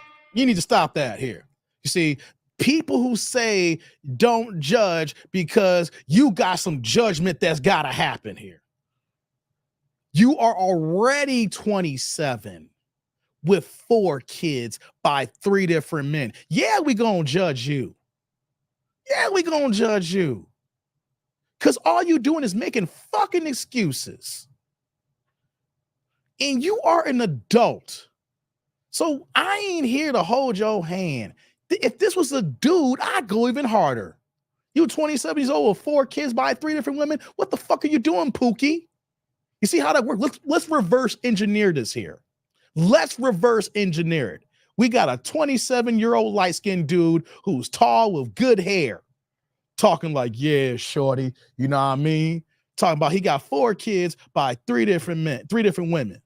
And then like, what happened to the last 2? Well, yeah, that's the same baby mama. You know what I'm saying? She tripping. She won't let me see the kids. Well, what happened to the second baby mama? Well, you know, she moved out of state. You know what I'm saying? So I don't see that one. Well, what happened to the first baby mama? You know, we were engaged and everything. We were young. I was 19, you know, but you know how that goes, Kendra. You know, we young and teenagers, so stuff just happens. Life just happens. That is re-engineering. If this was a dude, so if this was a guy doing this shit, why do we hold our tongue for women? And then the excuse is, I was young and I was dumb. And then, you know, we experienced life and only God can judge me. Fuck that bullshit. We judging. You know why we judging? Because you want a good man. And that good man's got to see if you're going to be a goddamn liability. And if you a liability, then we gonna break down why you a liability. And when we break down the liability, you know what we hear? We hear judgment. And you know what? Judgment is right because all I hear is goddamn motherfucking excuses. I'm mad at black people. No, I'm mad at niggas. Niggas. Okay. All right. Now let's keep going. What are your deal breakers? Ooh, child. My deal breaker. It ain't long. But my deal breaker. Hey, dang, I'm gonna smoke after the show. Abusive, a liar, a manipulator, a narcissist, and somebody that, again, that I was saying, somebody that doesn't walk in their truth. Again, everybody has a past, and I'm okay with somebody having a past as long as somebody walks in their truth. Okay. Do he gotta look a certain way? Look. Girl, want me a black man. I like them chocolate like my mama. Now, what's your ethnicity? I'm mixed. My mom is mixed, white, Irish, Italian, all of that. My dad is Puerto Rican, Dominican. Oh yeah, black, Chucky. So I'm like a mutt. So, and you want a black man? Yes, ma'am. Okay. Now, what about money? Should you make a certain amount of money? Oh Lord, here comes money. I wouldn't necessarily put a price range on that. Just somebody that's not struggling to meet the basic needs and does have the ability to go out on dates and, you know, just be somewhat generous. I'm not saying that they have to do everything because I pay for dates too. There a problem with me smoking? I can't hear you, honey. Dates don't necessarily have to be a financial thing for me. I'm like a picnic in the park type of person, and let's kick our feet up and watch a movie. You know, I treat my man kind. I rub feet and everything. So okay, she rubs feet and everything. Let's do the Kendra Cam. Okay, see what she working with, guys. Because I gotta set it on the edge of my bed. Let's see if this body is what got these dudes knocking her up. Okay. I Well, mean, we can't really see. You have a great body to have 4 kids. Thank you. I appreciate that. Let me see if you can see if I step back like this. Okay, guys, I'm gonna say something right now. Any woman that has a tattoo on the inside of the forearm like this, inside the elbow like this, I already know that's a hood ass chick right there. All right. It's one thing to have tattoos, but when I see tattoos start going on in here, we already know we're dealing with a hood chick here. She in the ghetto. She if you're in Chicago, I think she may be in the hundreds or whatever the case may be, but she in Wisconsin, right? So I already know what kind of a black chick she is in Wisconsin that's moving like this, guys. Let's continue. Okay, we can see you. All right. She got a decent body. So, Katina, I can Yes, see why ma'am. guys are now smashing. do you want the guy to be in Milwaukee? No, he does not. And actually, I prefer him not to be in Milwaukee because I've seen enough through the city, and I'm just not pleased with what I've seen. She don't want no Milwaukee niggas because everybody in Milwaukee knows her get down. Milwaukee's a big town, but it's a small town, right? Now, she's not from Chicago, Chucky. It's Milwaukee. That's a whole nother state. There is nobody in Chicago that claims Milwaukee, and nobody in Milwaukee claims Chicago. It is separate entities. Wisconsin, Illinois. Not Illinois. For all you motherfuckers out there that keep saying Illinois, the S is not plural. The S is silent. And thank you, O'Shea Dew Jackson. You must have heard me because he used to say Illinois all the time. And every time I see him talk about Tiffany Hannard, he says Illinois now. So I don't know if you've been watching me, O'Shea, but I was getting on channels and I was just saying, stop saying Illinois. And all of a sudden I see his videos and he says Illinois, the S is silent here. All right. So let you know, Chucky, Milwaukee does not rock with Chicago and Chicago does not rock with Milwaukee. So we are not one and the same. Okay. Lord have mercy. Okay, so you prefer him not to be in Milwaukee. What is the age range you would date? You're 27. Somebody that is at least my age, so be turning 28 this year. And I say I will stop at maybe 40. 40. Okay. Now, when was your last relationship? 2.5 years ago. My kid's Okay. father. You don't have to answer, but I'm gonna ask. When's the last time you was intimate with One's someone? glaze. I believe it was November last year. So I'm trying this new thing to not have sex this year. So you want to go all of 2024 and now? How about you're adults? People gonna have sex. I'm not trying to tell people to be Mother Teresa and not have sex. What I'm saying is, if you're gonna have sex, use protection and do it with somebody that might be with a future. Y'all keep doing these situationships and busting these one-offs, and then that's why you're in a situation where you got a dead baby daddy and another dude in goddamn jail here. I just want you guys to understand, I'm not tripping about women having sex. Y'all gonna get down. Y'all got needs. I get it. You get wet. You get lonely. You get moist. You want someone to arch that back. You want somebody to bend you over. All I'm saying is use protection. Or not have sex? if I meet somebody that possesses the qualities that I'm looking for and it's going good, then I'd be willing to break that agreement to myself. But if I don't find somebody that's worth it, then I plan to keep my cookies in my jar. Now, sex isn't a big thing for me. I have 4 kids, but that's because I'm working with some good stuff. But so you said, so you want to hold the good stuff in? Now. Yes, ma'am. This is too good to just be given out. Well, you gave it out 4 times, honey. What the fuck are you talking about? Too good to give out? You got 3 baby daddies. You been giving that away. You see, that is the most dumb shit I've heard tonight. I ain't supposed to be, you been giving away. You just had 3 niggas who knocked you up. All you've been doing is giving that shit away. What you talking about? You just ain't giving away now because that dude's in jail. Yeah, but again, I was engaged twice. Hey, what's going on, T. Lee? I think my mistake was when I got to the last one because I was just living, I was having fun and all. I was living, having fun. You see, hear that, guys? I made those kids, so I birthed those kids. Okay, so listen, fair enough. I do believe in growth. I do believe in learning. When you learn better, you do better. But now I'm gonna just say this to you because hey, Rod, I don't think they're trying to pull out. They pookies. Pookies don't pull out. Sex, and you have sex. You have 4 children. Some men, and I'm not even saying that you should give it up. Like you should have been practicing this, to be quite honest. But now moving forward in your current situation, there are going to be some men that's going to say, "Wait a minute now, why the hell I got to wait for the cookie and I got to be all this great stuff?" Huh? My kids' dads had to wait for it. I didn't just. How long they wait? So while they were waiting, were you not doing a better assessment of them? Because it seems like you should have never gave your kids' dads the cookie. Facts, Kendra. Well, I would say You right on that, Kendra. The last one, he did not possess the qualities. But again, I wasn't looking for a relationship. It was a sexual agreement. I wasn't ready to be in a relationship. And I ended up getting pregnant with my son, which is my third child. And then, we got the hard part out the way. We ended up having another one. So basically, that sounds like the most ultimate dumb shit ever. You made him wait, but then all of a sudden you had a baby with him. You said, well, I had a baby, so all the hard stuff was done, so we had another one. What? You just made absolutely, completely no goddamn sense. Once you gave it up, you said no rubber, no birth control, no nothing. I'll make him wait about a month, but once he nut, go ahead and ski. Make sure you pull out. I'll pull out. Don't worry, my pull out game good. Pookies don't pull out.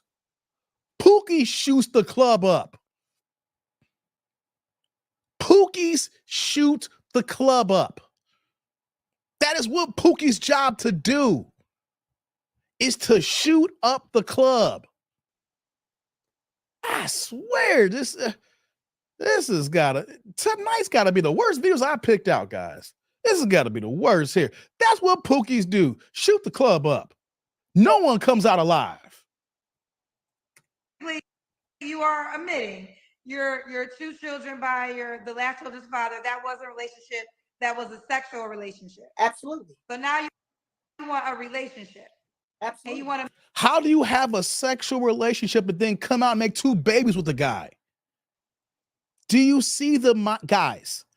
This is the mind state that you have to deal if you want to deal with this woman here. She literally was dealing with a situationship here. And then from a situationship, she decided to give this guy 2 kids who turned up to be in jail now. Do you see the ignoramus that's going on here? Do we see the arrested development that's happened here? Do you see the stupidity that's happening here? Do you see the niggadom that's happening here? Man to come in, and obviously you said marriage, correct? Absolutely. So you want a man to Facts, come in and T-Lee. be a Pre-cum all day. to the children you created with the sexual relationship. I'll get y'all supers in a second, guys. Don't worry. Yeah, he's gonna be in prison, honey.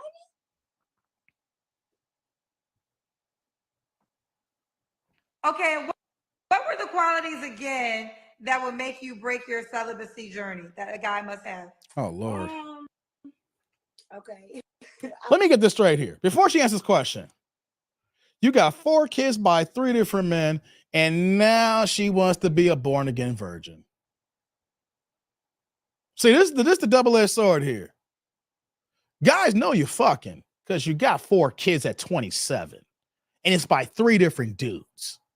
Now you want to go ahead and be a born-again virgin. That's good to wait. The problem is, guys ain't gonna wait for you. They already paint the picture for you, but you're trying to change the clock. You want to reverse engineer it to make it seem like you're Mother Teresa now, and you want to be this holy woman that says, I'm going to wait and give it to the next guy here. When you can say, well, I made the other guys wait. We didn't make them wait. If you did make them wait, you didn't make them use no condoms, no protection. So what are we doing here? Are we serious? Women, are we serious here? Guys ain't dumb. You may deal with guys who may want to act dumb. They act dumb to get the booty. That's how guys act dumb. Guys act stupid and ignoramus to women when it comes to, let me dumb myself down because I don't want to skip out on that ass. Guys act stupid for the booty. Guys ain't stupid. Are we serious? Now you want to be a born-again person. How about you choose better so you don't deal with a nigga that's in jail? You choose better so a nigga don't get shot up. I knew you was gonna agree on me. I want somebody that's good hygiene, clean, respectful to women, educated. I don't care about a past. Oh, we got the Dead Sea Scrolls, guys. Dead Sea Scrolls. Somebody willing to learn and capable to teach. Because I have a deep desire to learn. Somebody that's passionate, kind. Somebody that knows how to step in. They can help cook, clean from time to time. jump in with the kids. And I'm not saying I don't want a man that has kids. I'm okay with a man that has kids. I'm okay with 2 or 3 kids only because I want more children. And 10 people in one household just sound like a lot, don't it? It does. Yes.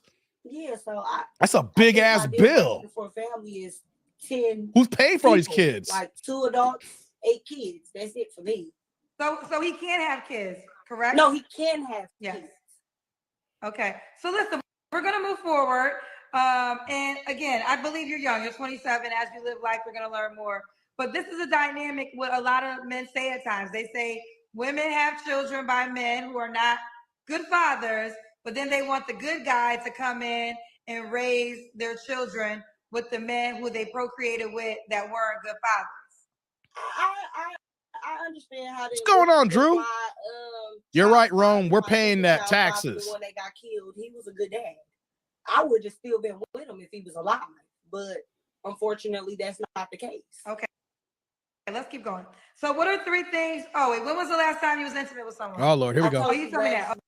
Okay. Yes, what are 3 flaws you have to work on? Get to these fucking flaws. I can be a bit talkative at times. Let's hear your flaws. I feel disrespected. I can get a little rude, and I might cuss you out. I say that. You got a slick tongue. I have people that I have not cussed out in my life. It's just I'm a Gemini, so I go with the flow. However you treat me, you will get treated back. If you disrespect, I don't want to hear no goddamn Gemini. You got a slick ass tongue. You just curse folks out when you feel some type of way. You get in your feelings and you start snapping off, snap, crackle, pop. I don't want to hear that. I'm a Gemini. Don't be blaming it on the sun, moons, and quasars, the stars of the freaking astrology signs. I'm sick and tired of that crap. Talking about I'm a Gemini. Man, please, you ghetto. That's what it is. So all Geminis are cursing everybody out. Is that what we're doing over here? I'll make sure I don't mess with no damn Geminis then, men or women, because all you do is curse people out, then that's what y'all do. I don't believe that crap. Lord have mercy. Disrespect me, you call me bitches and all of that other stuff, then I'm a cuss back. Who are you dealing with that's calling you bitches and hoes? See, this is what we're dealing with here, guys, right? Her justification is, I'm a snap off, I'm a Gemini, you call me a bitch, I'm a go there. What dudes are you, what Pookies and Ray Rays and Dusty Darrells are you messing with that just comes out that says, what's going on, bitch? Fuck you, bitch. Seriously. This is what we're dealing with here. See, it's not just on the Pookies and Ray Rays that you're dealing with. It's you. You are picking the people that is making your environment be one big ass clusterfuck. You are the common denominator. Yeah, you may have chose a Pookie, but you are a Pookisha. And then I think the other thing is, well, I wrote it down, but if I don't feel like somebody is willing to communicate effectively and I just don't feel that it's working, I shut down because I don't like confrontation. I prefer not to have confrontation with a person. I'll bite my tongue until the point that I just can't no more. Okay. And why would a guy be lucky to be with you? Niggas. Well, I wrote that down. More Dead Sea Scrolls, guys. I'm passionate, kind. I'm fun. I got a good heart. I'm honest. I'm respectful. I got intellect, so I'm a smart girl as well. I have a lot of personality. I'm adventurous, and I still have a bit of a child in me, and not in a bad way, not childish. Just more so, I have an energy, cracking jokes, laughing. I'll do water fights, water balloon fights, stuff like that. Okay, you're fun. You're fun time. And you said you do want to get married and you want to have more children. What qualities you feel as though make you a wife? A wife? I clean. I can teach. I've lived through a lot of experiences in my life. I'm not very judgmental. I'm willing to listen. I'm willing to learn a person inside out. Like I like to know my person to the point that if you don't like chicken on the bone, I'm not making chicken on the bone. I like a man that, you know, communicates, but I communicate as well. And I'll let a person know that if I'm uncomfortable. I don't cheat. I've been faithful in all of my relationships. I'm not a liar. I'm not secretive. I'm very open. I respect privacy when it comes to relationships. So yeah. Okay. And one more time, what's the age range you would date? 28. They'd have to be turning 28 this year. So my age, and all the way up to 40. Okay. And you have 4 children. You want 2 more kids. So that's 6. So we can have at the most 2 kids already. I prefer to, but if I meet somebody with 3, that's okay. Now, did you see the guy that was up here earlier? He had a 6-month-old baby. Oh, yeah, that's crazy. That would work for you. No, he's 42 and he's still chasing a what did he say he do? Stand up? Oh no, baby, you need to let that go. It's just like some of their hairline, they need to let it go. So he wouldn't have a chance. Before Kendra starts talking about her, that whoever the guy was as a 42-year-old stand-up comedian, I get that. You are the pot calling the kettle black. How you gonna talk about a black man trying to be a stand-up comedian in his 40s when you are actively choosing jailbirds and niggas getting shot up? You see how this works here? Like, you take shots at that guy who probably, you know, I ain't defending him like that. I'm just saying, I'm just calling a spade and a buck here, right? So you can call out this other guy who's a pookie, but you can't see the pookisha in yourself, right? Yeah, that guy's trying to be a stand-up comedian at 40, 50 years old. It's not a good look. Yeah, you behind the curve. It's like trying to be a 40-year-old rapper, like that woman earlier, right? Yeah, it's not a good thing, right? But who are you? Who are you? You literally had a sexual relationship that was supposed to be a situationship, and you gave the man 2 babies, and then he went to jail for lockup. Like, who are you? Matter of fact, at least the man is making a living trying to be a stand-up comedian. The guy that you chose is living in a cell right now. He's getting 2 highs in the cot right now. So I hate when Kendra does this bullshit here, right? Try to big up the women and dog the men when the women are in the same position or even worse. Who are you to dog somebody out when your situation just is fucked up right now? Your kids can't see their daddies. One's in jail, the other one's dead, right? So this is what I don't like. You try to big yourself up while dogging somebody else when y'all's in the same pool of shit. Right? Right, tribe? How is this a situation where that, okay, I know what Ken's trying to do. You don't want a guy with a 6-month-old. I get that. A guy who's 42 years old, got a 6-month-old trying to be a comedian. That is not a guy that you probably want to put your eggs in the basket in, right? But you are a woman who literally said what you said here. 2 guys down the picture, one's dead, one's in jail for 3 of the kids. And then you're an engagement queen. So this is where I come in here and I say, nah, stop talking about other niggas when you a nigga too. Niggas talking about other niggas when you all of y'all just bunch of niggas. Chance, he's not good enough. Absolutely not. Absolutely all I heard was excuse after excuse and a man that doesn't hold himself accountable. That's all I heard. Wait a minute. All I heard was excuse after excuse after excuse of you, and you're not accountable. All you kept saying was, I was young and dumb. Sounds familiar, don't it, tribe? Niggadom. More nigga talk. Like, how are you going to talk about him when you're doing the same thing? Who say it again? All I heard was him make excuse after excuse and a man that did not hold himself accountable. Isn't that you? That's not what you're looking for. Absolutely. Isn't that you? Let's get it together. Let's do it. So, Katina, right? Yes, ma'am. Katina, 27, Gemini. She's in Milwaukee. You beat me She to does it, home Rome. healthcare. I was about to say Mom that. to 4 by 3 men. You All right, judging how can too the right guy that now. wants to date you reach out to you, honey? You can reach me on Instagram at _lurkthis. LURKTHIS. Spell it for the people again. _ LURKTHIS. All lowercase. Okay. Well, honey, you keep me posted how it goes, baby girl. I hope I find my husband. I'm definitely gonna let you know. Woo, she's looking for a husband now. Let's get it All right. clear.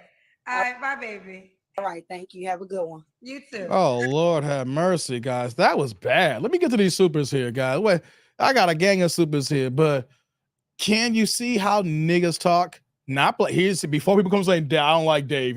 He don't like black. He racist. He hates his own people. No. You see how this is not how black women talk. This is how niggas talk. I'm going to keep saying that. There's a difference. I love when Chris Rock was in the chat, and I got that from Chris Rock. There is niggas and then there's black people. And you're right, Roman. She said it earlier. Don't judge me. I was young and dumb. I want no one to judge me. You literally just judging the next nigga. You see how that works here? People judge. So you going to judge on that nigga. We going to judge on you, nigga. Just because you a mixed light-skinned chick don't make you not a nigga. Lord have mercy. Hold on. Shout out to Eric Jordan. You got a couple of them here. I'm going to get all Eric's here.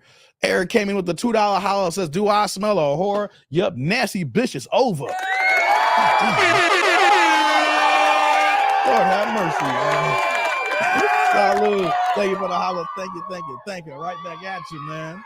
Lord, you got a couple of here, so I'm going to run through these here. Man, she is nasty. I'm going to say that. Yeah, I agree with you, Eric. How the hell you going to talk about some other people when look at your life? I mean, it's best to keep your mouth shut. When you're throwing rocks and you got a glass house, 4 kids, 3 different men, you're already 27 years old, and the last baby daddy was the last 2 kids is in jail. The other one is dead, and then you're an engagement queen. Man, please stop playing with me on that one. And Eric came right back with another $2 holler saying, Dusty trailer trash Becky, you only qualified, Pookie. Salute.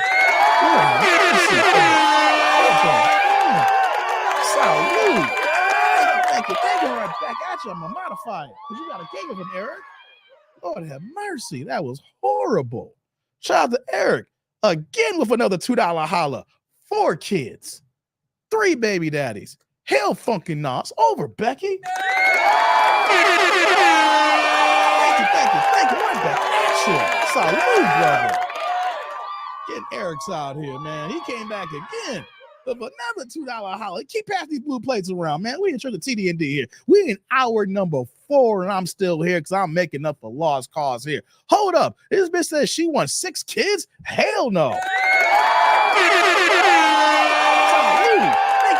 Thank you, Eric. Right back at you. Lord have mercy. You going in, Eric.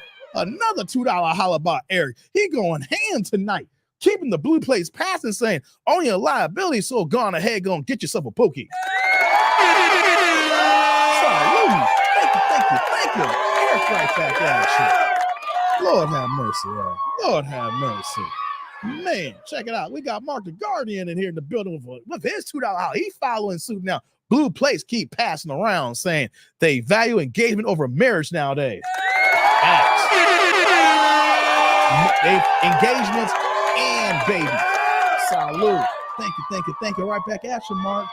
It's funny. They put the cart before the horse, Mark, right? They will not get married. They will not try to say, I'm going to settle down with man, but they'll have that man's baby. They'll be a baby mama and claim, I've been engaged 14, 15 times, but being married, no, girl, I won't be tied down. But you got this baby tying your black ass down.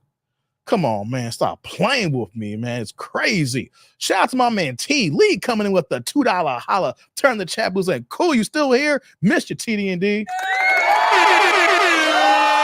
T. Lee. Thank you. Right back at you. I know I've been gone, T. Lee, but I'm back.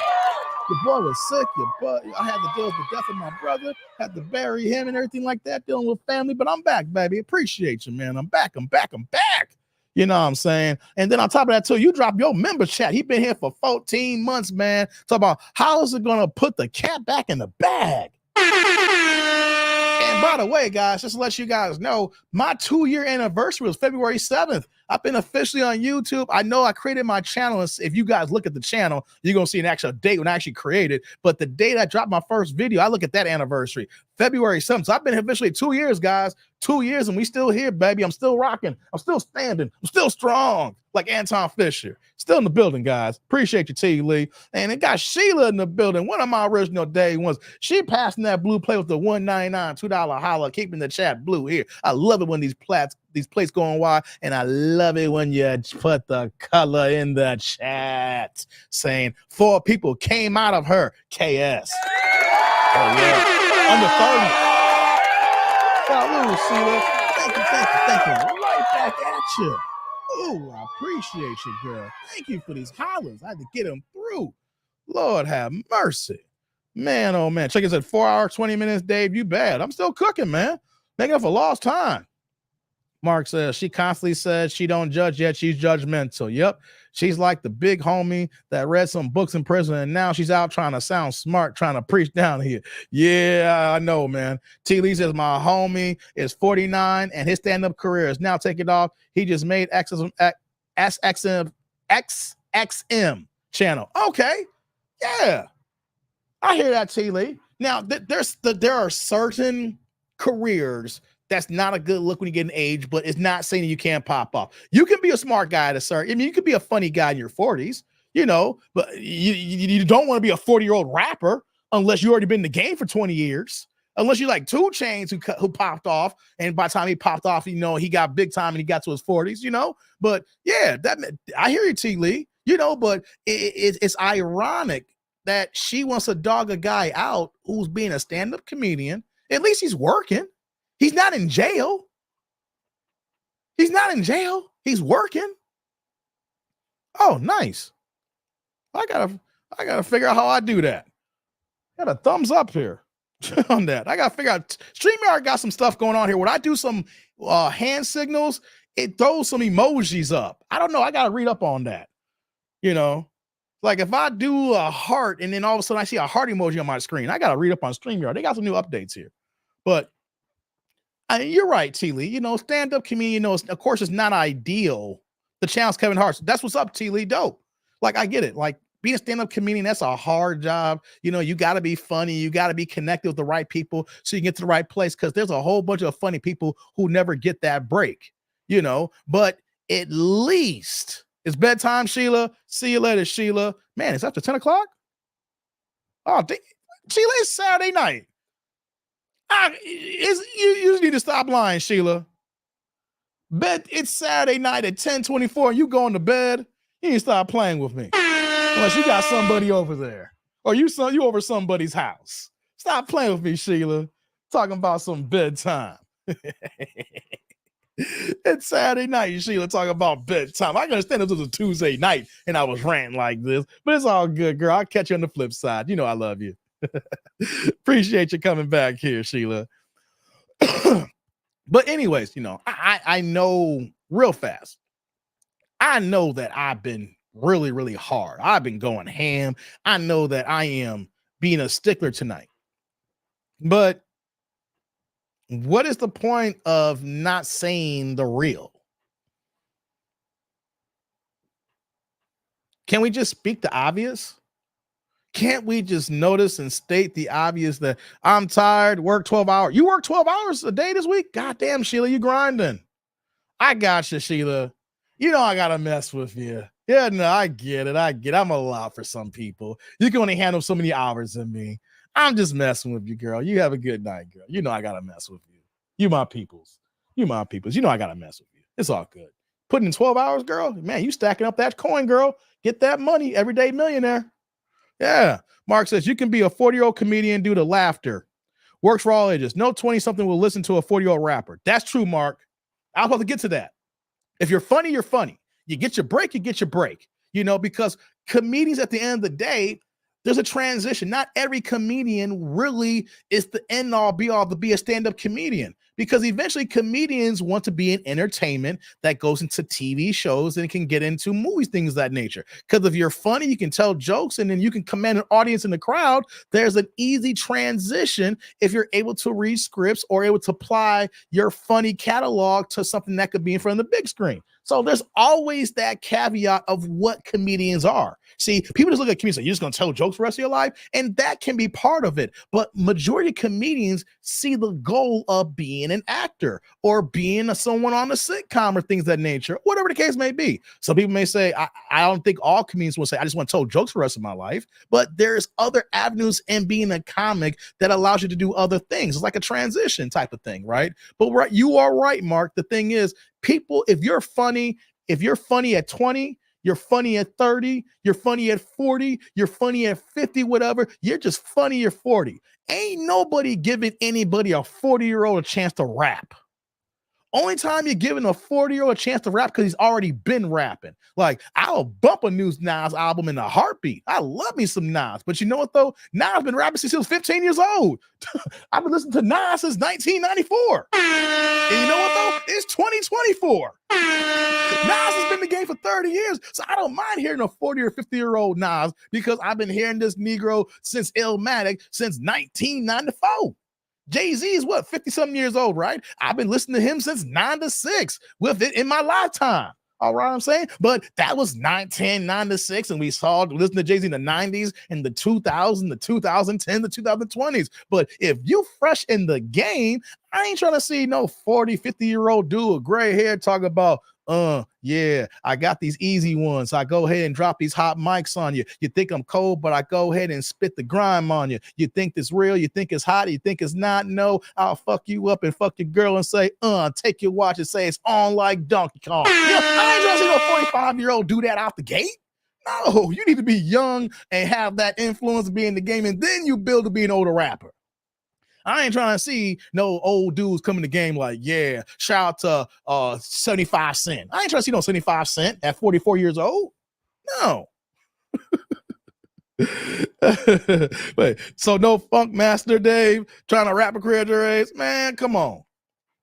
No, I ain't, no, Mark, come on, man. Come on, give it up. Rap's a young man sport. Just like sports. Rap in sports go hand in hand. That's a young man sport. You got to be young to get in, and if you build the career, you can sustain a legacy and longevity all for you. So if you got in the game and then you was able to stay into your 40s, more power to you. Right? Shout out to my De La Souls out there. You know what I mean? I love the fact that I can see De La Soul still go on tour even though we lost a member, right? Shout out to I love to see Nas still. He dropped 6 albums in 3 years. Shout out to Nas, right? I love to see cats who I grew up with seeing the 90s and still making hot music. Shout out to Tribe Called Quest when they made that album before Five Dog passed away back in 2015, right? I love to see the greats who are still doing their sport, but we saw them when they were young men. I ain't trying to see no old dudes rap. Nas is my favorite East Coast rapper. I love me some Nas, man. You can't tell me nothing about him and Hit Boy. Man, him and Hit Boy made all them albums in the last several years, man. King's Disease series, volumes 1, 2, and 3. Man, King's Disease, man, will murk any young rapper in the game today. But you know why? Because Nas has been in the game since Live at the Barbecue back in 1993 with MC Search. Okay? So we have been seeing Nas do this thing for 30 plus years. I ain't trying to see someone new in the game at 42 years old.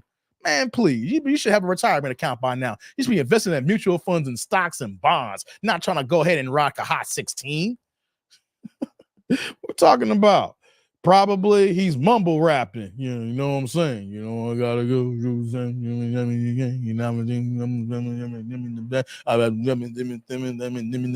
I don't mess with these hoes as I'm going to say. Yeah, come get out of here. Go somewhere. Nas has bars. Man, Nas still got bars. Man, I might go ahead and blaze one and put Nas on when I blaze when I get done, guys. Shoot, what did Nas say? Man, I I drink the Dom P watching Gandhi till I'm charged. Come on, man. Who says that? Man, I'm going to drink the Dom P watching Gandhi till I'm charged, yo. I'm going to go ahead and drink this alcohol, listen to Gandhi, even though that's kind of crazy, you know. But hey, come on, man. Shout out to Nas. Shout out to Nas, man. But real talk, though. Get back to this video here as I close this one out here. Man, come on, man. Women want to come out talking about, don't judge me. I have 4 kids by 3 different men. I made mistakes. I was young. Don't judge me. But then the young comedian, the 42 comedian come out and say, well, he a comedian. He needs to give it up. Man, your black ass is judging. And the point I'm saying is we all judge.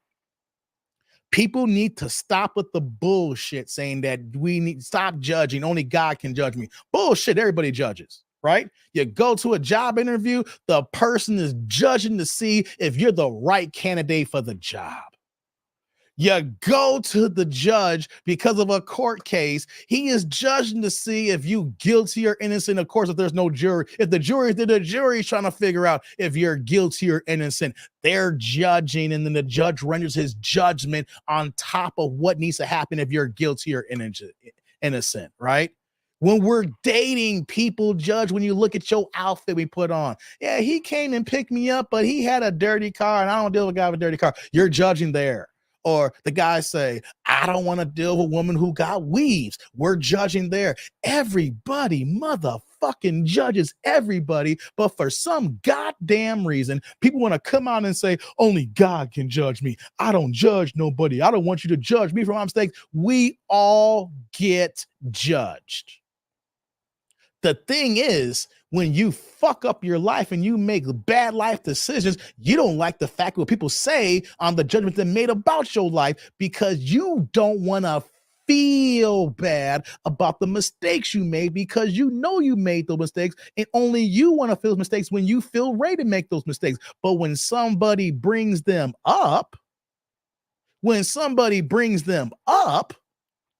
then you're like, oh, no, don't judge. Man, that's some hypocritical bullshit. Shout out to Drew Titan, man. What's going on, brother? You dropping the $2 holler with nothing but laughing emojis. I'm glad I'm making you laugh on a Saturday night, man.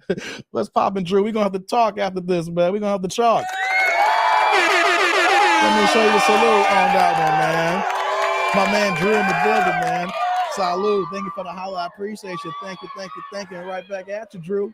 I got you laughing on a Friday night. I got the comedy going for you, huh? I'm entertaining you, right? Entertaining you. Thank you, Drew. I appreciate it. Dave was mumbling. What was that? You're right. No, listen to a 44-year-old rapper. I'm 43, Chucky. Don't put the 44 on me yet. I still got a month before the 44, all right? I'm still owning 43 until I claim 44. I'm embracing every year and every day of it. I ain't going to be like these cats saying, well, I'm going to be the... No. I'm still 43, Chucky. I'm still 43. Cameron is whack. Cameron got some bars, man. Hey, there was a point. Cameron was whack of horse and carriage, but then you know what Dip said. I rock some Cameron, man. Come on, man. Ain't no wrong with Cameron. You know what I'm saying? I had an encounter with Cameron about 20 years ago. I got stories for days. Like I used to work for the Marriott, and I actually had 2 jobs. I used to work for Menards hardware store, and I used to work at the Marriott.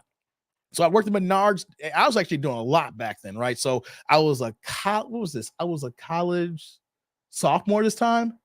Yeah, I was a sophomore in college, my second year in college. So I was doing weekends at the Marriott, and I was working days and some weekends at Menards. And then, of course, I was going to school during that time. So my second year in college. So since I worked at the Marriott, I had the hookup for free rooms. So Cameron used to be out here in Chicago all the goddamn time. If you hear Cameron in interviews, he would say, yo, I'll be in Chicago all the time. I got my peoples in Chicago. You know what I'm saying? There was one night long time ago, my old manager, Delvin, he was like, yo, me and Cameron tight. I was like, all right, cool. So I was like, and then, of course, the talk came up, Dave, you work at the Marriott, can you hook us up with some hotel rooms? So you know what happened? I ended up hooking my man Delvin and Cameron and all his people for some hotel rooms. And it was like this big-ass hip-hop hotel party at the hotel I was working at. And it was a whole bunch of niggadom that went down. So shout out to Cameron for fucking up the rooms.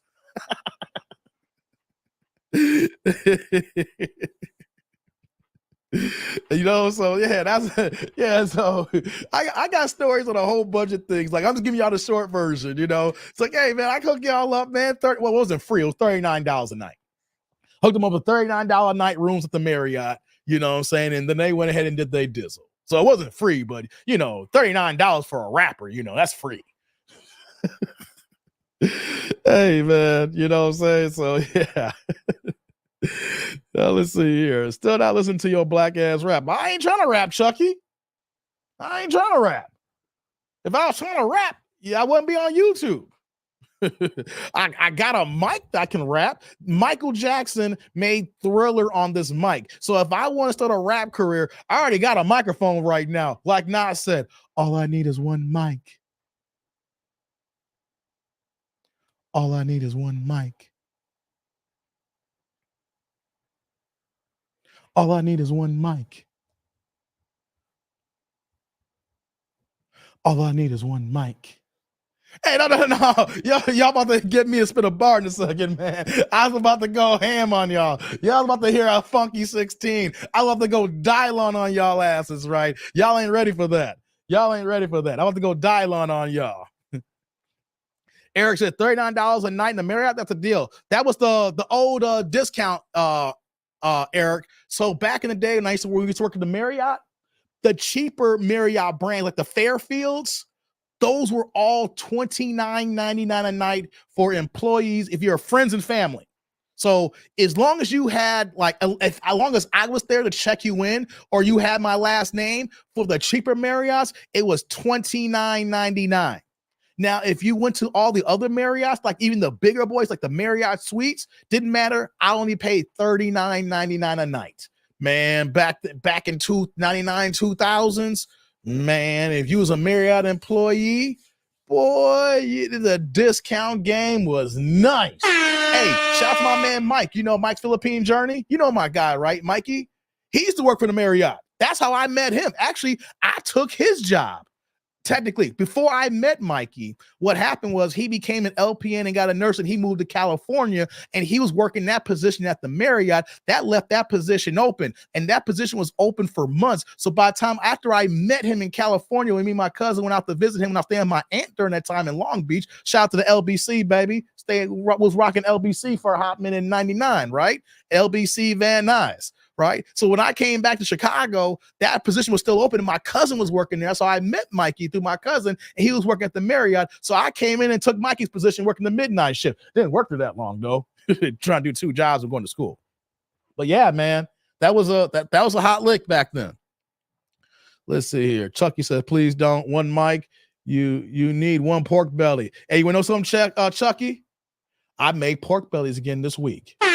You got jokes on pork bellies? I'll flip it right back on you. I went to the butcher last week, right? When I was feeling better, and I bought another 3 pounds of pork belly, and it was frozen because the butcher I go to, they don't have them thawed. It was only frozen. So I had to go ahead and thaw that sucker out, and then I went through my prep process, okay? Went ahead and porked all the holes and the fat and everything, and put a whole layer of salt in there so I can harden that fat surface so it can render. I went ahead and diced them up in cubes on the meat side, the pork side and everything, and seasoned them up and let that marinate another 24 hours. And then what was it? Today's Saturday, right? I cooked them on Thursday.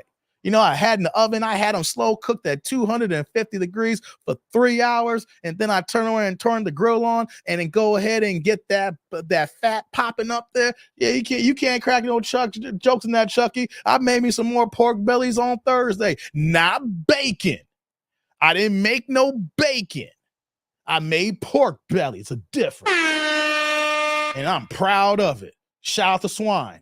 Yeah, I don't care. I ate that damn pig and it was good as hell.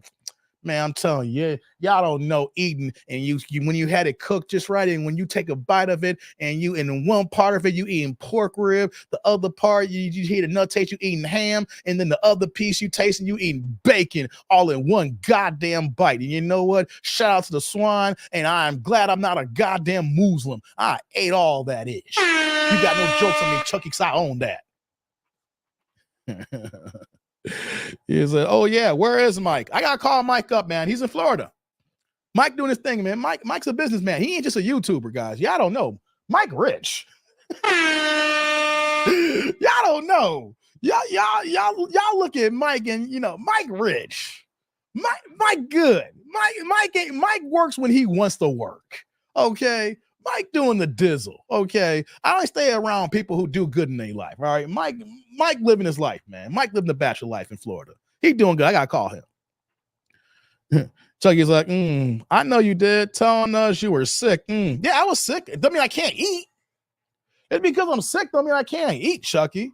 Act like I'm sick and I'm laid up in the bed and I can't make myself some goddamn food, man. Shoot, I drove myself to the store, bought some pork belly, put it in the fridge, let it thaw out, and I laid in the cut and chilled. When it was ready, I went back upstairs and cooked it. Ain't nothing much to do. You throw it in for 3 hours, you ain't watching the oven. 250 is slow cooking. Damn, I've been here for 4 hours and 39 minutes. I think I'm about to get out of here, man. I think it's time to smoke up and call it a night. What do y'all say? Anybody still out there? Y'all still there? I see Chucky's last one that said something here. Y'all still out there? Or am I just talking to myself? Okay, yeah. Stole baby juice too. It ain't baby juice, it's apple juice. It's juice boxes.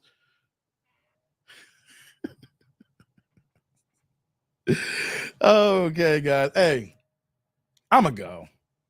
I mean, I could stay, but y'all stop dropping supers. So, I mean, I appreciate the love. Y'all bless me tonight. So since I don't see no more supers, I think that's my time to go because I think y'all done donating for the night. Because I could go for 5 hours and do another video. I could do one more video. Look, I'll do one more video.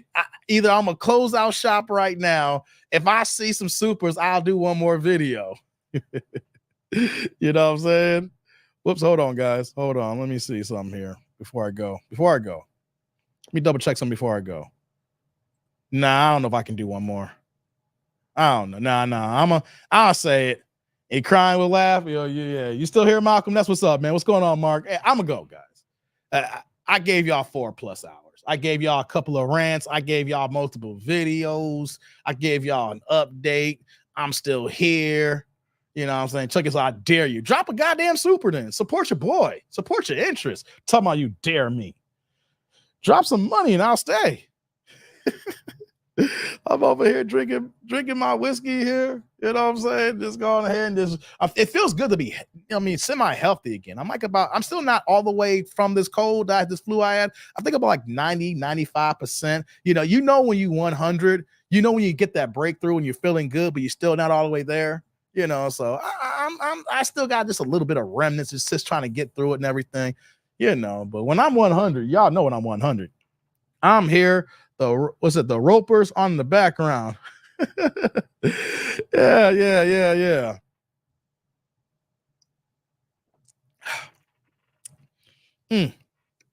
Okay, guys, I'm gonna go because you know what's gonna happen.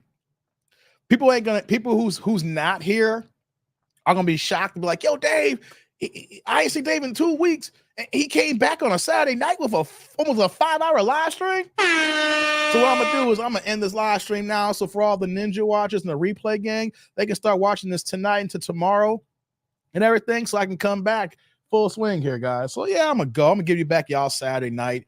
Hey, real fast before I go, Super Bowl picks. Applause for your black ass for staying up till now. But got the rhyme is 4:44. It's like a personal problem, Chucky. That's 4:44 your time. It's like a personal problem that you up this late. You up at 5 a.m. rocking with me. I appreciate you. Hey, real fast though, because I'm not gonna live stream on Sunday. Super Bowl picks. I know you picking the 49ers, Eric, because EJ, you and Callie. You know what I'm gonna say? It was that T. Lisa, I predict Taylor Swift will win. She's already won, dog. All that free publicity she got, how many Grammys did she win the other night? She won several Grammys the other night.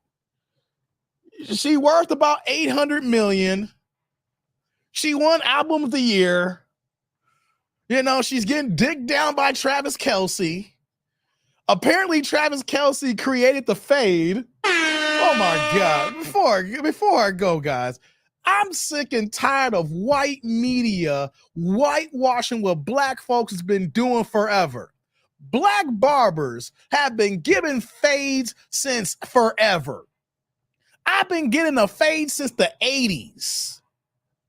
And then they gonna say Travis Kelce in the New York Times, the Travis Kelce cut, the bald fade with a number 2. He's changing it up.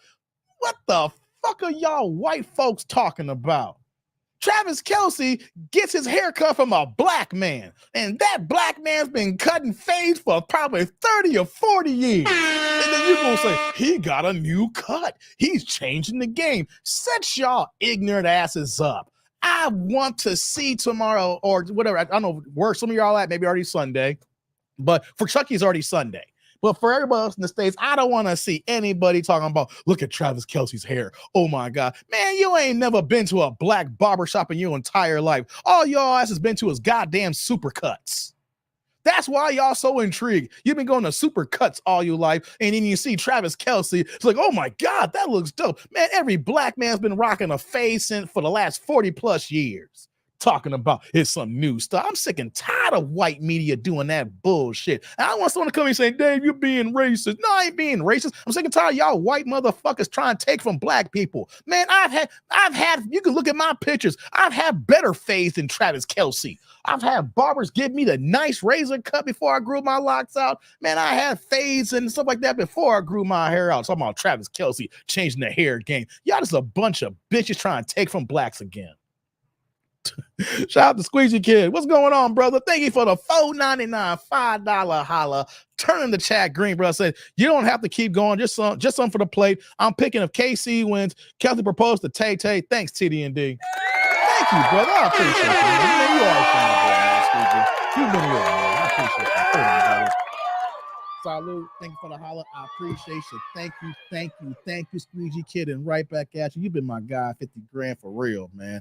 Thank you, man. I appreciate that. Chucky says the NFL Super Bowl is a hype in the UK. It's a hype in the UK, Chucky. It's religion here, Chucky.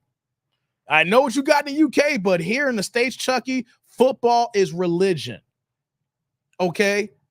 Football is above God now. Okay, you will see people in church with earbuds in their ears, with their phones watching games on Sundays while they in the pews.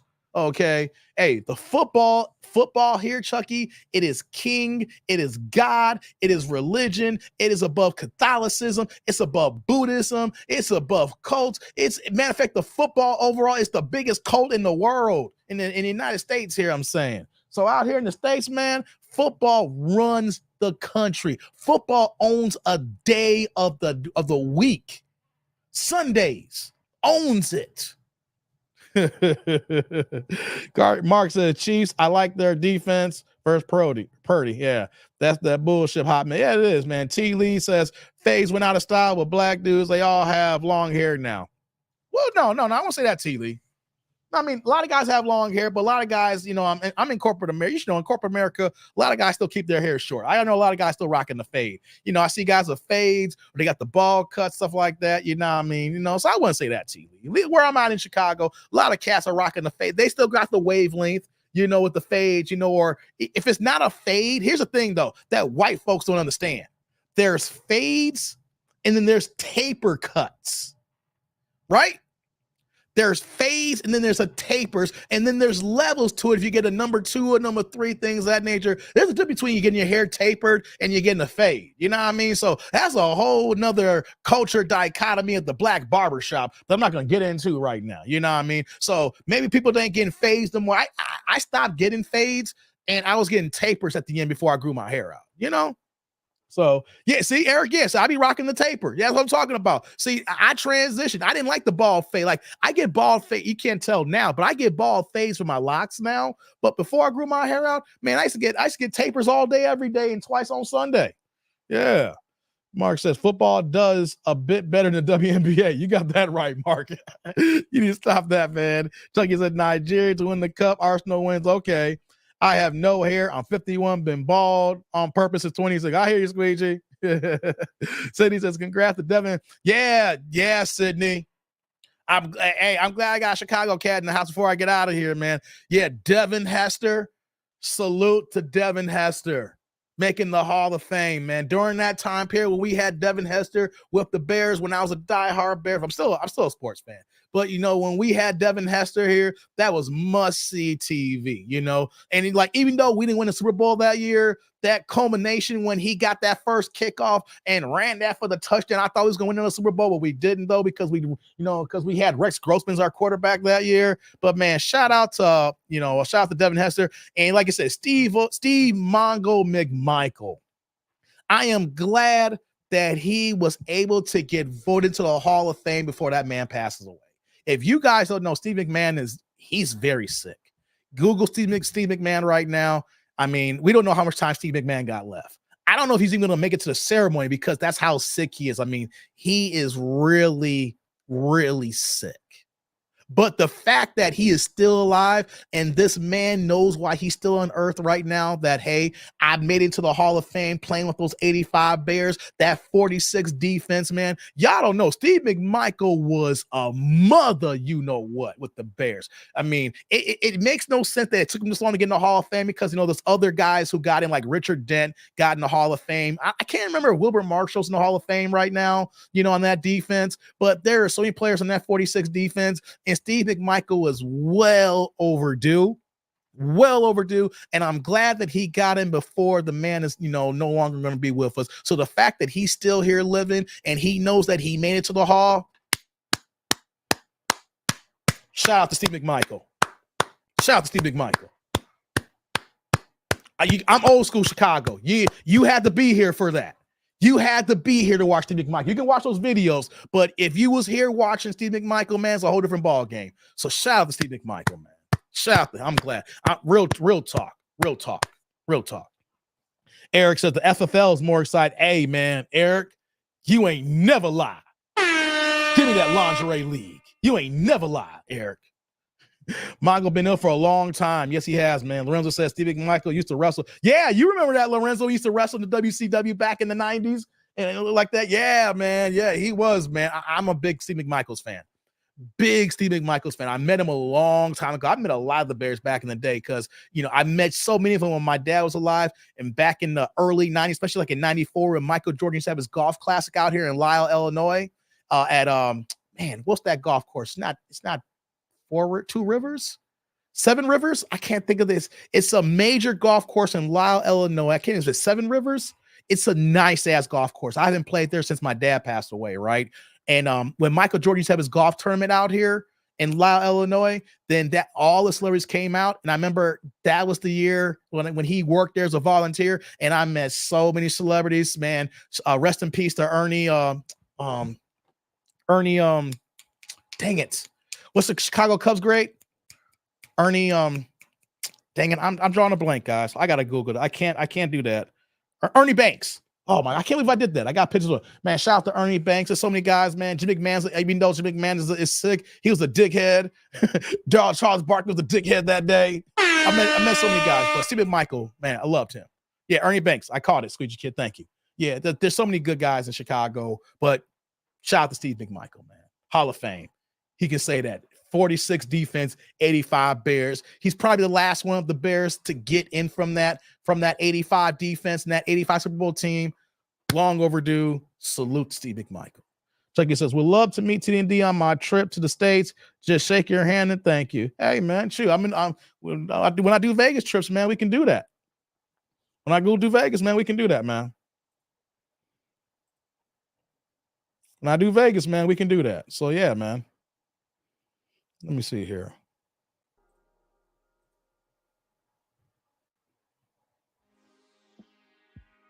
Okay, guys, let's get out of here. Yeah, he was on that team. The 85. Yeah, Dick Buck is the legend. I'm talking about the 85 Bears. That's what I'm talking about. Dick Buckus was way before my time. He was before your time too, probably. You know what I'm saying? I'm talking about that. Steve McMichael's the last person on that. He's probably the last player that's on that great 85 Bears team that's going to be in the Hall of Fame. arguably probably one of the greatest defenses of all time. I know you talk about the Baltimore Ravens defenses. We got New York Giants. The next year, I remember that 86 Giants defense with Lawrence Taylor was a beast with him, and I forgot the other cat that he had on the opposite side. I mean, there was some great defenses, but that 85 Bears was arguably probably the greatest defense of all time, and especially with the NFL rules when you can go ahead and body slam a motherfucker and won't get a penalty. So I'm gonna get out of here, guys. I appreciate everybody. Here. Thank you, Squeegee Kid. I see you, Malcolm. So I'm gonna get out of here, man. You hear the music in the background. So yeah, I'm gonna go ahead and close down shop, shut down this live stream, and then you know what I'm gonna do, guys? I'm gonna start prepping for the next live stream. Hear that? We're gonna shut it down for Saturday night, and then I'm gonna prep for the next live. And now I'm gonna prep for the next live. We're gonna start working on some more videos again, because we gotta get back into the groove of things, guys. You know, I had a hard 3 months. It's time to get back to work. Time to get back to work, guys. Playtime's over. Vacation's over. So since vacation's over, time to get back to our routine. We gotta get back in it. Gotta be back at it like a crack addict. So salute to everybody here. Thank you for the live here. Shout out to everybody who dropped the super. You blessed me. Thank you very much. Shout out to everybody who checked in on me when I was out. Y'all send me messages, things like that. Say, yo, where you at, TD&D? I appreciate you. Thank you very much, guys. You know, that meant a lot to me. You know, especially when days like today, I almost didn't live stream, and then I see y'all messages. I'm like, you know, let me go ahead and pull up, man, so I can get back into the groove of things. So thank you very much, guys. So it's time to get back to work. And I'm saying that because if it's time for me to get back to work, it's time for you guys to get back to work. Maybe not tonight because it's Saturday, but I need you guys to get back to work. It's time to grind, guys. I know it's top of the year, it's February, but we got to get on our ball, guys. We got to start stacking. Got to get our money right. We got to get out of debt. Got to get out of credit card debt. Got to get out of consumer debt. If you got a car note, pay that motherfucker off. Don't get a new car, guys. You don't need a new car unless your car is breaking down. These last words I want to say before I get out of here. Pay off all your consumer debt. No more credit card debt. Don't get a new car to keep putting yourself in debt. Keep that $800,000 a month in your there. Nothing wrong with that car. Keep that car. Stack your coin up, guys. And then after you do all that, pay your goddamn house off, guys. Step by step, baby steps. You're not going to get rich by playing the lottery. You know how you're going to get rich? Not incurring debt and spending less than what you make. And then when you pay off all your debts, invest your money into mutual funds. All right? Do the smart thing into a smart index, especially have the S&P. That's going to guarantee you at least a 12% interest rate. Getting rich is not going to be overnight. But if you do things the right way, knock out your debt, don't overspend, live within your means, and invest and play the slow, steady hand, you too can be financially equipped to do what the hell you want to do. But keep eating out every goddamn day. Keep using your credit card on an 18 to 25% interest rate. Don't pay your house off. Just pay the bare minimum payments. You know what though? Trade your car in even though you got 1 year worth of payments left, and then you still got money owed in that car, and dump that into the next car. You know what? Keep doing that. Keep putting yourself in debt. That means you're going to keep working and working and working and working until the day that you take your last breath. How about this here? We go back to work right now, and we work smarter, not harder, so that when it gets to the point when it's time to retire early, then you can do the fuck you want to do. We'll talk about that more. But let's get back to work, guys. Let's get back to work. Let's wipe out our debt, and let's be financially, fiscally responsible, and let's be black people and not niggas. Okay? And my pick is going to be KC. Mahomes for the 3rd Super Bowl win, and we're going to go ahead and put him, he's already in GOAT status, we're going to put him there in the Pantheon. That's what I'm saying here. I'm picking KC. Picking KC. As long as we don't have no situation where he loses a whole damn offensive line. So on that note, guys, I'm going to get out of here. Y'all be good to yourselves. And on that note, I'm that dude named Dave. Y'all be good to each other, and peace out. See y'all later.